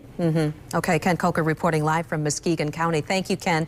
This is a case that we've been following since Jessica Heeringa was abducted on April 26, 2013. 1 year later, on June 29, 2014, Rebekah Bletsch was murdered while jogging in northern Muskegon County. Jeffrey Willis was arrested this spring after allegedly trying to abduct a teenager. You can see a full breakdown of the evidence discussed during the preliminary hearing right now at woodtv.com. The accused killer of Jessica Heeringa went before a judge today, this time asking for a new judge. He claimed the current one could be biased because he worked in the prosecutor's office until 2014. 24-Hour News 8's Heather Walker was in court when the judge denied the motion. The judge said he had no involvement in the case while working as a prosecutor, so as of now, he will remain the judge. I can tell you, based upon my memory, I never gave anybody legal advice. I never provided any consultation whatsoever at any briefings. I never was involved in drafting or even advising on a search warrant in connection with the disappearance of Ms. Heeringa. Judge Kostrava acknowledges that he worked for the Muskegon County Prosecutor's Office from 1992 until September of 2014, a year after Jessica went missing. But honestly, the office in general didn't really get fully involved or immersed in this whole investigation again until after Mr. Willis was arrested. Muskegon County Prosecutor DJ Hilson confirmed that, but the defense argued having Kostrava on this case would create an appearance of impropriety. No, I do not have any personal knowledge whether you attended any briefings or not. But we're talking about a relatively small office in an extremely high-profile case. Without any evidence, the judge ruled to deny the motion. So I respectfully decline to grant your request. Willis will be back in court at the end of the month for a preliminary hearing. Stay with Wood TV 8 for all of the developments. In Muskegon, Heather Walker, 24-Hour News 8. There is enough evidence for Kevin Bloom to stand trial. Bloom is the cousin of accused killer Jeffrey Willis, who is charged in Jessica Heeringa's killing in Norton Shores. Bloom is charged with being an accessory to the crime after the fact because of his statements to police about helping to move her body. 24-Hour News 8's Heather Walker was in court today, and she's joining us now in studio. Heather? Well, Sue, the judge took about 3 hours to make his decision to move this case forward despite having no physical evidence. The family of Kevin Bloom sat behind him in court today while 2 detectives testified about Bloom's alleged recorded confession that he helped, quote, take care of Jessica Heeringa's body. He described seeing Jessica Heeringa, who, again, he referred to as the gas station girl. Bloom told police details of how he helped bury her body. Lieutenant Casher testified he was crying and apologizing for not coming forward sooner and saying something. Lieutenant said that Bloom told police he would show them where the alleged burial site was, and on their way, he called his wife on speakerphone, telling her he was with detectives and that he'd gained weight and been sick for the past 3 years because of what he knew and what Willis did to Heeringa, going on to say he was resigning from his job to save his pension in order to take care of his family. And I mean this. Like, wholeheartedly, I've been trying to figure this whole thing out. You call your wife, who you're not under arrest. You're not, I'm not even close to thinking you're arrested. He put his hands out to be cuffed. I'm like, I don't need to cuff you. When going to the site, he calls his wife to say, please resign. I'm going to have to resign to save that pension. Why do you save a pension? Why do you resign? If you've done nothing wrong. But later, Bloom said he lied and had nothing to do with Jessica Heeringa. Casher testified in his 26-year career he had plenty of people lie to him, but they lie to say they're innocent, not that they're guilty. The defense argued his statements shouldn't be used as evidence because Bloom was charged and convicted of lying to a peace officer for those exact statements. And the defense added, despite 2 searches of Bloom's home, no physical evidence was found linking him to the crime. There's no evidence that he was an accessory after the fact, except his own statements, which an essential part of it is the truthfulness of those statements. If his statements are lies, there's no crime here. A lot of these other statements, there are some corroborating factors, not direct and not great, but there are things that he shouldn't have known. In the end, the judge agreed with the prosecution. Did he lie at portions of his statements? Absolutely, he lied at portions of his statements. But that doesn't mean that the court has to exclude everything he says and just say, well, the entire thing was a lie. The court still has to make that determination. Also revealed in court today, Kevin Bloom admitted to clearing his phone, and a hard drive was missing from his computer. We, of course, will be continuing to follow this case. Brian. Heather Walker, thank you. Trials for suspected serial killer Jeffrey Willis haven't even started in Muskegon County, but the cost to taxpayers is already mounting. Willis is accused of killing Jessica Heeringa and Rebekah Bletsch and the attempted kidnapping of a teenage girl. New tonight, Target 8 investigator Ken Kolker went one-on-one with the head of the publicly funded Muskegon County Public Defender's Office. That office is representing Willis. He talked with them about the cost of the accused killer's defense. Is this taxing your office? Oh, absolutely. This is probably the most significant case of that the county's ever had, unfortunately, because the allegation is serial murder. 4 of the 9 criminal lawyers at the defender's office are working the different Willis cases, along with interns. Then there are investigators and soon expert witnesses, all on the county tab. The honest truth is, it's taxing the prosecutor as well. This is a very expensive, very talent demanding operation. Fred Johnson oversees the defense behind the scenes. There isn't a day that goes by when we don't have 2 or 3 conferences about this case. He says it's difficult to pinpoint the exact cost of the defense because the attorneys would have been paid either way. If this guy were to go out and hire a lawyer to do the work for him that we're doing for him, he's going to spend probably about $250,000 to get it. He's not going to get cheated. He's going to get due process. He's going to get great representation, and justice is going to get done. He says he's already told his boss at the county that he might need a boost to his $1.4 million budget. I'm going to do whatever possible to avoid that outcome. That includes pushing more work onto his other attorneys. He expects to cut into travel and training. But he says other defendants will not suffer. The lawyers will suffer. The lawyers will end up taking a lot heavier caseloads than they normally would, which means a lot more weekends. It means a lot more late nights. It's not for him that we do, it's for us. It's for the rest of us. It's for the innocent people who get the same defense. We don't differentiate between which ones we think are guilty or innocent. We give them what we fought for in wars. We give them what we vote for in our elections. He acknowledges the cases will be difficult on both sides. Is this really proof beyond a reasonable doubt, or is this something that they want you to be afraid of? And I mean, let's face it, you're sitting on that jury, and one of the things you're thinking about, I got kids at home, and this man, if I say not guilty, this man goes free, and what if? That's only human. I'm Target 8 investigator Ken Kolker.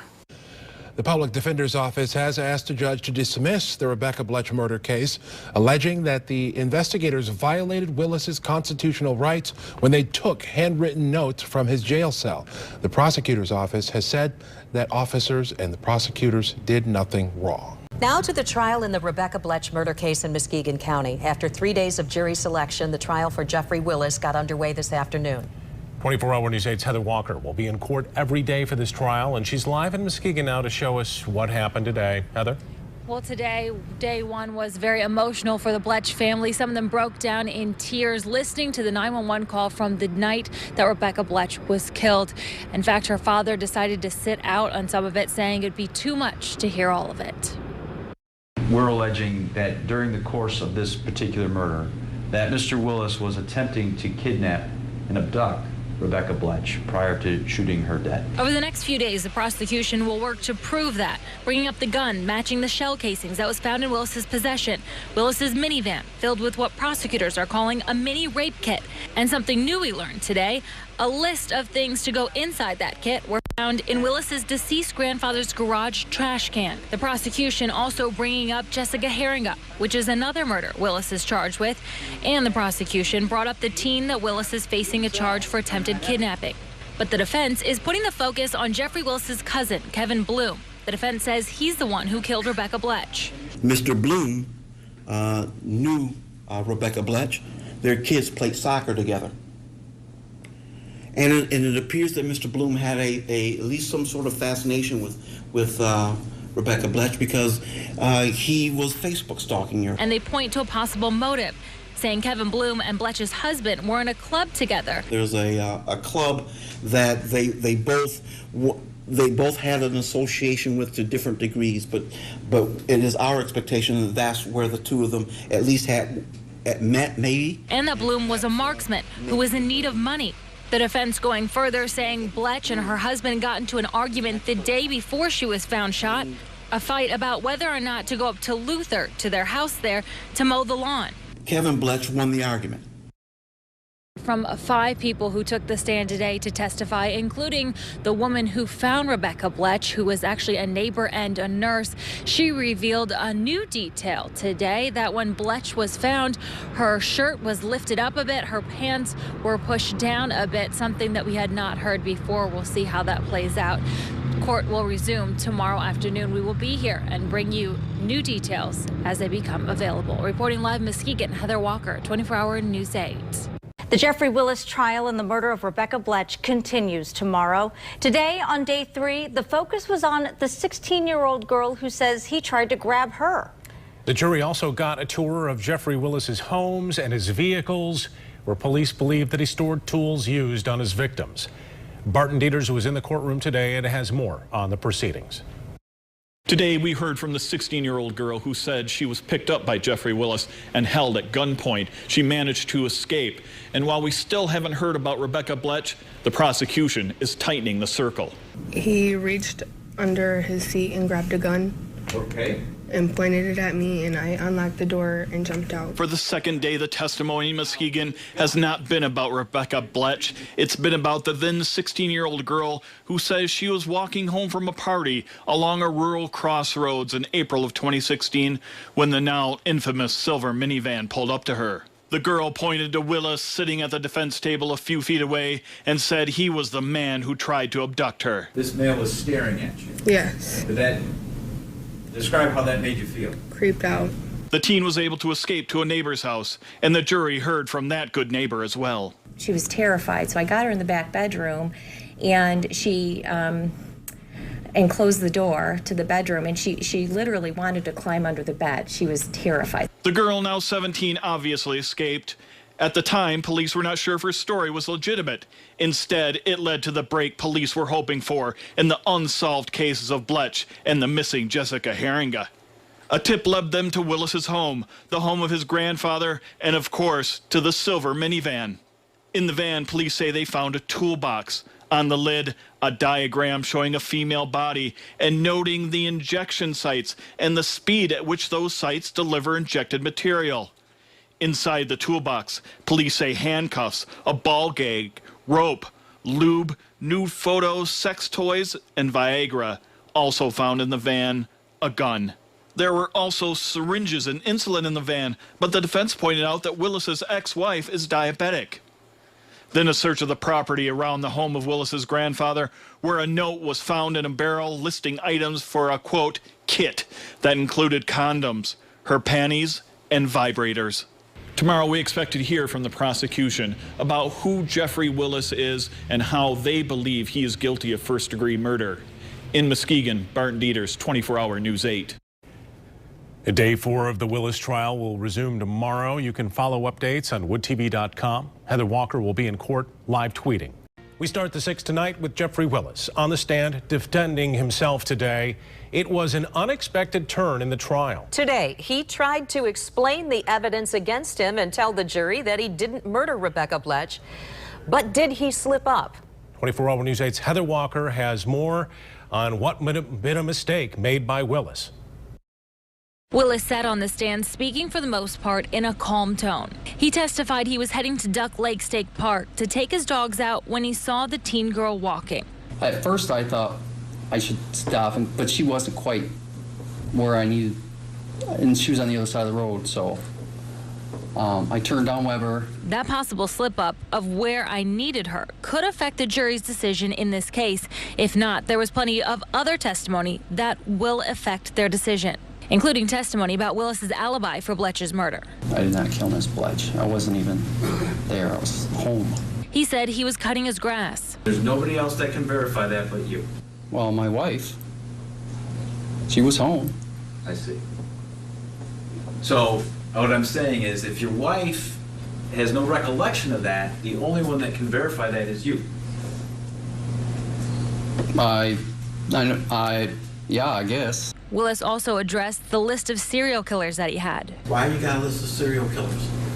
I don't have any work in a shop, but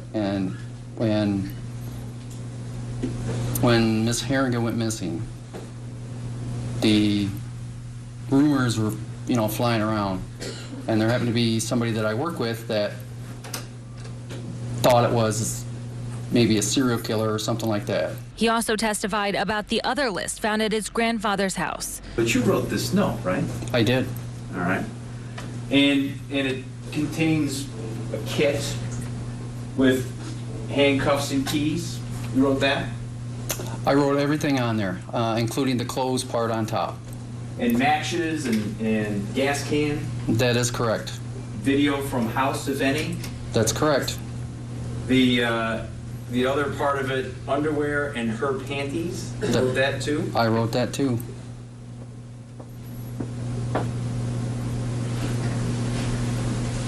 Zip ties? You wrote that? That would be in the bottom section, yes. Okay. Restraint board? You wrote that? I did. Bag of rubber gloves? I believe, yeah, that's on there too. Now, that soundbite that you heard from the testimony of the possible slip-up, that was in regards to the teen abduction. Willis testified today that he was the man that picked up the teen, but he was just trying to help, he said. Now, of course, prosecution questioning him, well, if you were trying to help, then why did you end up leaving the scene, and why didn't you say that you were that man when it hit the news? And when police asked him about it, he said he was trying to avoid being arrested. All of it very strange, Brian. And also interesting, we learned today that the prosecutor only learned that Willis would take the stand during that lunch break today. Okay, talk about Willis's demeanor during the testimony. He seemed like a cool customer, Heather. And how do you think the jury was responding to his testimony? Right. Well, Willis was very calm when he first took the stand. He sat there. He immediately pivoted his body towards the jury, was making eye contact with them as he was talking. He was calmly speaking for the most part, except for, I think we heard it at 5 when he was asked about the phone records that were being stored in that VIX file. He raised his voice when the prosecution was throwing questions at him about that. But other than that, he was pretty cool and collected and calm. As far as the jury, I was watching their faces as they were listening to his testimony, and unfortunately, they were hard to read. All right. Heather Walker, thank you for that live update. We do have a verdict in the Jeffrey Willis trial right now in the murder of Rebekah Bletsch. Let's listen in. Guilty. Okay, ladies and gentlemen, you've heard the verdict announced by the bailiff indicating that you find the defendant guilty of first-degree premeditated and first-degree felony murder and guilty of felony firearm. Is there anyone who disagrees with that verdict? Please raise your hand if you do. Okay, the jury reached. Right, let the record reflect that no one raised their hand. Do you care to have the jury polled, Mr. I do not need it. Mr. Johnson, do you care to have the jury polled? Given the course of that question, that won't be necessary. All right, thank you. Then, ladies and gentlemen, this will be entered as the official verdict at this time. Do you have a date? I do, December 18th. Our defendant will be remanded in custody of the sheriff without bond pending his sentence on December 18th at 9:15. Remanded defendant at this time.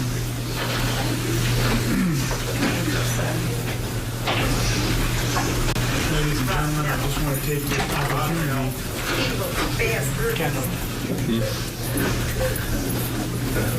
I just want to take this opportunity to thank you on behalf of your community for giving a great deal of time and effort into this. I know this is a great imposition on your daily schedules, and you've been faithful in performing your duties here, being here when you're supposed to be here. I apologize for some of the delays that happened, but they were matters that had to be addressed, and they had to be addressed without your presence, and so that's why we did those things in that way. But you've been more than faithful in performing your duties as jurors, and you've discharged that obligation now. You're free to go about your business. I will tell you, you can talk to anyone you wish to about the case at this time. However, you do not have to. And if someone wants to talk to you about the case and you don't want to talk to them, and they persist, you need to let the bailiff know, and he'll make sure that that conversation comes to a conclusion. But on the other hand, if you want to talk to folks about the case, you're free to do that at this time. If you have anything back in the jury room, make sure you retrieve that. The bailiffs are going to escort you out. So you're going to go back to the jury room, and they'll be escorting you out of the courthouse. And so I hope you have a pleasant evening. And again, thank you. Does anybody have any questions that they have of me before you go? Okay, thank you very much. You are discharged.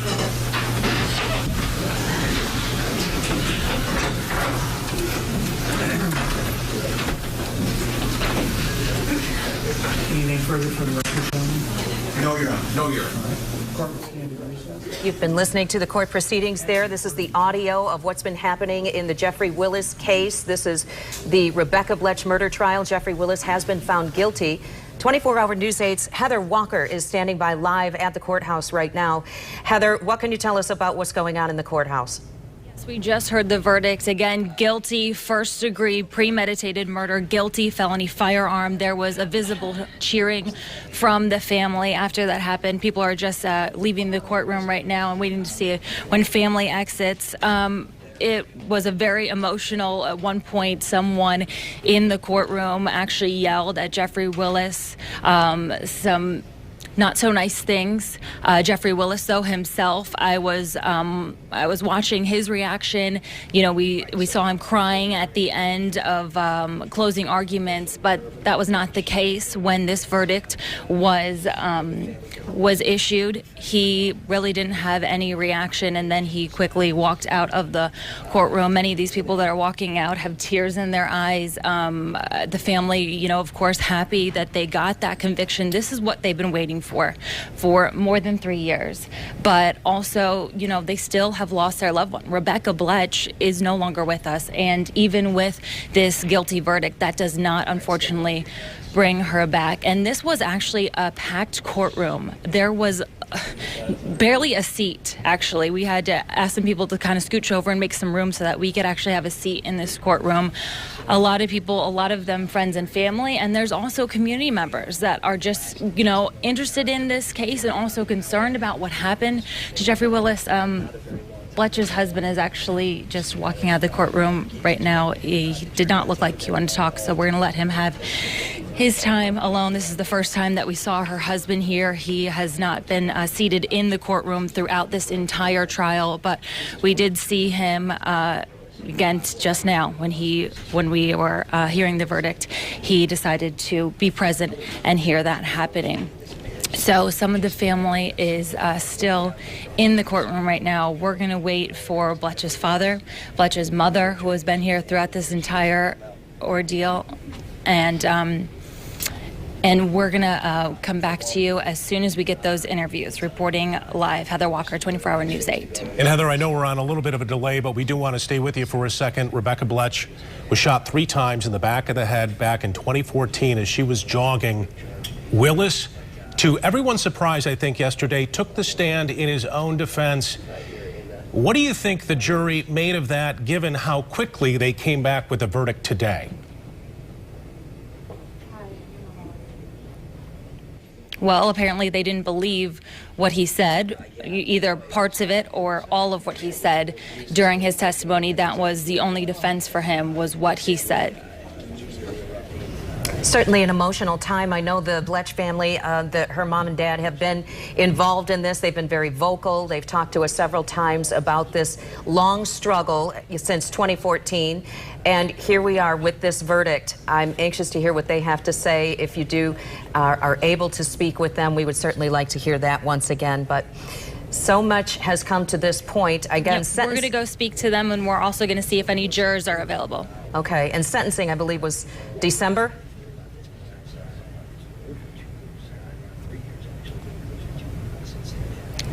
I'm sorry, it's hard to hear you. We're going to try to speak to the family and the jurors. We've got to go to this back room. If you don't mind, we'll go off air, we'll grab them, and then we'll come back to you guys. No, Heather, get to work. We appreciate you chatting with us there. So the verdict coming down, the jury deliberating for what, about an hour, hour and a half maybe. They got the case this afternoon. Not that long after the closing arguments today. Willis shedding tears in the courtroom today, the only emotion really that we saw after he was ice cold on the stand yesterday. That's true. So Heather's going to continue to talk with people and get reaction from the verdict, and we will check back with her as soon as we can. Yep, we've got Barton Dieters outside of the courtroom, so we've got team coverage on this. We'll continue to follow the aftermath of the guilty verdict of Jeffrey Willis coming up. But this coward should have been here to listen to us.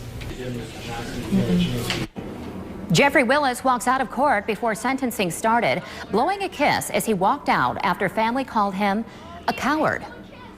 He was not there to hear the victim's statements. Today he was given life in prison without parole for the murder of Rebekah Bletsch. 24 Hour News 8's Heather Walker was in the courtroom watching it all unfold. She joins us live from Muskegon. Heather? Well, Emily, it's unlike anything that I have ever seen. We actually heard an audible gasp in that courtroom, again, like something I have never seen before. Audible gasp in that courtroom when he walked out, blowing that kiss. The family obviously upset that he wasn't there to listen to their statements, only adding to their pain the fact that he wasn't there. But the judge said that there was no law requiring Willis to be present for sentencing. And so that's why he was allowed to leave. Now, Bletch's two sisters and mother still read their victim statements. The prosecutor read one written by Bletch's husband. He was also in court, but wanted to stay out of view. The family told us afterwards that they had to sit through the trial for weeks, and they can't believe that Willis had the right to walk out today. For 3 years, I've waited to say to him those things, and the fact that he was coward enough to just walk out blows my mind. It just, that's another thing I have to sit with and, work through. I really wanted that opportunity to look him in the eyes and tell him how we're feeling, how we're grieving, how much hurt he's put us through, and how much, my family's missing out on from the selfish act he did.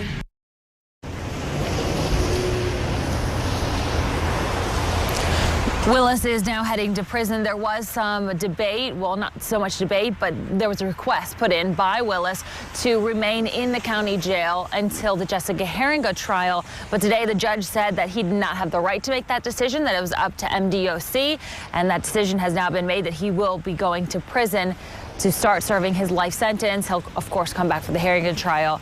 But that has been settled today. Now, coming up at 5 and 6, the family now focusing on Kevin Bloom, Willis's cousin, and their fight to keep him behind bars. We'll tell you more about that tonight. For now, reporting live in Muskegon, Heather Walker, 24 Hour News 8. Thank you, Heather. And as Heather mentioned, Willis will be back in court next year. He's also been charged with kidnapping and murdering missing woman Jessica Heeringa. Heeringa disappeared from a Norton Shores gas station where she worked in April of 2013. She has not been found. That trial is scheduled to begin March 6th. Well, a trial date has not been set yet for the alleged kidnapping of a teenage girl in May of 2016. That incident is partially what blew this series of cold cases open, tying Willis to the crimes. He also faces multiple child pornography charges. Willis is accused of taping his underage neighbors while they were undressing. West Michigan has waited years for this day. Jeffrey Willis's trial will begin on charges he kidnapped and murdered Jessica Heeringa. 24 Hour News 8's Zach Horner is in Muskegon with what has happened since the day she disappeared to get to this point. Zach. Well, good morning, Teresa. That's right. This morning, jury selection is set to begin for the convicted murderer, Jeffrey Willis, to see if he's also responsible for the disappearance of Jessica Heeringa. Now, this is a story that started all the way back in 2013, and this morning, a new chapter begins. It all started April 26, 2013, when 25-year-old Jessica Heeringa was reported missing after her night shift at a Norton Shores gas station. Her blood was found at the scene. She still remains missing, her body never found. Fast forward to 2016. A 16-year-old girl reports a man in his 30s or 40s driving a minivan. He tried to kidnap her.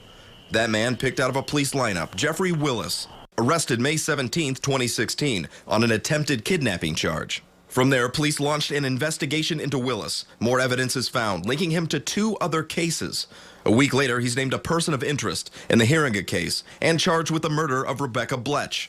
He was found guilty of shooting Bletsch to death last November, now serving a life sentence. Willis's cousin Kevin Bloom told police he saw Willis with Heeringa's dead body, but in a twist later said that was all a lie. However, Bloom pleaded no contest last November to being an accessory after the fact of murder for helping Willis dispose of Heeringa's body. Now, even without a body, prosecutors say there's plenty of evidence to go forward, and this trial, when it gets rolling, is expected to take 2 weeks. Live in Muskegon, I'm Zach Horner, 24-hour News 8. Day 1 in the trial of Jeffrey Willis. The man accused of kidnapping and murdering Jessica Heeringa has now wrapped for the day. In court today, we heard from the first witnesses and saw the first pieces of evidence in the case. Notably missing from the courtroom, Jessica's family. 24-hour News 8's Heather Walker is live outside of the courthouse with the reason why. Heather. Well, there was a post on the Find Jessica Heeringa Facebook page today. That page is run by Heeringa's family. And take a look at this post. It says in part, well, part of it actually takes a shot at the prosecutor. And then it goes on to say that they will not post anything about the trial on the page. And they're even asking people to protest the, quote, joke of a trial by posting Jessica's picture, saying, no Jess, no justice. They're referring to the fact that she has not been found. The Muskegon County prosecutor, though, still believes he can get a conviction. We were able to match some things to the defendant, some things to Ms. Bletsch. We were unable to do so for Jessica Heeringa. And that's just reality. Jessica Heeringa is still missing, but the prosecutor presented a body of evidence to try and prove Willis kidnapped and killed her. We're able to take a possibility of 31,000 vehicles, silver minivans, Dodge Caravans, and whittle it down to about 31. Inside that van, investigators found 2 locked toolboxes, one filled with handcuffs, a gag ball, lube, and sex toys. The second had a Walther handgun, blue pills, needles, and insulin. Investigators also found an external hard drive that has a Vicks folder on it with a subfolder named Jessica Heeringa. But the defense is arguing it's not enough, pointing the finger at Heeringa's lifestyle. She was living a very tumultuous life. You don't have the evidence you need to convict my client.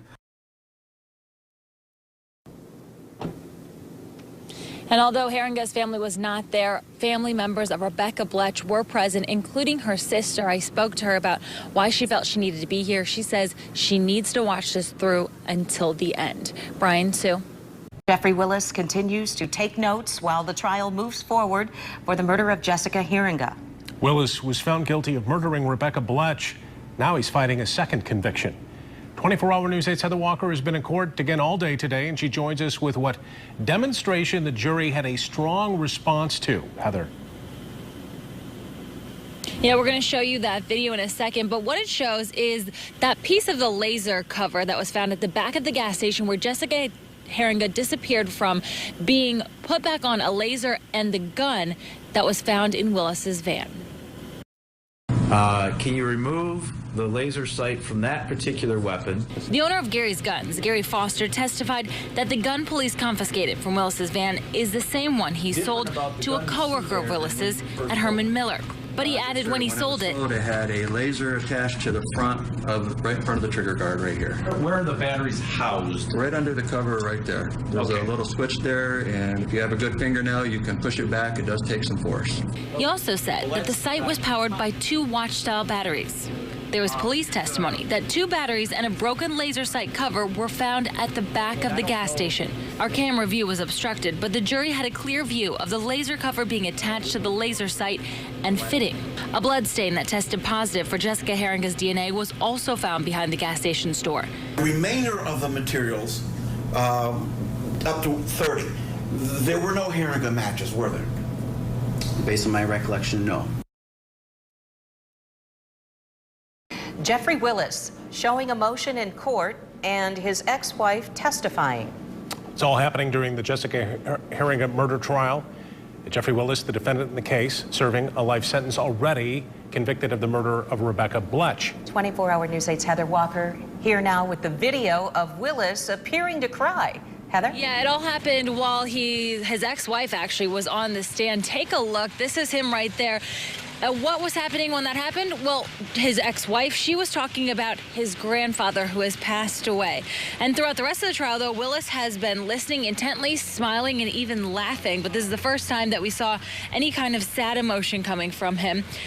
Now, his ex-wife's testimony today contradicted a lot of what Willis has told investigators, including Willis's explanation for a large amount of bleach and cleaning products in the basement of his grandfather's house.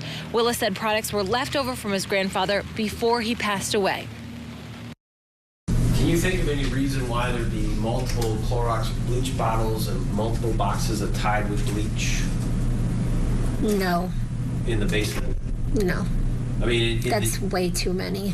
In the years that you cleaned, I would throw those away. Okay. We would cut down the boxes, and what didn't fit in his trash, he had a weekly stipend of like one bag, worked out with the garbage company, one bag, and what didn't fit would come to our house. I would bring it home and throw it in our trash. So as far as you're concerned, when Grandpa, as the years that you helped when Grandpa was alive, this excess would not exist. No, and it wouldn't be in the basement either, because he stopped going down in the basement. Now, we have about 7 more witnesses to hear from, so we're expecting that testimony will wrap up either late Tuesday or early Wednesday morning, which means we could get a verdict as early as Wednesday. Reporting live in Muskegon, Heather Walker, 24-hour News 8.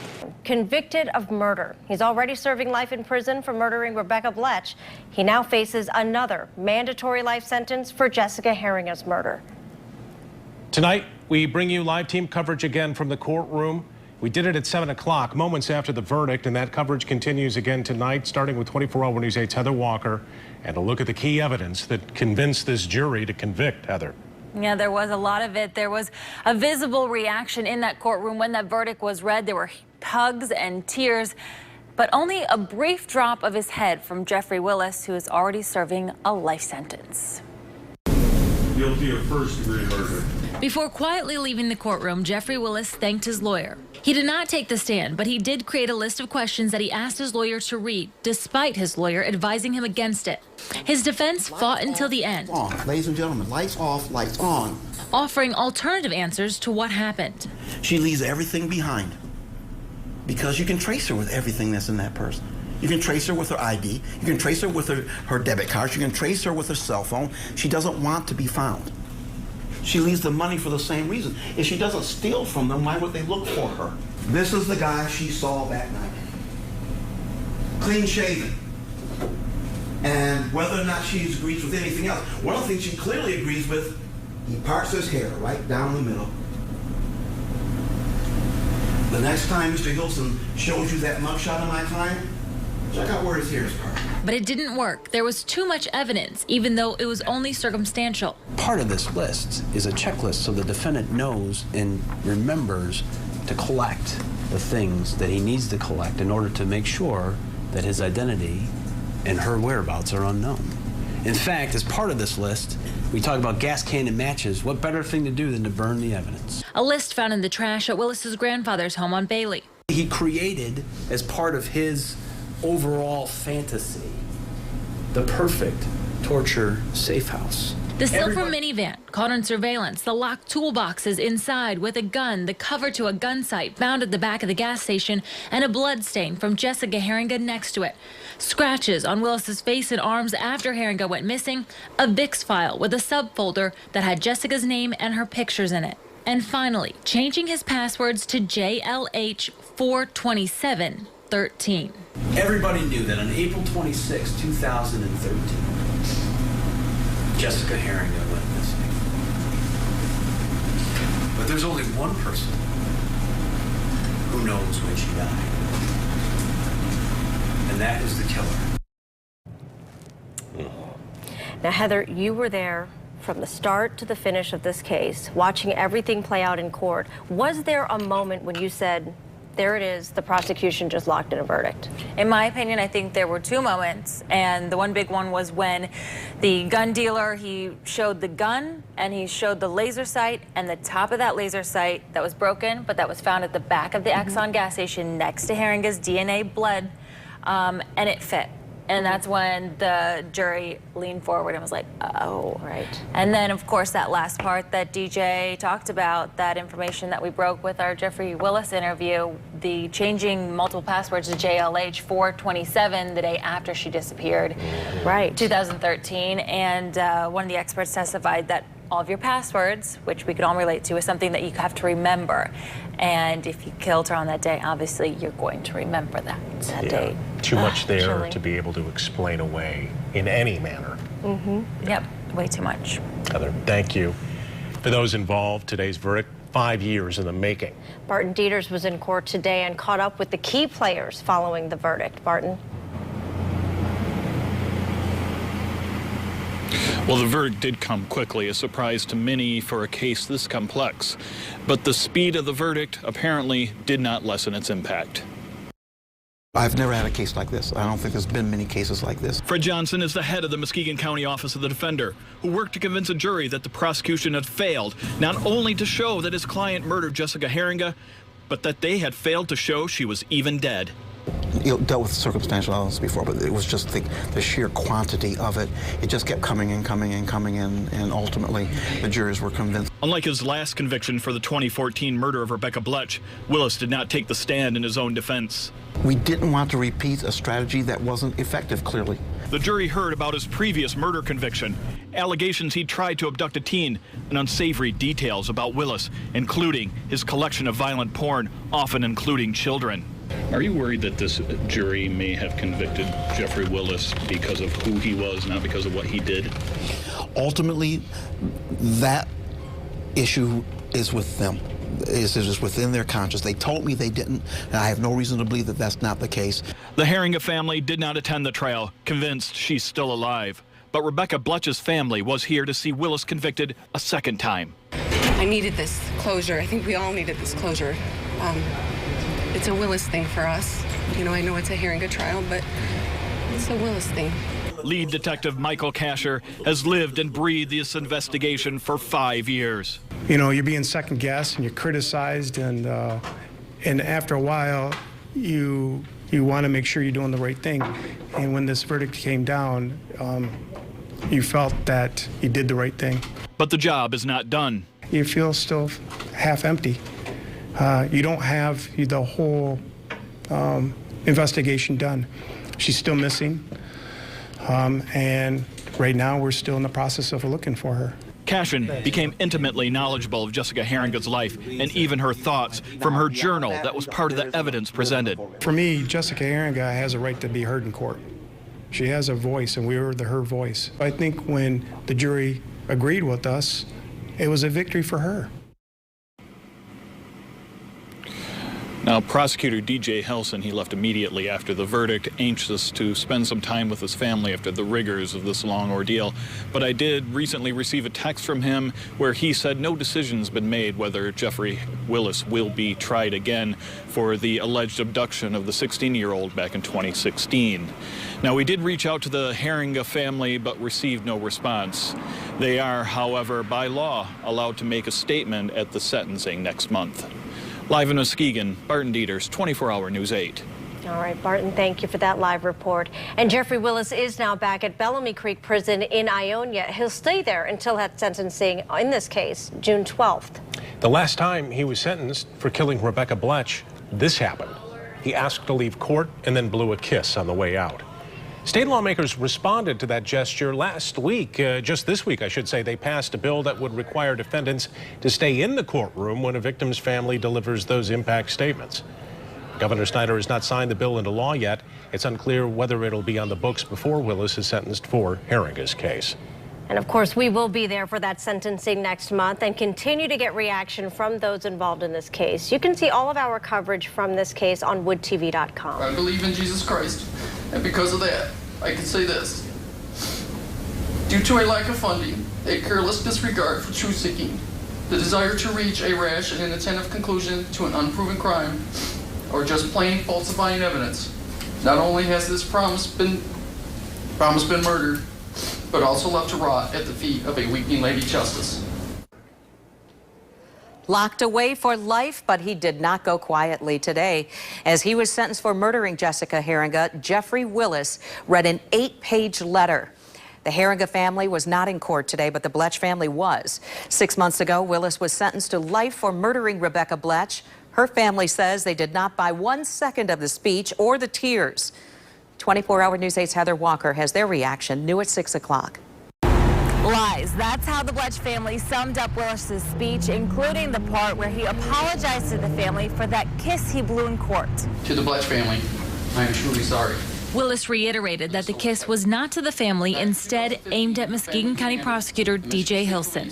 The cameras don't lie. If you watch that video again, he watched my family as he walked past and blew that kiss to us as he walked out. That was so ignorant. That wasn't to DJ. No. That's just him trying to look good. My grandfather, Lawrence Wesley, fought to protect my presumption of innocence. What'd you think about those tears?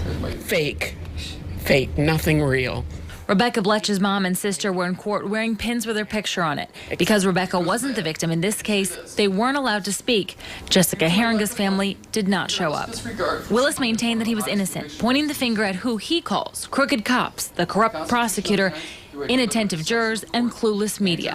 I've worked too hard and too long in my career to throw something like that away for this guy, and that would never happen. It's all fake.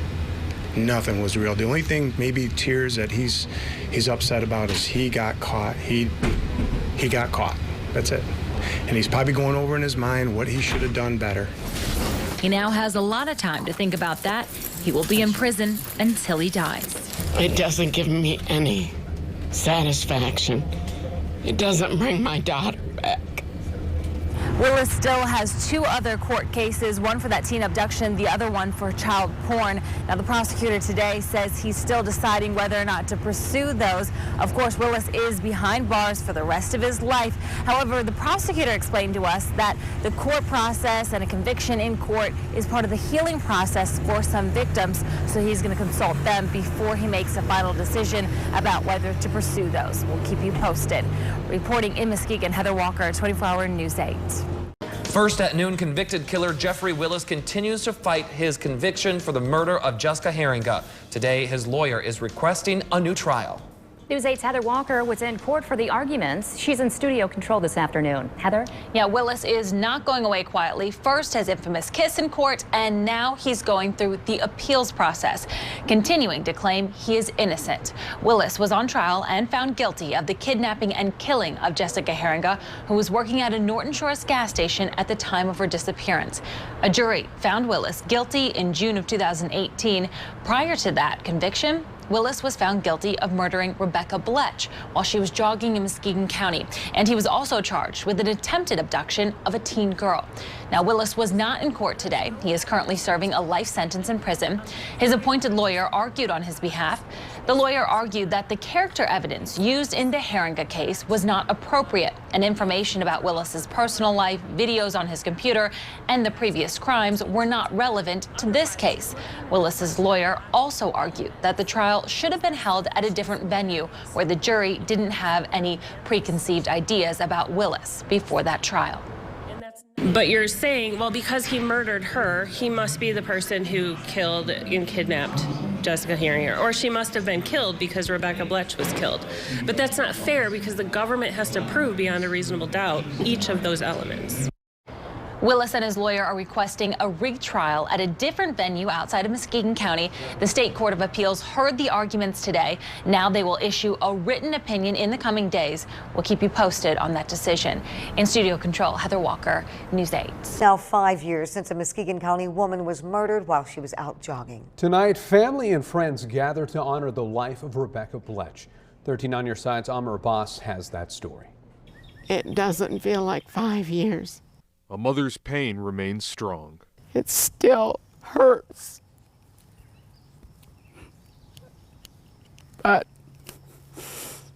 I know she's in a safe place now and nobody can hurt her again. In June of 2014, Rebekah Bletsch was jogging in Muskegon County when she was shot multiple times and killed. Jeffrey Willis was convicted of her murder and other crimes. He is currently serving 2 life sentences. This is a cross that they put up today for Rebekah. On Wednesday, Rebekah's mother, Deborah Reamer, visited the site of her daughter's murder.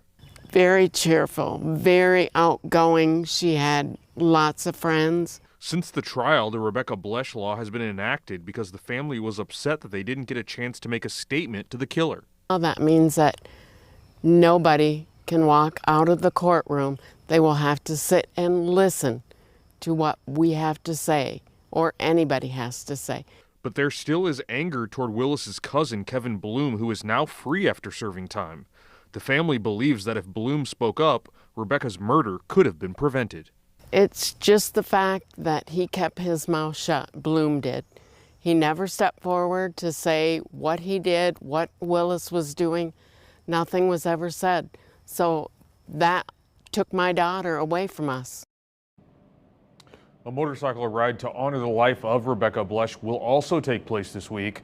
That event is scheduled for this Saturday. Nick? There is a plan to destroy a key piece of evidence used by Jeffrey Willis in the murders of Jessica Heeringa and Rebekah Bletsch.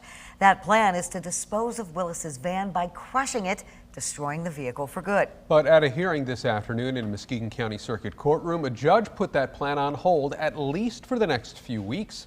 13 on your side, Lake Shore reporter John Mills reports now from Muskegon County.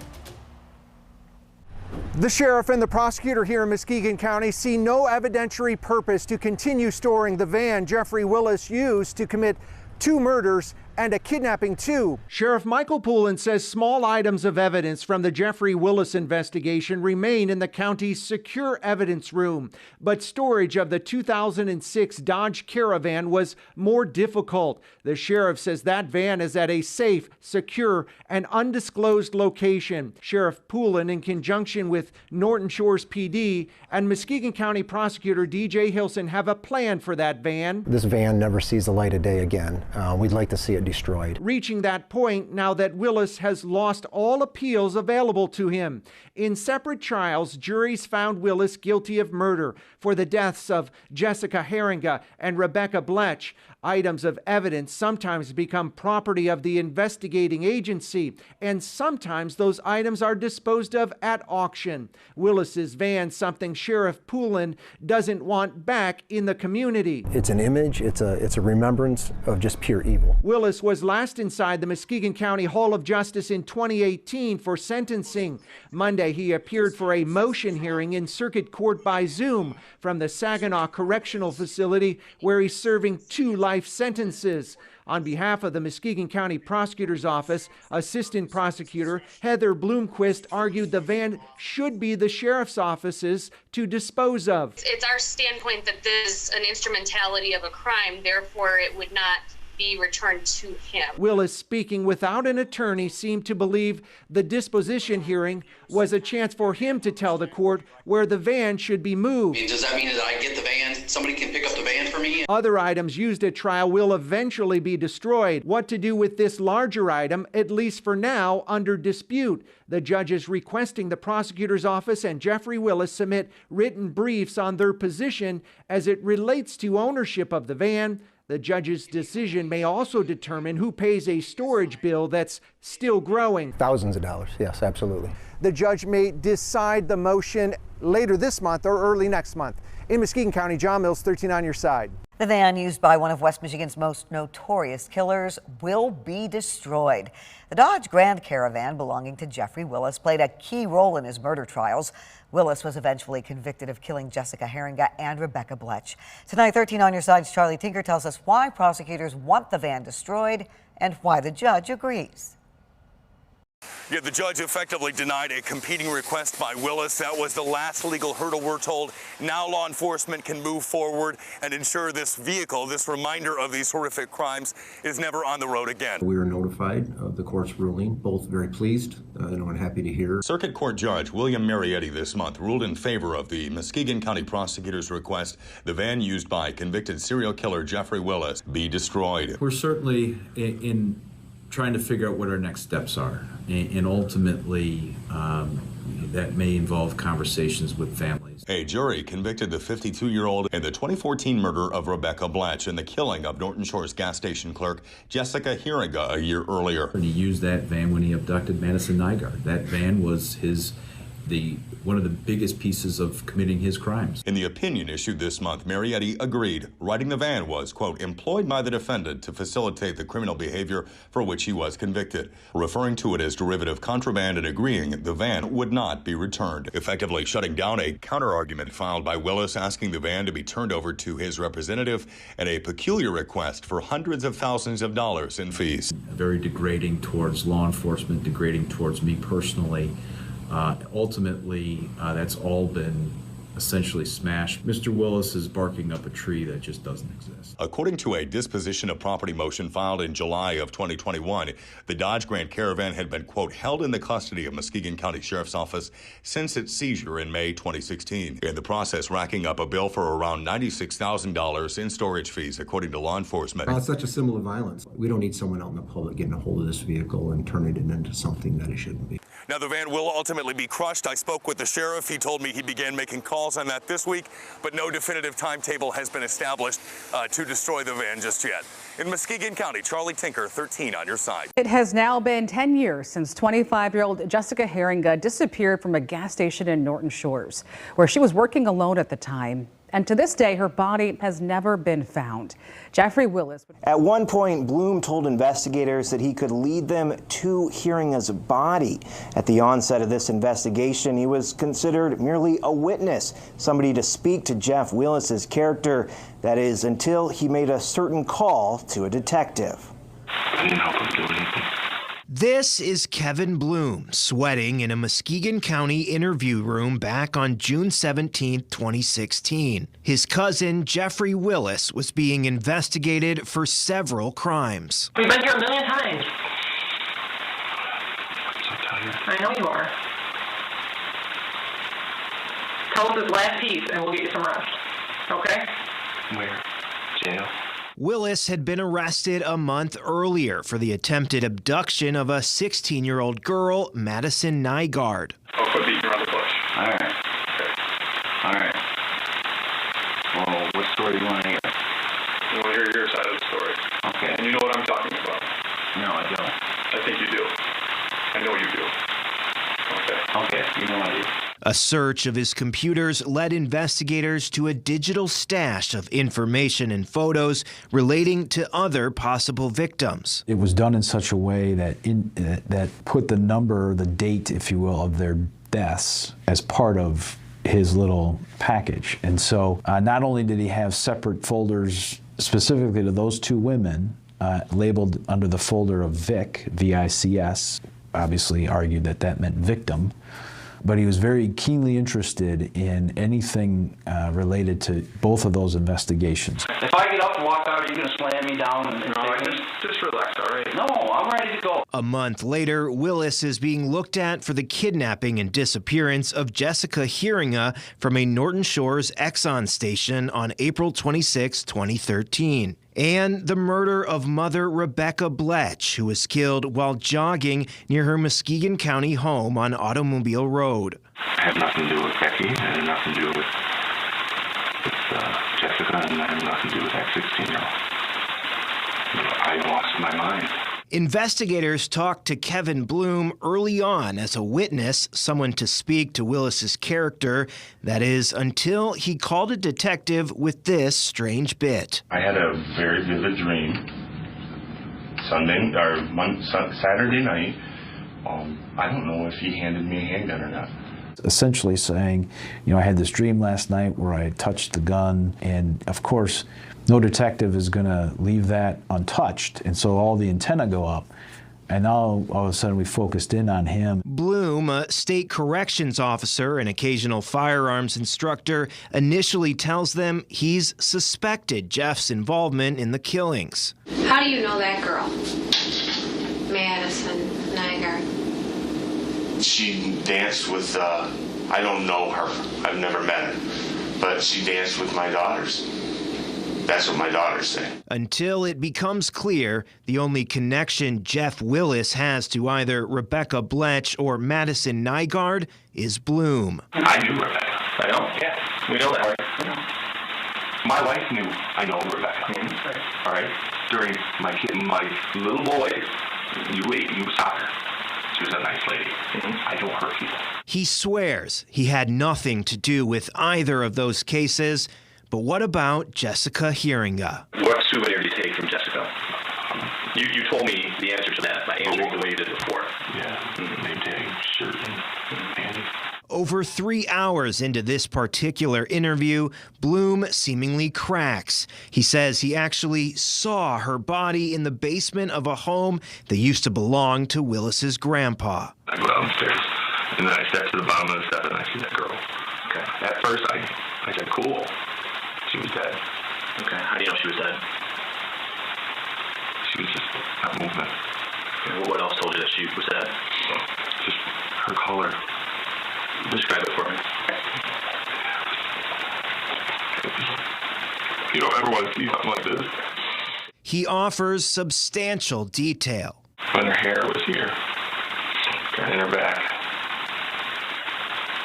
and her arms are out like this, and I don't know what he had tied. He says, this is that gas station girl, Jessica. And then explains that he helped Willis hide her body. We put her in here somewhere, and then he said he moved her. How did you put her in there? We buried her in the sheet. You guys and him. How did you bury her in the sheet? I helped him, and he said he was going to hurt my wife. Okay. There was a brief moment in time when we thought for sure we had the information we needed in order to discover where Jessica was laid to rest, essentially, and that Kevin Bloom was going to take us there. Bloom was taken to an area he pointed out on a map, but nothing was found. He threw her in like that, and she hit, and I was scared. And he said, keep your mouth shut, or you know what's good for you. And then, just hours later that same day, Bloom begins claiming he was making it all up. I was so tired, and my meds were down, and I lied about everything. I've never seen Jessica, and Jeff never called me. I'm telling you right now. Bloom exercised his Fifth Amendment right not to testify during Willis's trials. He was charged with obstruction, lying to an officer, and accessory after the fact in the Heeringa case. The good news is that for murder in the state of Michigan, there's no statute of limitations. And so we can be very patient. And trust me, on behalf of all of law enforcement and my office, if there's enough evidence to show that, he will be charged.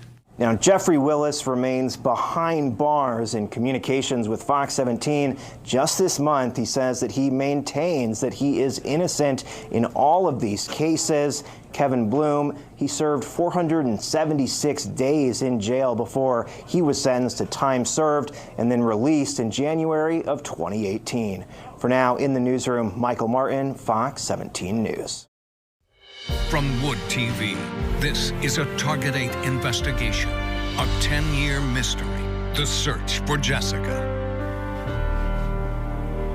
10 years ago, Jessica Heeringa was working what would end up being her final shift at a Norton Shores gas station.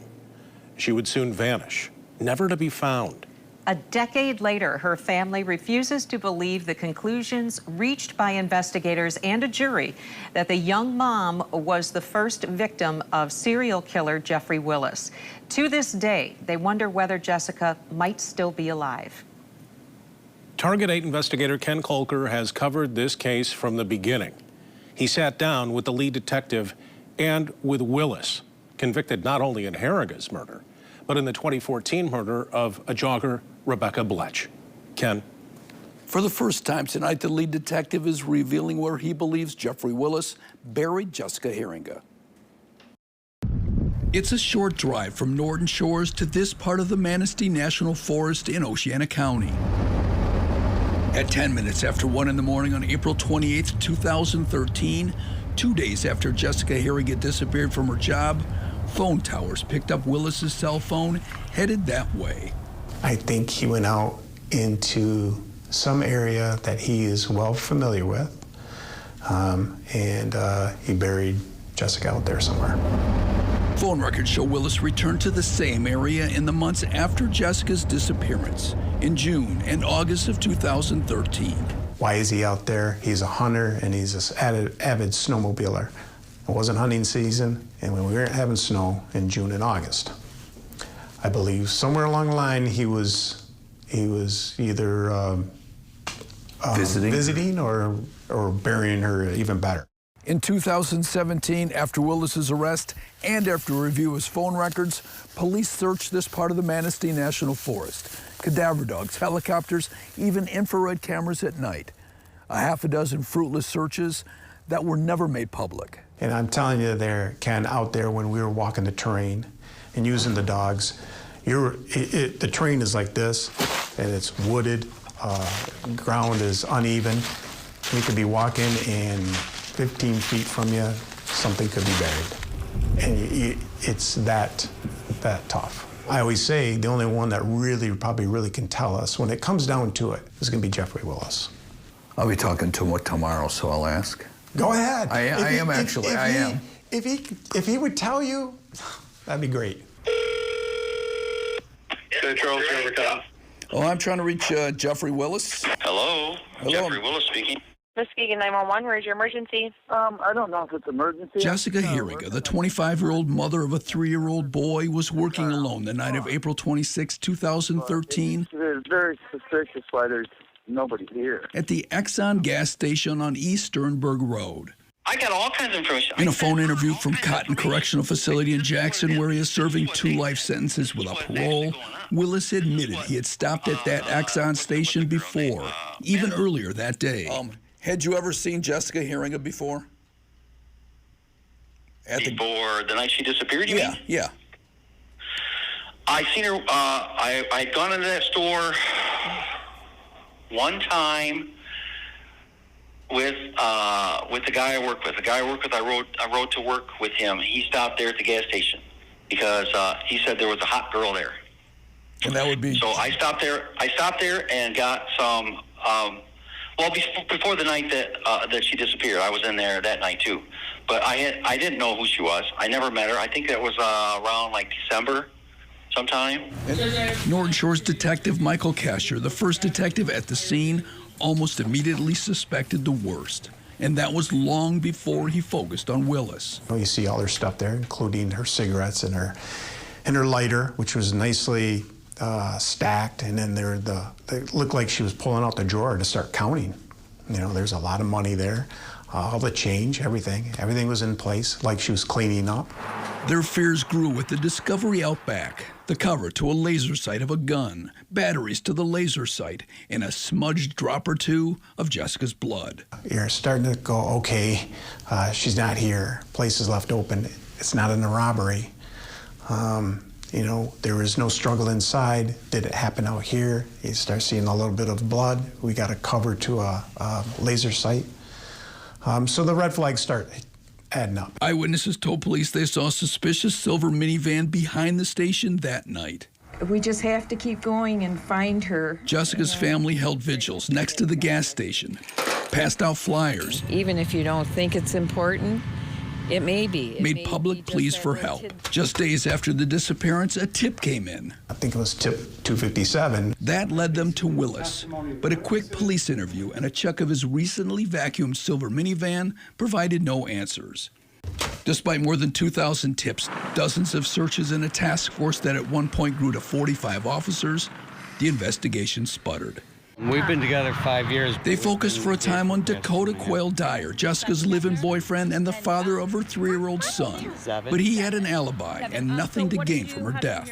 He was always on board. Every time I called him, every time I needed him, every time we had something, he was there. Dakota declined to be interviewed for this story, saying he was trying to move on with his life. He's married now and says he often visits the son he shared with Jessica. Their son is now 13 and being raised by Jessica's sister. They turned down a road. 3 years to the month after Jessica disappeared, a break. A 16-year-old girl escaped a man who had picked her up along the road. She said he had a gun, pointed it at her as she jumped from his van and ran. A silver minivan. That led detectives back to Willis and to what the State Court of Appeals later called, quote, untainted evidence that Willis kidnapped and killed Jessica Heeringa. And even stronger evidence that he had shot and killed Rebekah Bletsch in 2014 while she was out jogging near her home. A stolen gun with a broken laser, what police described as a rape kit, including sex toys and restraint in his van. Ballistics tied the gun to Bletch's murder, and police found her DNA on a sex toy and a glove in his van. And then there was the evidence on his computer. Files labeled VIX, short for victims, with the initials of Rebekah Bletsch and Jessica Lynn Heeringa. The JLH file held a photo of Jessica. Kenny had some really dark videos, pornographic, and they were all the same type of thing as I think the prosecutor pointed out. You know, they were abduction, rape, torture, murder. And he had 10, 12,000 videos on his computer. Also among the evidence tying him to Heeringa, his computer password made up of her initials and the date police believed he killed her. J4, L27, H13. But Willis has an explanation for all of it. The J, he says, was for his first name. 4 represented how many brothers he has.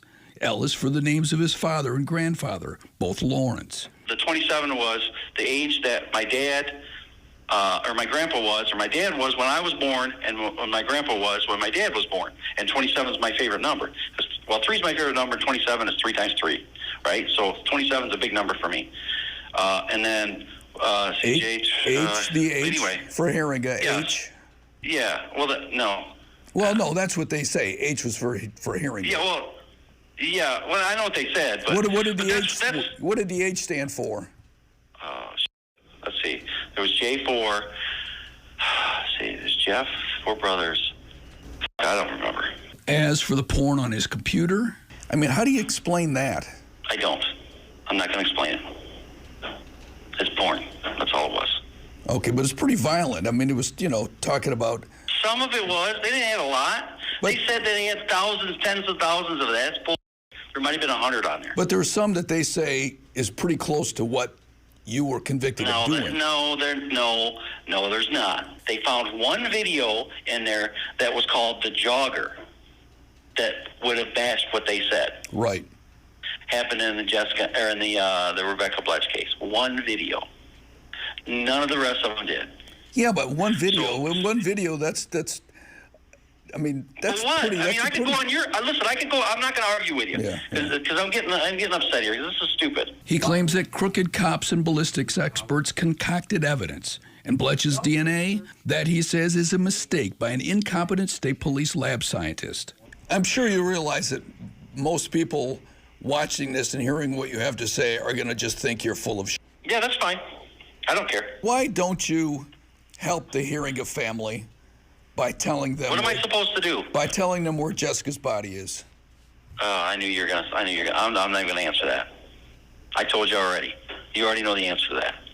So, I knew that's exactly what this phone call was for. I told everybody here, I said, if he says that at the beginning, I'm hanging up on him. So, I'm not going to answer that. If you have anything else to ask, Yeah, I think anything but that. I'm pretty much done. I think you are too. Jessica's family declined to be interviewed for this story. Her mom still maintains the Help Find Jessica Heeringa Facebook page. No Jessica, no justice, it reads. In a text exchange with Target 8, Jessica's sister Samantha wrote, quote, I don't think Jeffrey Willis is guilty of killing Jess. She is still out there. I wish someone would report that she is no longer being looked for, whether she is alive or dead. My mom and myself think she needs to be looked for and the case reopened and looked into. The Heeringa family doesn't believe that Jeff Willis did it. They're not even sure she's dead. Right. Casher, the former lead detective, is now second in command at Hope College's campus safety office. On the charge of felony murder, it's a sentence of the court. He says he had 2 goals in Jessica's case. Of life in prison without parole. Catch the killer and find her. And half of it was completed, a major half, but the other half isn't. So there's a void. There's a big void. Does that, do you lose sleep over that? Oh, yeah. Yeah, I don't go around telling everybody about it anymore because it's 10 years. In 10 years, things fade off. Ken. You're onto the next news. It's not the only murder that ever happened. It's not the only incident that's ever happened. But for me, yeah, I think about it every day. So frustrating, Ken. Yeah. Great story. Talk about everyone would like to see closure in this case, obviously, but Willis continues to appeal. but he's running out of time. Yeah, he's kind of holding all the cards, right? I mean, but he has appealed to the State Court of Appeals. He's been shot down both times. The State Supreme Court has denied any appeals. So I think it's going to be, there still could be some appeals in the future, but, you know, I think the police are hoping once that's done, maybe, if he had no, you know, way out of prison, maybe he would talk, but they're kind of doubtful. Yeah, 10 years already. Unbelievable. Yeah, interesting. Ken Kolker, much more on this story, again, online, and if you have any information that can help bring Jessica's family closure, you can call the Norton Shores Police Department or Silent Observer. Those numbers are on your screen right now and over at woodtv.com. We'll be right back.